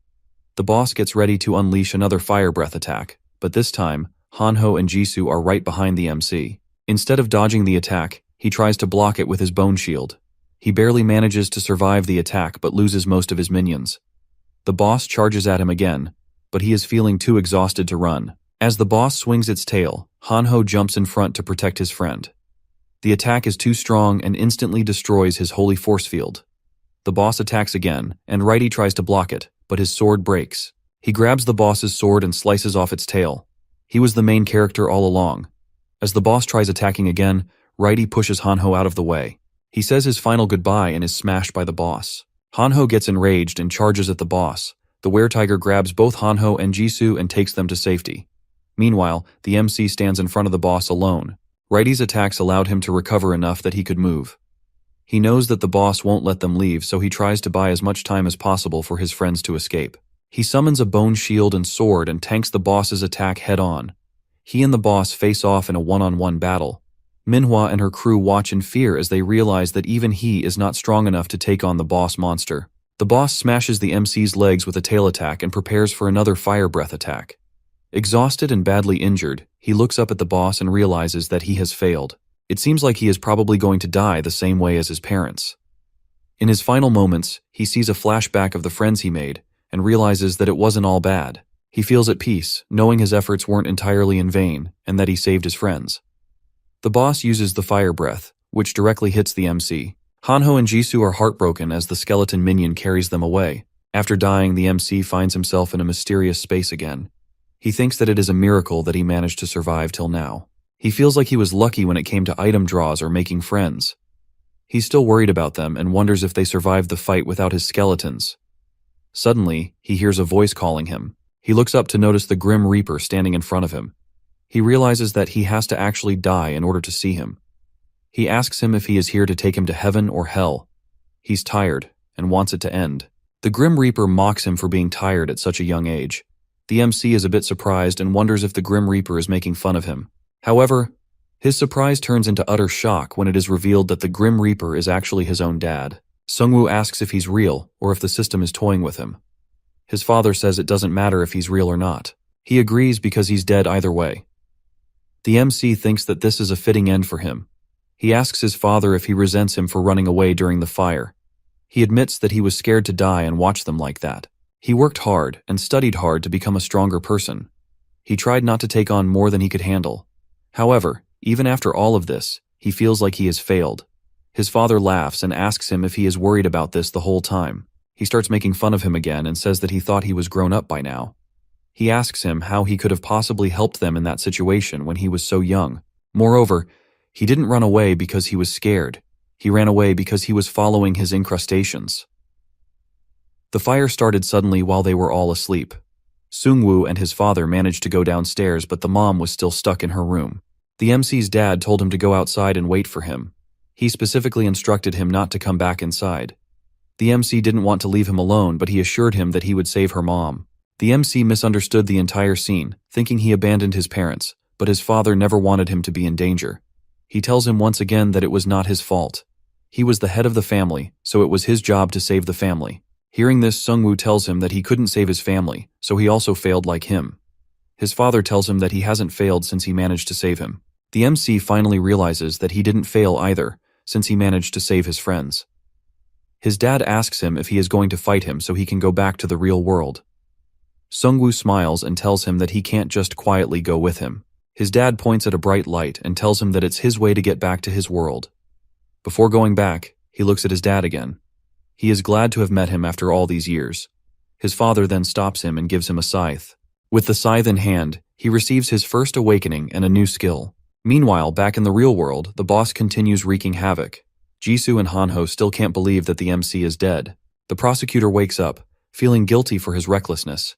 He notices the resentful stares of the MC's friends. Deep down, he knows that he deserves it. The prosecutor still remembers Hanho saving him when he was unable to move. He thinks that it was mostly because of his passive skill, but he was still the only one who came to save him. He turned away from his most powerful allies and made plans without him. He knows he needs to make things right or the world will be destroyed. The blindfolded guy runs towards him as he sees him awake. The prosecutor realizes that Hanho was the one who saved him earlier, which means that Minhyum abandoned him. They start retreating from the battlefield. The prosecutor apologizes to the MC and promises to protect his friends to the best of his abilities. As they retreat, the sky suddenly darkens. They all receive a warning message that the Great Spirit has been activated in their area. Manhwa notices a green light in the black fog. She wonders if this is happening because of the MC. Our boy shows up dressed like a Lich King. Manhwa and her crew are scared as they think that he has turned into a Lich after dying. Meanwhile, the MC can't really feel anything. All of his senses are dull, and he wonders if he is even alive. He receives a notification that he has been revived with a special Necromancer feature which is now on cooldown for 31 days. With his first awakening, he can summon the Grim Reaper Scythe and raise large monsters for his army. He also receives a secret store coupon for being the 9th player to reach the first awakening. He can now summon the Grim Reaper's Scythe once per day for an hour and turn into a Lich. This exclusive skill lets him increase his minions by 50 and boosts all his stats by 10. He can also resurrect and regenerate undead as many times as he wants. With this, he is ready to face the Drake boss. He calls out the Drake and tells him that it is his time to face his second phase. Hanho and Jisoo rush towards the boss after seeing the MC use his Great Spirit skill. The prosecutor looks at them and wonders how he can still be alive after such a brutal attack. As his friends excitedly run towards him, they notice a completely different Sungwoo standing in front of them. He almost looks like a monster.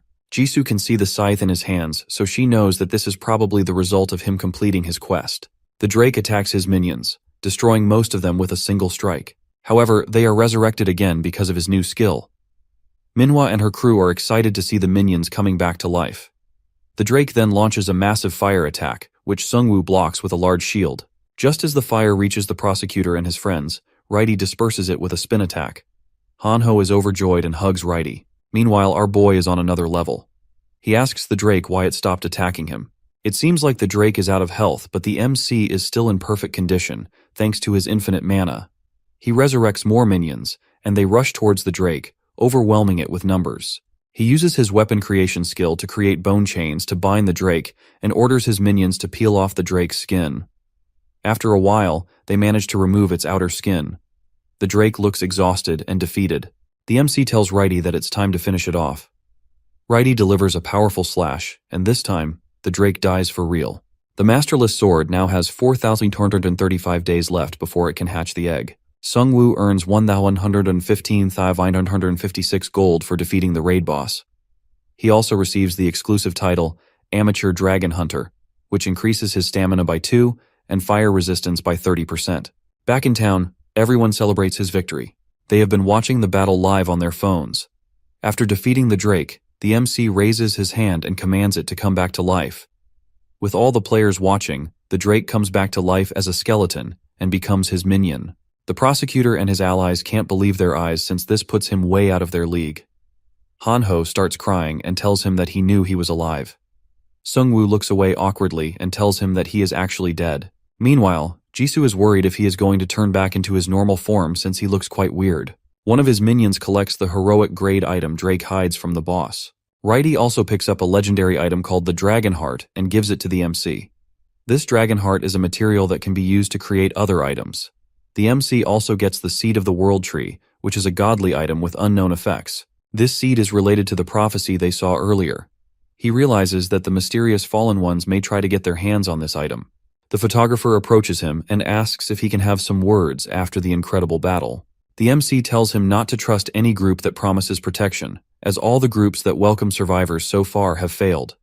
The system is constantly testing groups, and in many cases, the challenges seem unfair for individual players. He suggests that everyone needs to get stronger on their own to survive in this new world. Suddenly, the ground shakes, and they see a huge explosion near Yeongdeungpo Station.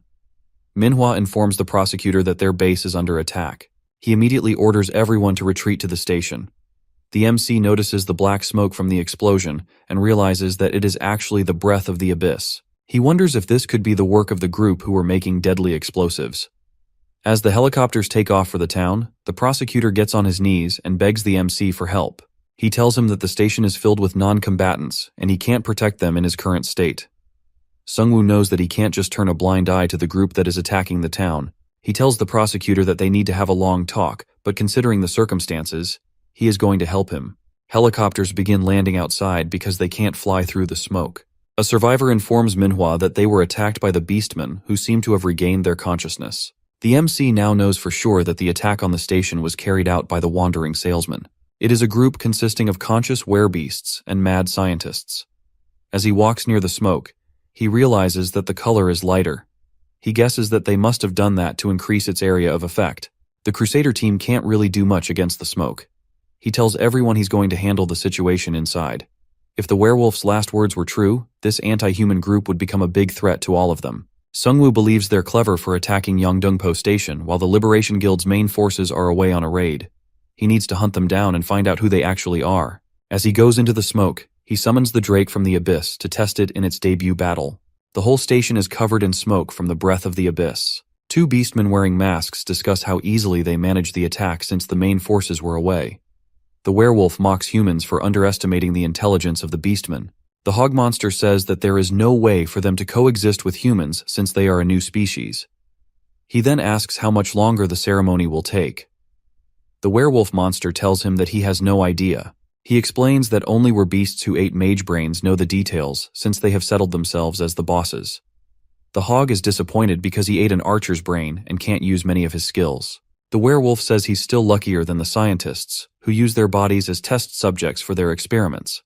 As they talk, two massive glowing eyes appear in the windows, and out of nowhere, the Drake skeleton destroys the monsters. Sungwoo enters the building and realizes that the reason he didn't see many beasts in the streets is that they were all in the station. He returns the Drake to the abyss. The beastmen were talking about a ritual, meaning they were gathering people inside the station without killing them. He can easily take down those beasts on his own since he has high stats. He plans to take them out one by one without making too much of a scene. Inside the building, a bull beastman is gathering around 200 human players. They have been ordered to bring in as many humans as possible. The other monster tells him that there are as many humans on the other floors as well. He asks the bull if they are going to use the bodies for the experiment, but the bull monster tells him that he has no idea. He reveals that he overheard someone talking about extracting experience from the bodies. The other monster is surprised and asks him if this is even possible. The bull tells him that they did turn into monsters, so anything is possible in this world. Suddenly, they see a notification about the activation of the Great Spirit and Death's response spells. Minions and zombies start appearing from the abyss and attacking the beastmen. The were-tiger attacks the bull, but the bull easily blocks it. He lights up his hooves on fire and charges through the MC's skeleton minions, killing some of them. He knows that this is the work of the MC, so he calls him out. Sungwoo pierces the bull from behind with his masterless sword. The bull monster calls him a coward for stabbing him in the back, but the MC tells him that they also sprayed gas at people, which was just as cowardly.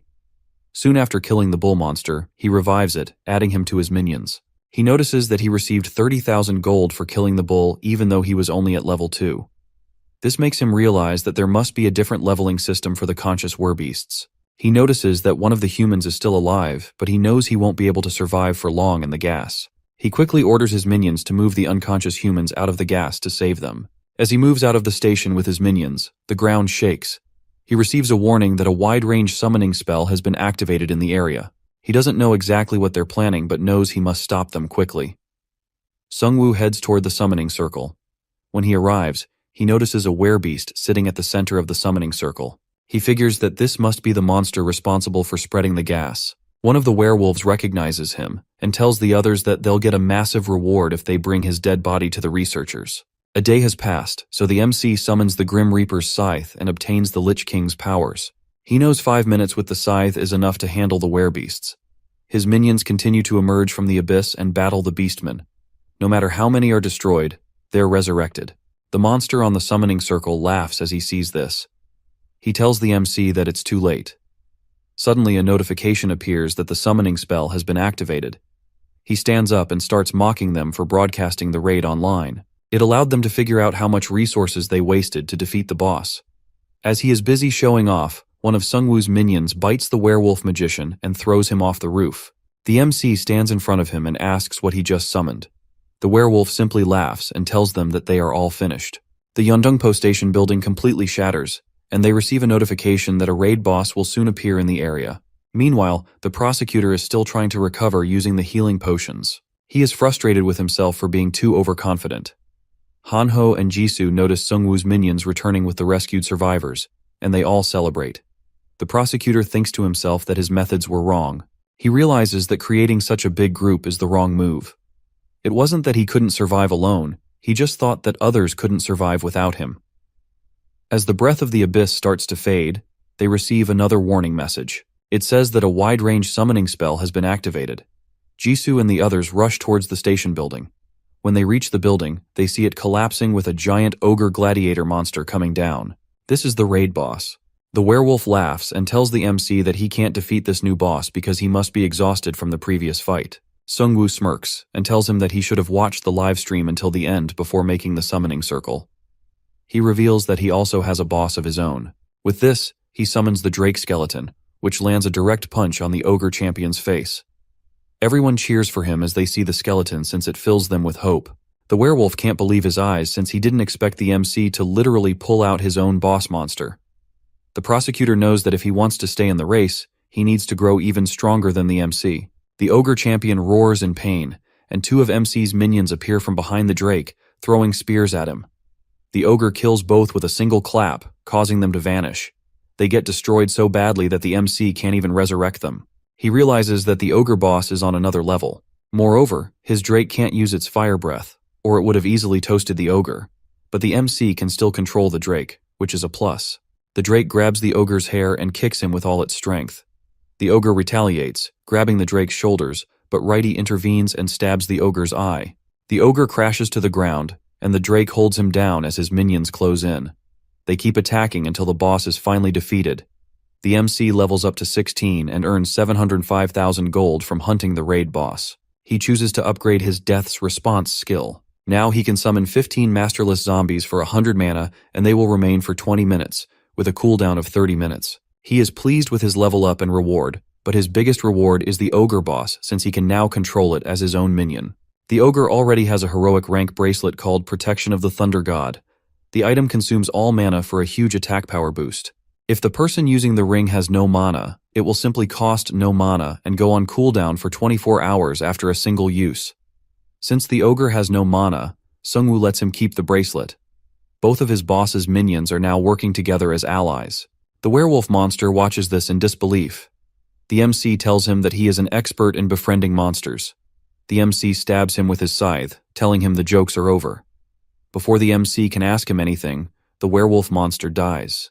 Jisoo suggests that their leaders must have planted something in them to prevent them from revealing any information. The prosecutor is disappointed since it could have given them some valuable information about the group. Sungwoo remembers the memory fragments and uses them to get inside the mind of the werewolf. He revives the werewolf to take a look at his memories. The MC thinks to himself that the system is surely leading them in a specific direction. First it was the vampires, and now they were beasts. He sees the werewolf and other beastmen heading towards Yongdongpo Station. The werewolf is watching the live stream of the boss raid, but the other monster tells him to turn it off as they are close to their destination. Seongwoo figured out why he didn't watch the whole live stream. One of them mentions hearing a rumor that their main objective isn't just attacking the Liberation Guild. The other monster ignores him and says that he doesn't know what he is talking about. The werewolf wants to know what the higher-ups are planning to do. However, the other monster tells him that their only mission is to attack the Liberation Guild, since they now have the perfect chance. The werewolf then asks him about Yui Island, where the mad scientists were trying to build a lab. The MC is shocked to hear this, since it is the place where the second bad ending occurred. As they continue talking, the werewolf continues talking more about their plan. As he is about to reveal something important about the scientists, the other beast stops him. As the MC comes out of the flashback, his group asks him what he found out. He tells them that the beastmen attacked Yongdongpo Station to gain control of Yui Island. He also found traces of them in Sindarim. He needs to find out what the group is after. Sindarim Station is the main transfer station between Seoul subway lines 1 and 2. Many people used it to travel daily, and that is why it was always so packed. In other words, the station is overflowing with humans and test subjects for the scientists. One of the mad scientists laughs as he commends the monsters for building a lab near Yongdongpo Station. It provides him with an endless supply of subjects for his experimentation. It is almost like a dream come true for him. His assistant tells him that they need more freezers.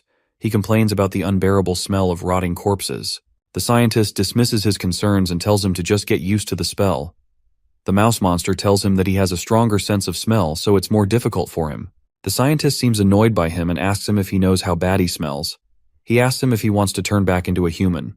The rat monster quickly tells him that he wants to be a human again since he didn't become a werebeast by his own choice. The scientist faces away from him and suggests he sign up as a test subject since the head office has begun experimenting. The mouse starts to tremble and nervously asks if he is joking. The scientist starts laughing and tells him that he was just kidding around. However, he still wants him to consider the offer since were-rats like him are treated as the worst among were-beasts. Suddenly, a dog were-beast rushes in and reports that a dragon is destroying buildings outside. He looks frustrated and asks the dog monster if he has been taking drugs. The dog frantically shakes his head in denial. The scientist realizes that it is an actual emergency, so he orders the dog to take him to the dragon. As the scientist and the other were-beasts rush toward the dragon with their buffs, one of them tells him that their raid on Yongdongpo failed. When they finally come face to face with the drake, they realize that it's huge. The scientist almost faints from fear since he doesn't expect to see an actual dinosaur. The MC's party rushes inside with the drake, and the scientist realizes they're from the Yui Island raid. He knows he can't fight that thing, so he decides to run for his life. While retreating, he orders the dog to hold them off while they pack their stuff. As they are moving down the stairs, the were-rat stops. The scientist screams at him and asks him what he is doing. The rat tells him that he is smelling something familiar. He yells at him to move since they have a lot of stuff to pack.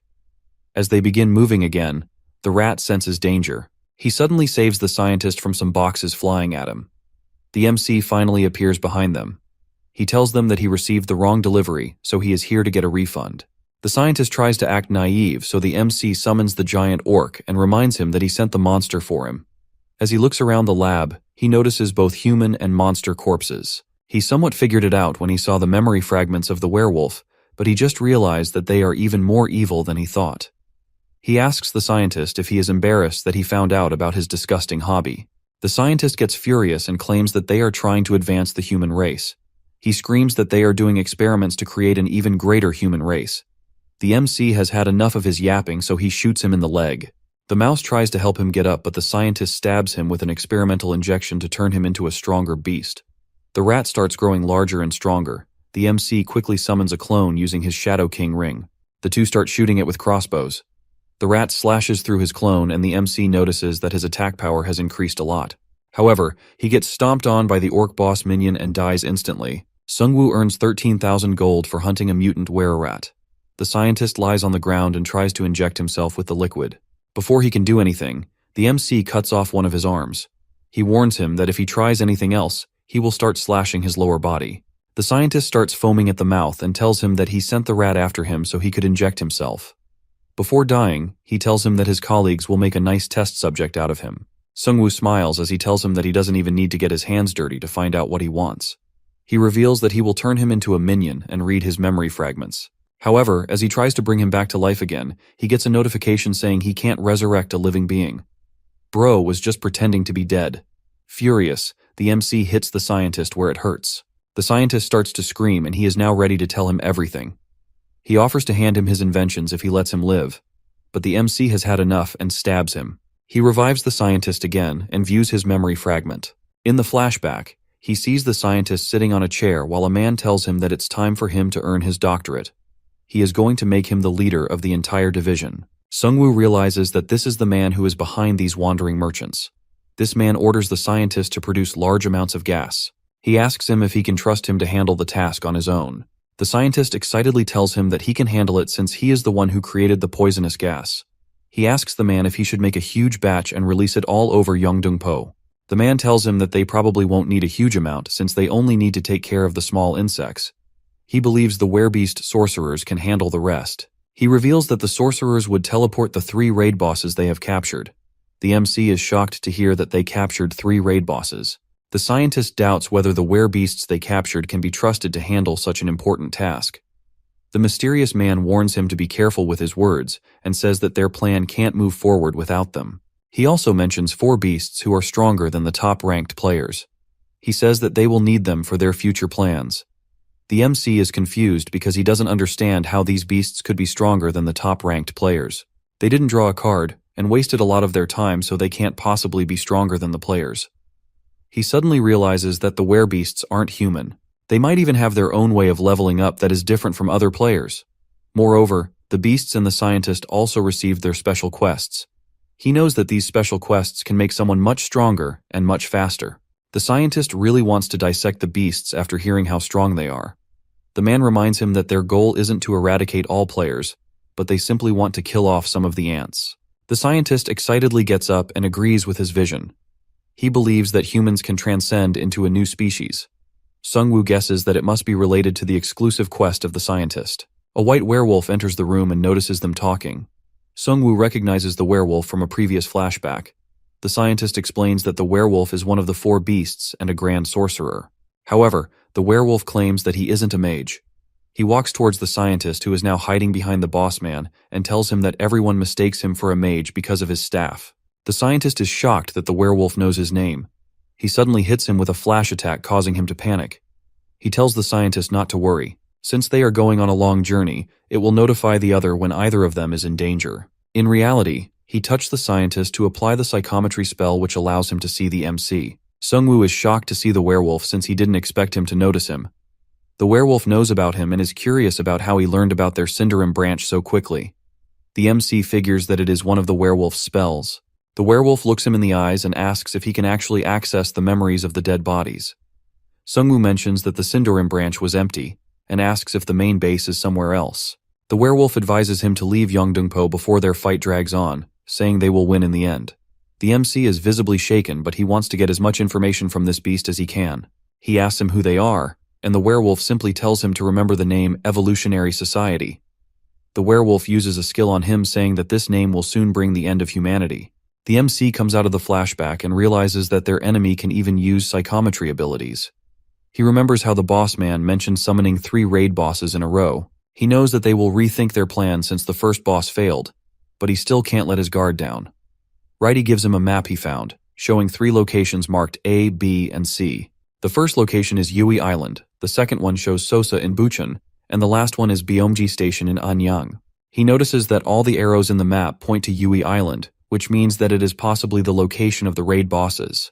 He has already defeated Drake before they could capture him, and also got rid of the Ogre Champion, so only one boss remains. Moreover, there is another branch of Evolutionary Society. Back at Yeongdeungpo Station, everyone is busy rebuilding. As Manhwa arrives to ask him about the mission, he asks her to find out information about raid bosses in Bucheon and Anyang. He plans to discuss the rest with the prosecutor. He finds him busy doing some work. The prosecutor watches him coming in and asks if he found out anything. The MC tells him that another attack is coming to Yeongdeungpo, and the attackers are the Evolution Society. The prosecutor has never heard that name. He asks the MC why they are even attacking them. Sungwoo suspects that they are the corrupted ones mentioned in the Uedo Island raid. However, he still doesn't have any concrete proof. The The prosecutor slams his desk and tells him that they don't need any proof since the group attacked them first. If they are related to the second ending, they must be stopped at all costs. The prosecutor realizes they could be a much bigger threat and asks for Sungwoo's help. He requests he protect Yongdong-po because he is the only one who can resist the gas. For his service, he is willing to offer him 1,000,000 gold. The Mac wonders if the prosecutor is trying to use him by offering money, but he knows he is not his enemy, so he agrees. He was planning to deal with the Evolution Society anyway, and now he'll earn a lot of gold. After the meeting, he walks out to see the other leaders getting along with his friends. However, Hanho isn't too pleased since everyone seems to be trying to impress Jisoo. Hanho then gets an alert from the community app. The rankings have changed and the prosecutor's rank has dropped again. A player named Dr. 000 now sits in third place with level 15. The MC wonders if the doctor is the boss of the Evolutionary Society. The MC already knows that when a player reaches level 15, they undergo their first awakening. He isn't sure if this awakening is just for 5-star classes, but he knows that the doctor has already experienced his. It means that he has already reached level 15. Sungwoo realizes he must level up quickly if he wants to get even stronger. Meanwhile, Jisoo comes back after her chat with the other guild leaders. The MC asks her how it went. She shakes her head and reveals that it was just awkward. Meanwhile, Hanho gets a bit too emotional and asks the MC if he is really thinking that she will change sides. He tells him that she was crying her eyes out when he disappeared. Meanwhile, the blindfolded guy who is now assisting the MC on behalf of the Liberation Guild is knocked out when he opens a jar his minions are carrying. These jars, made by a scientist, contain a dangerous gas called Breath of the Abyss that's released when opened. He warns Minhyum not to touch them again. The guy points at himself and announces that he is officially their liaison from this moment. He tells them that he made time in his busy schedule to help them since they were really important allies of their guild. In truth, Bro just got demoted and was doing the labor. He reveals that their guild members are gathering information that he wants. As they walk over to the other guild members, Sungwoo asks Hanho if Jisoo was actually upset when he died. He whispers in his ears that she did shed a few tears.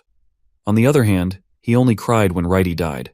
Hearing this, the MC realizes that if he and Righty were ever in trouble, his friend would probably save Righty. Meanwhile, the prosecutor is still thinking about the recent boss raid and his meeting with the MC. He thinks to himself that he shouldn't have gone into the raid like that. He was so determined to lead that he went straight for the boss without killing any of the minions below. This can deteriorate his public image overnight if people find out about it. Most strong players now look up to the MC and Righty instead. Suddenly, the prosecutor receives a special promotion quest that requires him to train 30 Crusaders to level 10. This would allow him to reach his first awakening. The prosecutor knows that he has to finish this quest fast since this is the only way he can stay ahead of the other 5-star players. However, he has already lost 6 Crusaders in the last raid and only has 14 left, making this task very challenging. Still, he is determined to follow through and become stronger. He decides to start hunting with his guild to train new Crusaders. He summons everyone and tells them that they will begin hunting tomorrow.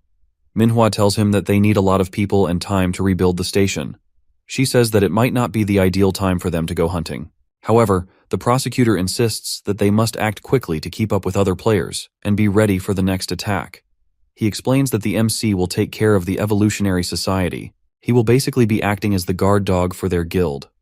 The prosecutor screams out some words of motivation to his guild members, which boosts their morale. Meanwhile, the blindfolded guy introduces the MC to an information gatherer who's been looking into recent events in Sosa and Byomgai stations. He explains that an ogre boss was spotted in Sosa, but there hasn't been any mention of it since the second chapter of the story started.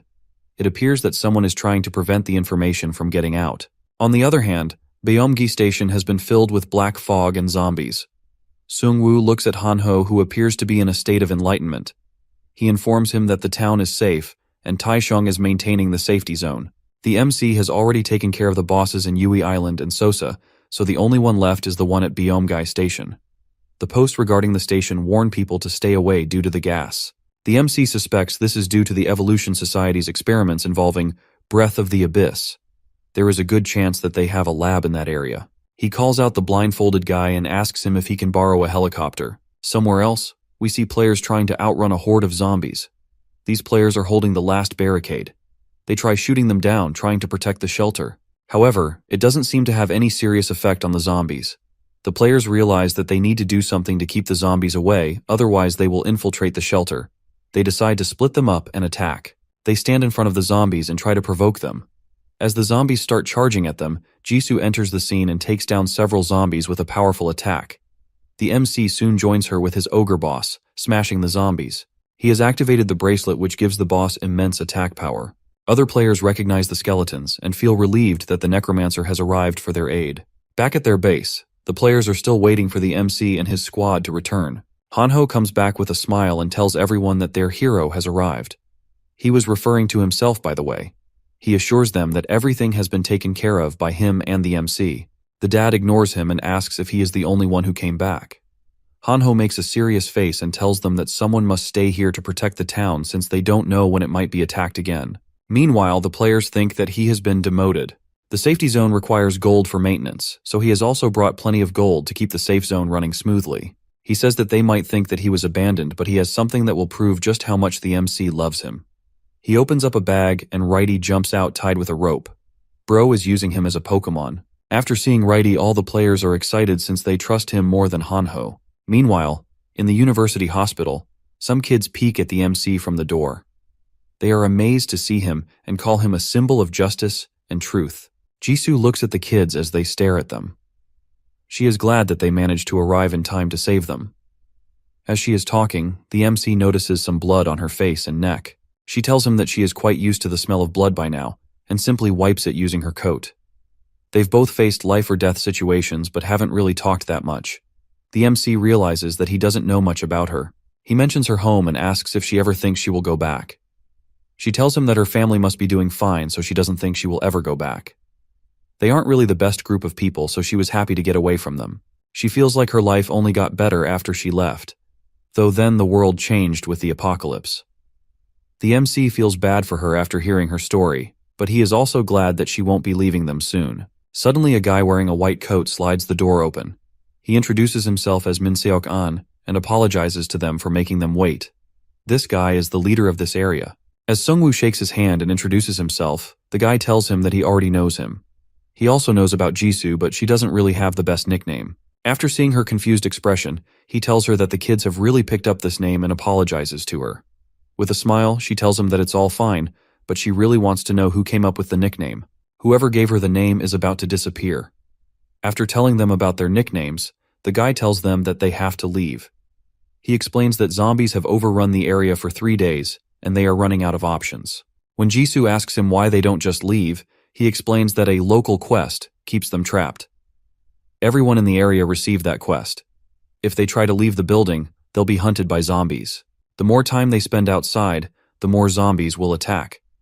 Half the people there are children and elders, so escaping isn't safe. The mech realizes that his group has become too weak. He wanted to help others, but he didn't have a concrete plan. These guys are not strong enough to handle the quest. The leader asks them to leave before midnight to avoid getting caught up in their struggles. Sungwoo looks into his eyes and realizes that he wants help, even though he is asking them to leave. He tells the leader that he is fine with staying since they came here to help the station. They thank them for trying to help. The wife asks if the two of them would like to share a room. Hearing this, Jisoo's head catches on fire, and the two immediately ask them for separate rooms. That night, the kids come to visit and ask if they can enter the room. Jisoo smiles and tells them that they all can come in. The kids are excited to see the Necromancer and the Red Demon. One of the kids asks the MC if he can show him one of his skeletons. Sungwoo knows that there is only one skeleton that he needs to show them. He summons Righty, and all the kids think that he is cute. While lying in his bed that night, the MC thinks about the smiles on those kids' faces. He can't believe that something like that can still exist in this world. He gets a quest titled, Death Comes for the City. The quest tells him that he can either try to escape death or face it. Whatever choice he makes death with still follow him. This is the quest about the zombies, and it says that they will start hunting him as soon as he goes outside. Suddenly, the difficulty of the quest increases, because the system has detected a player above level 15 in the area. The MC immediately springs out of his bed. At the same time, Jisoo enters the room and tells him that something is happening across the entire city. Due to her sharp senses, she can feel vibrations coming from outside the building. It seems like they are surrounded by zombies. A new notification warns them that the zombies will now hunt down all survivors whether they are inside or outside. Min-seok walks over to the MC and tells him that this has never happened since the zombies only hunt outside. Sungwoo tells him that the quest's difficulty level has increased in the presence of more powerful players. It seems like the system is toying with them. He starts summoning his minions and tells them that it's time to fight back against the system. The leader suggests sending the non-combatants to the rooftop for safety. They can handle the zombies, but he knows that if the ghouls show up, they will be in big trouble. Originally, they are a different kind of man-eating monster, but in this world, they are depicted as a higher class of undead than the zombies. As they are preparing for the fight, the leader's kids run up to him. He asks them what they are doing here since they are supposed to be on the roof. The kids start crying and ask him if the zombies are going to eat them. The guy assures them that he will protect them. Moreover, they have the Necromancer with them, so they don't have any need to worry. The kids wish them good luck as they leave. The soldiers on the ground floor are having trouble keeping the zombies outside. They try to build a huge barricade using chairs and tables, but it doesn't look like it will stop them. The leader guesses that there must be more than 200 zombies in that swarm. As zombies close in, the MC realizes the space is too narrow to use some of his powerful abilities. He tells them all to get out, saying that it's harder to fight in a confined space like this. The leader trusts his judgment, and they all prepare to move outside. Suddenly, the zombies crash through the glass and start swarming in. He can't even use corpse explosions on them since they are not considered corpses. Instead, he summons his beast skeleton minions and equips them with shields for a strong defensive synergy. The undead receives a 30% stat decrease debuff due to the synergy. The zombies can turn other players into zombies through the wounds, but his minions are immune. Together, his minions manage to hold the zombie horde back with their shields. The leader fights off zombies using his skill, Pressure of Valor, and cuts through more with his Tornado Blade attack. The MC notices that he fights skillfully and thinks that he may be at least a 4-star knight. He commands his shielded minions to retreat, then explodes some dead zombies to clear the entrance. He soon realizes that he needs to be more careful since there are kids inside. If he continues using the explosion skill, it can cause too much damage and destroy the building. More zombies gather outside, which makes the group a bit frustrated. They all step outside so they have more room to fight. The MC is now free to use his spells, so he summons his Drake, which starts destroying zombies left and right.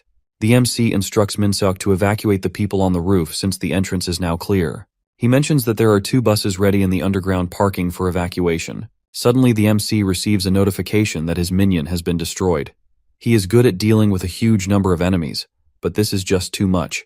He wants to save his Death's Response and Grim Reaper's Scythe skills for later since he doesn't know what is going to appear next. He turns back and tells Jisoo it's her turn. She was waiting for him to say that. She puts on her purifying face mask that is sewn by Mr. Kim himself and starts cutting down zombies.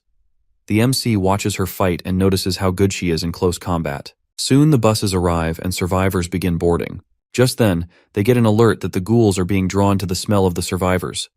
Minseok warns the MC that ghouls are far stronger than zombies. They are also much faster and target children, so they have to protect the kids. In the past, one even broke his car window and took his youngest son. Sungwoo pats him on the shoulder and promises that he won't let it happen this time. They start moving with the buses, with the Drake and other skeleton minions defending them along the way. They are moving slowly while keeping the buses in the middle to protect them. Sungwoo knows that the best way to get out of this mess is to finish the quest. However, the area around them is suspiciously quiet. They come across some dead bodies and realize that they were attacked too. As they are walking, Jisoo slowly tells the MC that something is following them. The other players start to panic since they fear that it's the ghouls. Suddenly, a ghoul ambushes them. Jisoo tries to warn the player, but it's too late. The ghoul kills him and heads straight for the bus. She manages to kill it with her sword before it can reach the children's bus. The MC realizes just how fast they are since only Jisoo can react to their ambush. More ghouls start showing up along with a bunch of zombies. Minseok has his eyes wide open as he stares at the monsters in front of them. He asks Sungwoo if the players keep their consciousness after he turns them into skeletons. The MC realizes that the guy is telling him to turn his corpse into a skeleton after his death. As the leader is about to ask him for a favor, the ghouls attack them. They all rush to save the children since they are their primary target. Even with the Drake on his side, the MC finds it hard to deal with the ghouls because of their quick and unpredictable movement. Some of the ghouls manage to get on top of the bus, but the werebeast skeletons take them down. The ghouls fight back and start destroying the skeletons. Minseok furiously attacks one of the ghouls using his spell, but he gets too distracted and another ghoul sneaks up on him. He manages to block its attack using his shield. Meanwhile, the MC resurrects one of the ghouls and turns it into his minion. He is impressed by their regenerative abilities. He tells the leader that he will take it from here and summons the Reaper's Scythe. He was hoping to save it for later, but the situation was becoming more and more dire. With the Lich King's power, he starts converting all the ghouls into his minions. He notices that Min-seok is not a bad fighter at all. All of his attacks seem calculated, and he hits the enemies on the weakest points of their bodies. His technique isn't as refined, but he seems to be on the same level as the prosecutor in terms of combat abilities. Together with Sungwoo's Drake and Ogre boss, they manage to hold back the horde. The MC thinks that the only reason they are able to fight back is because people are trying to protect their families. He knows that he needs to get even stronger. Even with this much manpower, one of the ghouls manages to make it inside the bus. He goes for Min-seok's wife and kids. An old man tries to defend them, but the ghoul stabs him and instantly kills him. Min-seok tries using his Wall of Bravery spell, but it is on cooldown. He doesn't want to lose anyone else, so he charges at the ghoul with all of his strength and pushes it off the stairs. He kills the ghoul, but gets badly wounded in the process. Sungwoo turns back to get a potion for him, but he stops him and says that it's too late. With his last breath, he asks the MC to protect his family. He even tells him to use his body and turn it into one of his minions. Hearing this, the MC receives an exclusive quest. Min-seok died on the battlefield without fulfilling his duty. The MC can now command his body, but in return, he has to grant him his dying wish and take care of his family. Doing that will earn him the knight's unwavering loyalty. He also has the option to dismiss the quest and leave the man to die. The MC feels frustrated with the system because it's giving him a similar quest to the one he received when the professor died on campus. Left with no other option, he decides to fulfill his final request. Min-seok finds himself floating in empty space. He wonders if he is in the afterlife. A Grim Reaper appears in front of him and tells him that he is not in the afterlife yet. The man feels dreadful that he won't be able to see his family again. All he wanted was to protect them, but the world took everything away from him. The Grim Reaper explains that the MC is turning him into an undead, and he will be taking care of his family. He asks him to accept his death and forget everything since it is now time for him to rest. Heartbroken, Min-seok begs the Grim Reaper to let him keep his memories since he wants to continue protecting his family. The Reaper tells him that someone stronger than him will protect his family from now on. However, he is still not ready since he is the head of the family, and it is his job to protect them. The Grim Reaper grants him his wish and turns him into a skeleton knight with all of his memories intact. Sungwoo receives a message that he successfully revived Min-seok as a Death Knight. Surprisingly, he has kept his memories, making him one of the most unique undead the MC has ever encountered. He wants to ask him a lot of questions, but they have plenty of ghouls left to fight, so they head back into battle. As the fight continues, Jisoo cuts through ghouls with her flaming sword. One of the other players calls her and says that they need help keeping the ghouls away from the buses. She realizes that they have gone too far into the enemy ranks. As she runs towards the bus, the ghouls and zombies surround her. One of the ghouls goes inside and tries to kill the wife, but Min-seok cuts it down in half. He notices that the ghouls are afraid of him since he is the most powerful type of undead. He can feel all the emotions of the skeletons. He continues killing the ghouls and calls them weaklings. The players witness him in action and are impressed. They can't even compare him to the other skeletons since he looks too powerful. He notices some of the ghouls running away and uses his spell to catch them. Sungwoo thinks that he made a good decision by making him face the ghouls. Min-seok feels a bit strange without a shield and thinks about looking for one. Meanwhile, the MC checks his stats. Min-seok is currently at level 12 and belongs to the Death Knight class. He has 2 spells, one of which can summon chains and bind enemies, while the other one gives him lifesteal. Jisoo walks towards the MC and tells him that they have taken out all the ghouls. She notices him standing with the Death Knight and asks what it is. Sungwoo awkwardly tells her that he will explain it later. They finally decide to take a break, but the MC knows that they have to reach Beomgai Station right away. Their enemies have played with them a lot, and it is now their turn.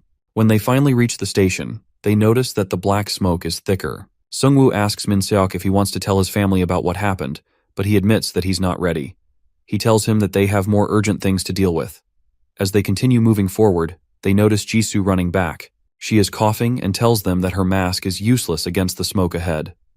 Sungwoo realizes that he can't take her any further with himself. He moves forward with the Death Knight and Righty since none of them are affected by the smoke. The inside of the place and quiet, and he can't see anyone guarding it. He realizes that they can't really have people guarding this place because of the smoke, but he still can't figure out how they are keeping the raid bosses in captivity. He guesses that they used some kind of magic to lock it up without killing it.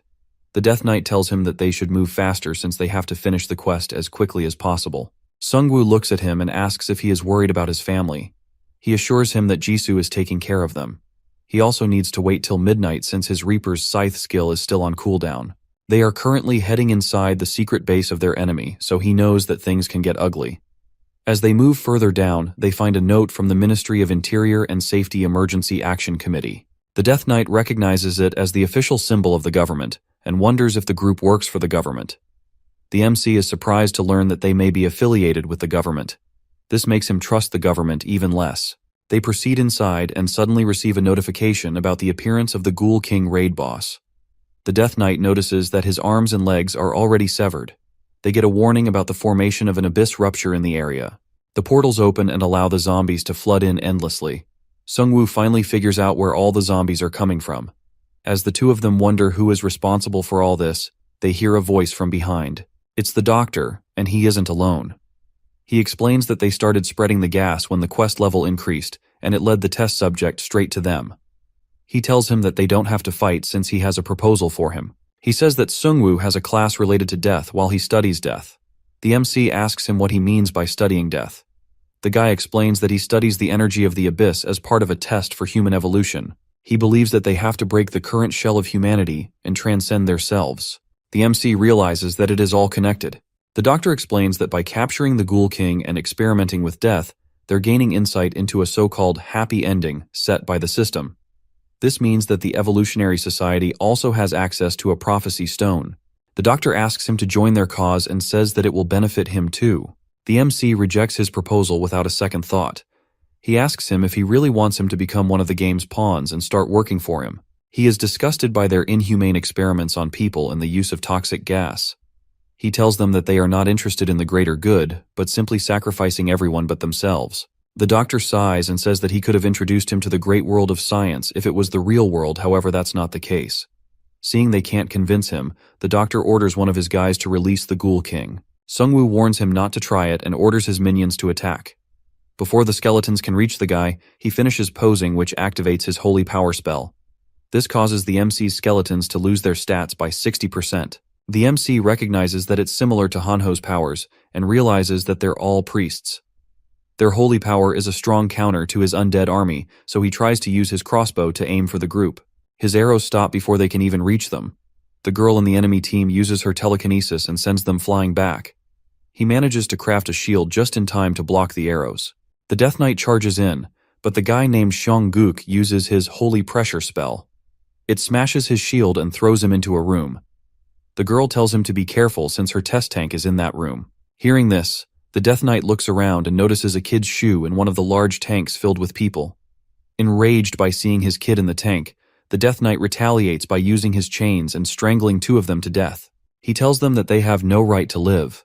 The group tries to use their holy power to melt him, but Sungwoo crafts armor around him. This activates a teamwork synergy that protects him from all debuffs. The group panics as they realize that their spells aren't working on the Death Knight. He is still taking damage, but he isn't getting knocked back by the spell. With their powers disrupted, the Death Knight slaughters them. Meanwhile, the MC's ghouls start cleaning up the rest of the enemies. The girl scientist is shocked that they are losing since they should have the upper hand according to her calculations. The Death Knight walks over to her and asks if she is the one who controls that tank. She tries to keep him away, but nothing is working. He continues walking towards her and asks why she used his kid for her experiments. He finally gets close enough and finishes her off with one slash, earning the MC 12,000 gold. Seeing all of his allies dying, the doctor decides to use his final card in an attempt to escape. He unleashes a strange tree creature on them which roots the Death Knight and righty. Sungwoo knows that he has to take him down right away since he doesn't know what else this man can do. He uses his Lich King spell and slashes off all the roots. The doctor throws a flash grenade, but the MC is unaffected by the light. He stabs the doctor with his Grim Reaper scythe. As he is dying, he tells him that he chose a good card since it allows him to survive well on his own. However, he can't say the same about his teammates. He reveals that he has released an army of zombies and ghouls outside. The Death Knight is furious upon hearing this and wants to finish his off badly. The guy starts yapping about making new weapons from the system. At the same time, the Ghoul King starts to regenerate. The doctor starts laughing and asks them if they are still willing to fight after losing everyone around them. Hearing this, Sungwoo orders the Death Knight to finish him off. Min-seok slashes his head off with a single slash. As he dies, they receive a system notification that informs them that this is just a clone of the real doctor. The MC quickly pulls out his phone and checks the community forum. The 5th spot in the rankings just went blank since it was a clone of the real doctor. They realize that he has 5 more clones in the top 20 players alone. Their group has grown quickly thanks to his use of clones. This allows them to pursue the same goal in different areas. As Sungwoo is lost in thought, the Death Knight calls him out and reminds him that they have a much bigger problem to deal with, the Ghoul King. Outside, Jisoo just finished off a wave of zombies and ghouls with help from the Wandering Drake and Ogre champion. The players wonder if it is over, but she senses more monsters approaching. They start to panic upon hearing of more zombies since they have already killed so many. Jisoo knows that she can't lose any of these people since the MC trusted her with the safety of everyone outside. Even though he is ahead of her in terms of strength, she is working hard to catch up. She fearlessly charges at the center of the horde. Meanwhile, the skeletons continue going down left and right since the MC isn't here to revive them. Suddenly, a recently fallen minion is resurrected. Jisoo sees this and thinks that the MC must have activated his Lich skill. She seizes this opportunity, pushing back the zombies. The players call her Sungwoo's girlfriend and say that she is really strong. One of them even calls them the strongest couple in Korea. Jisoo can't help but feel shy as she hears all of this. She continues killing all of the zombies and ghouls by herself. Some players notice the ghouls moving towards the buses. They manage to break through their defenses and try getting to the children. Just as they're about to reach the buses, the Death Knight intervenes, chaining and defeating the ghouls. He goes inside to look after his kids and asks them if they are okay. They immediately recognize his voice and ask why he has turned into a skeleton. He hesitates for a moment and tells them that the Necromancer transformed him into a skeleton. The kids get excited upon hearing this and tell him that they also want to transform into skeletons. They look up to the MC as the symbol of justice. At the same time, the MC meets with Jisoo. He tells her that he wasn't worried about the situation outside since he knew she was looking after everything. He says that she must be tired from fighting all those monsters. She looks at him and says that he must be tired too since he had to fight the Ghoul King with the Death Knight. Hearing this, the MC thinks back to the fight. They didn't even have a fight with the Ghoul King. The boss was too injured and exhausted to fight, so it went down without even attacking once. However, just to impress her, he tells her that it was a brutal battle. Just then, a new notification pops up and informs them that Chapter 2 of the main story has ended unexpectedly. The game is going to have a balance patch. The system congratulates all the players on surviving so far. It lists the players' achievements regarding raid boss kills. Gangsok Han is leading with 4 boss kills while Sungwoo is in second place with 3 kills. The system commends them for their achievements and reveals that the average level in the Korean server is already the 4th highest worldwide. For this achievement, a hidden chapter will be unlocked for the remaining time limit. They also receive a warning message that large monster armies led by powerful warlords will soon appear across the Korean server, and the event will continue until the warlords are defeated. The Death Knight realizes that it's not really better to complete the quest sooner. Sungwoo is hopeful that they will figure it out along the way. He knows that the game has an ending since he has seen it with the Prophecy Stone. This event is just another way of reaching the end. He wonders if the system is trying to challenge a Necromancer to a large-scale battle because if that happens, he will crush everyone. He looks back at his allies with a smile and says that it's time to leave since the quest is over. Meanwhile, back at the shelter, Hanho isn't too pleased with the notifications. As he destroys the minions, he says that the system is just trying to wipe out the Koreans. As the goblins start to pile up, he decides to retreat back into the shelter. They brace themselves as goblins keep attacking the shield, damaging it. His dad asks him why he ran away since he claimed that he could take down even 1,000 goblins by himself. He makes a frustrated expression and tells his dad that he retreated because of others. In truth, he wasn't really fond of the goblins' smell. As they stand there, the goblins continue damaging the shield. Kyungsoo orders everyone to prepare for battle and instructs them to hold formation. They don't just rely on the MC anymore. As the goblins continue damaging the shield, Hanho emotionally thanks his dad for everything he has done for him. His dad thinks that they are all about to die, so he wipes his tears and tells him that they will die together. Hanho looks back at him with a confused face and tells him that none of them is going to die since the goblins are no threat to him. He throws his dagger to kill one of them as soon as they break the shelter wall. With his force field activated, he lets out a manic laugh and charges at the goblins, hoping to become a legend among the players. Bro turns into Superman and starts fighting the entire army of goblins by himself. He gets a bit too carried away and starts thinking of himself as the biggest badass in Korea. As the goblins try surrounding him, he performs a spinning attack and throws them all back. Lieutenant Kim is impressed to see him fight, but his dad doesn't think the same. He is embarrassed to see his son fighting like a demon. I mean, he is not wrong, my man literally looks like a monster. As he is mercilessly sending the goblins to hell, he notices Righty helping him.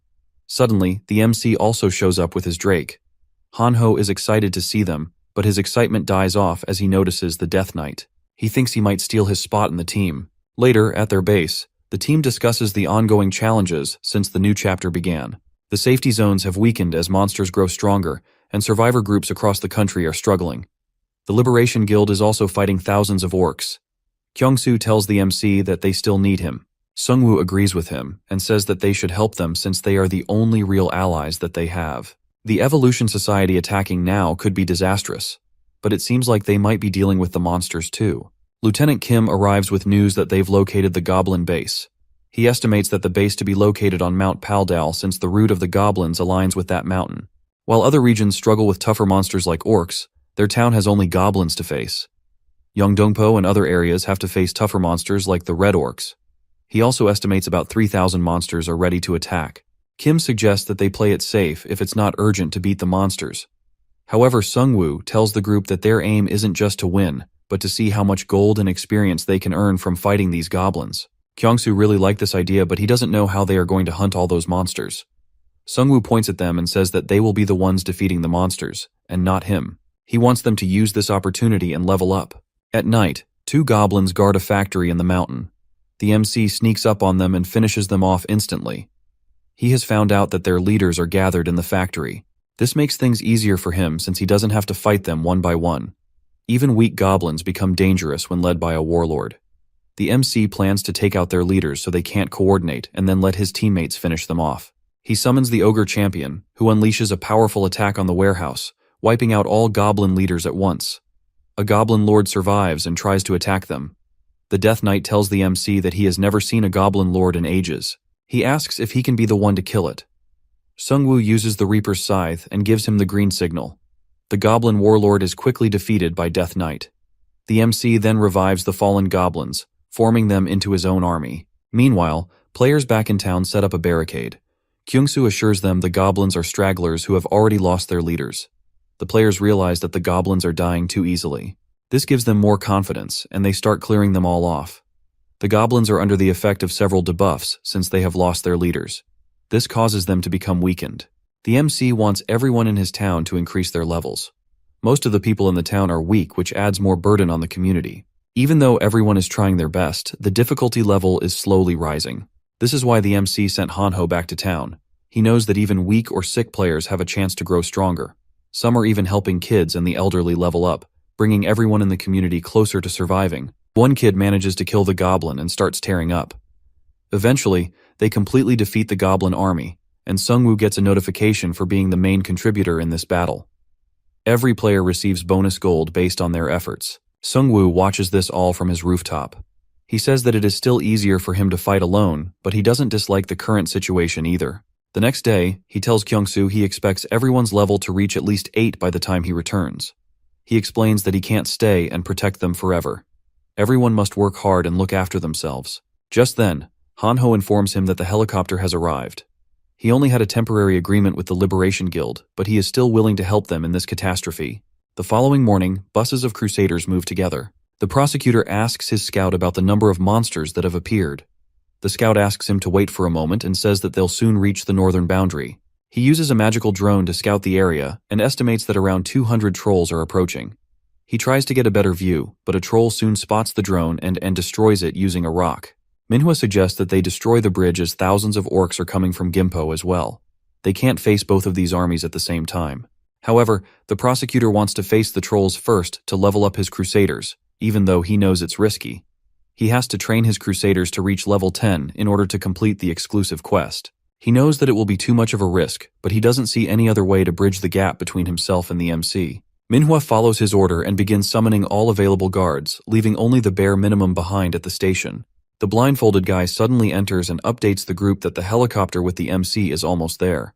Manhwa is relieved to hear about his arrival since she thinks that they can now fight the orcs and the trolls by combining their forces together. However, the blindfolded guy tells them that the MC has instructed them to meet him at the location of the orc army.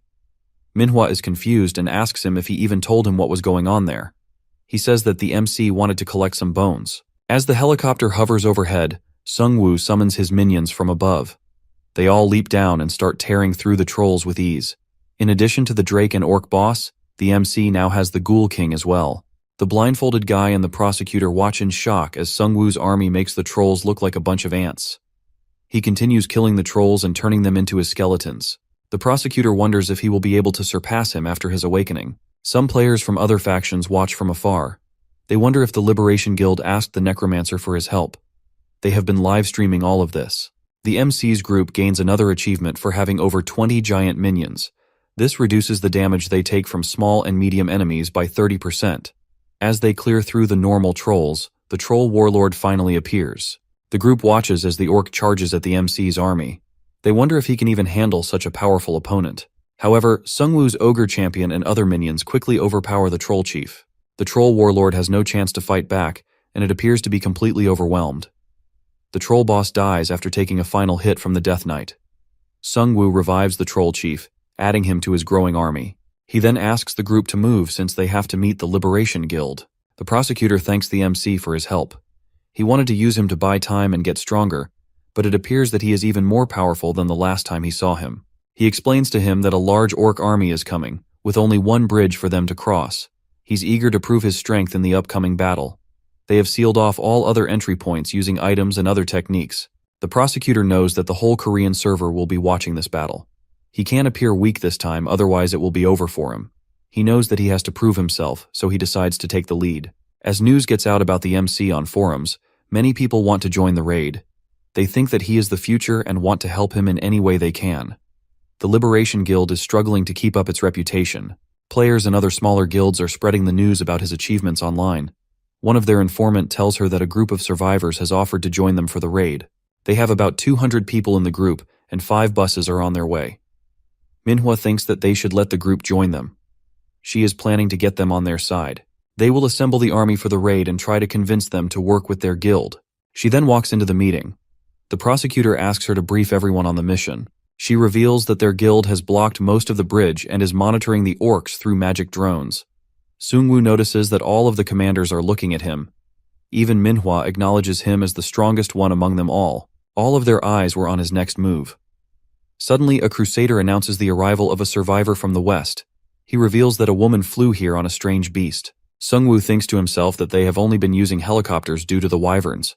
He wonders what kind of beast the woman is riding. The prosecutor stands up and suggests that they all hear what the survivor has to say before going forward with the meeting.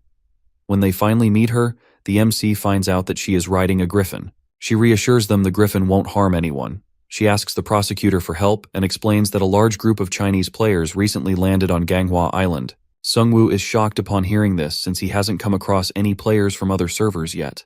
The Gyeodong Island is a small island connected to the Manhwa Island by land. The girl explains that players in Manhwa created a safety zone on Gyeodong Island. Since it was a small island, it was easy to keep it safe after clearing all the monsters. They knew there were powerful guilds like them on the mainland, but they preferred to lay low. The MC thinks to himself that her explanation sounds logical. Monsters and looters overran the mainland, so it was probably safer for them to stay on the small island. It also encourages the people of the island to coordinate and work together. The girl continues that pirates landed on their island a few hours ago. They sailed in dozens on fishing boats. The players on the island tried to fight them back, but they failed. The prosecutor asks them about the number of pirates. She estimates about 1,000 of them considering the fishing boats, but she thinks there may be more. The leaders start to worry as they consider that this might be a full-scale invasion from the Chinese server. Manhwa tells them that it is highly unlikely.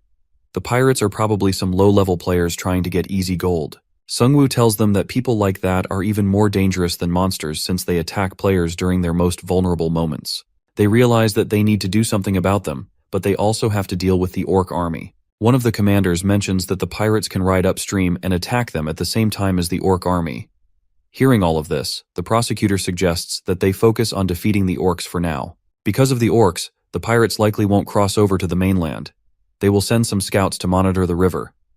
The girl feels hopeless as they tell her that they can't really go to the island right now. Sungwoo raises his hand and proposes another idea. He suggests sending a group to take out the pirates while the other group faces the orcs. Once the pirates are dealt with, the first group will rejoin the other group and attack the orcs from behind. In this way, they will get rid of the pirates and attack the orcs from both sides. He wants to take care of the pirates by himself. The prosecutor looks at him and asks if he can handle it alone. He tells them that his skills don't really work well in large groups, so he will do perfectly fine by himself. He also wants to learn more about the Chinese players, as he believes that this will not be their first interaction with them. The orc leader will probably be at the rear, so he will take care of him after going after the pirates. He asks the girl to ride to the island with him on her griffin since it will not reveal their arrival. The MC finally flies away with the girl. She mentions that they have to wait on the shore until dark since the pirates have massive birds that scout for them. At night, we see some pirates lighting a lantern on the island. They are a bit disappointed since the expedition team kept them away from all the prisoners. One of them smirks and says that they will get their chance soon when they invade the Korean mainland. The pirates are glad that they got away from the mainland in China because they can get more gold by invading towns in weaker countries. As they continue talking, one of them hears a noise. He is a human hunter, so his senses are a bit sharper than the others. Suddenly, the MC appears behind them with his sword and slashes through them easily. He keeps one of them alive since he wants to question him later. The Death Knight uses his chains to restrain him, while they take care of other pirates in the area. The guy wakes up to a griffin in his face. The girl tells him not to worry since she will feed him to the bird later. Sungwoo leans closer and says that he has a spell allowing him to read the memories of the dead. He says that he can either tell them everything he knows or he can kill him and find out. Meanwhile, the leader is furious when he hears of the disappearance of his pirates. He orders the men to find out about any escapees. At the same time, he launches one of the giant birds to search for the person responsible for all of this. As the bird starts searching, the captain smiles since he knows that they can't hide on this island forever. Suddenly, one of his guys informs him that the missing men were all found dead on the ship. The captain is furious and wonders who was brave enough to dump the bodies on the ship when they could have easily dumped them in the ocean. He wonders if they are trying to provoke them. As they rush out, the guy informs the captain that it's not only a single ship with bodies. He points out to a ship in the corner and tells him that it also has bodies inside. Suddenly, the ship blows up with a huge explosion. The captain and all the crew are totally confused about what is going on. At the same time, they hear other people infected by some kind of black gas. One of the guys explains that it is the gas that dark sorcerers use. It paralyzes anyone who breathes it in. The captain tells them that there could still be bombs on the ship, so they need to get out. They all get in their cars and drive towards the bridge. The captain is getting signals from all over the island thanks to his birds. He thinks that it is a full-scale attack from the Koreans who want to take them out. He is furious that they caught them off guard and used biochemical weapons to fight them. He knows that they have to get out of the island and establish a new base for their main fleet to land. He has to do it for their general's sake. As they finally begin crossing the bridge, a giant minion blocks their path. The captain can't believe his eyes. He didn't expect the Korean server to have monsters like this. The pirates are from the second Chinese server. Since China has a huge population, there are 3 servers in total. Sungwoo knows that these guys are just the advance guard. Their only aim is to set up a base for the main fleet to land. The captain gets out of his car and orders his men to fight. As the men get out, the MC summons all of his minions and zombies. At the same time, he paralyzes them with the breath of the abyss. He has surrounded them from both sides. The captain realizes that he can't run, so he uses his bird spell and summons the birds to fight the zombies. As the birds start attacking the zombies, the other pirates also join in. The MC realizes that these are the birds that the girl was telling him about. However, the birds are no match for his skeleton ghouls who finish them off in a matter of seconds. Sungwoo then revives the birds and turns them into his minions. The captain knows that the situation is hopeless, so he tries jumping off the bridge and using one of his birds to escape. He knows that the minions won't stand a chance against their main army. However, the MC uses the skeleton birds to take the captain's bird down. He falls down and breaks his back. At the same time, the girl returns to the griffin and informs him that the people on the island have reclaimed their weapons and are fighting back against the pirates. She thanks him for all his help. Meanwhile, the captain wonders who he is. Sungwoo knows that the captain won't tell him anything, so he kills him. This levels him up to 17. He then uses his memory fragments to access his memories. He sees a massive ship that appears to belong to the same group of pirates. A guy standing in the front asks the crew where they should go. Sungwoo wonders if this is the general. He hopes that he won't turn out to be a madman like the vampires or the scientists. The general tells them that the second server is being run by the elementalist, while the first server is being expanded by the self-proclaimed emperor who aims to rule the world. He asks his crew for advice on their next move. One of the guys suggests that they can ask for outside help. The emperor immediately slashes his neck and tells everyone that they are aimlessly roaming the sea because they are not powerful and violent enough. He says that they need to devour the mainland like a shark. Hearing this, the MC realizes that the general has lost his mind since no normal person would think about invading another country in the first place.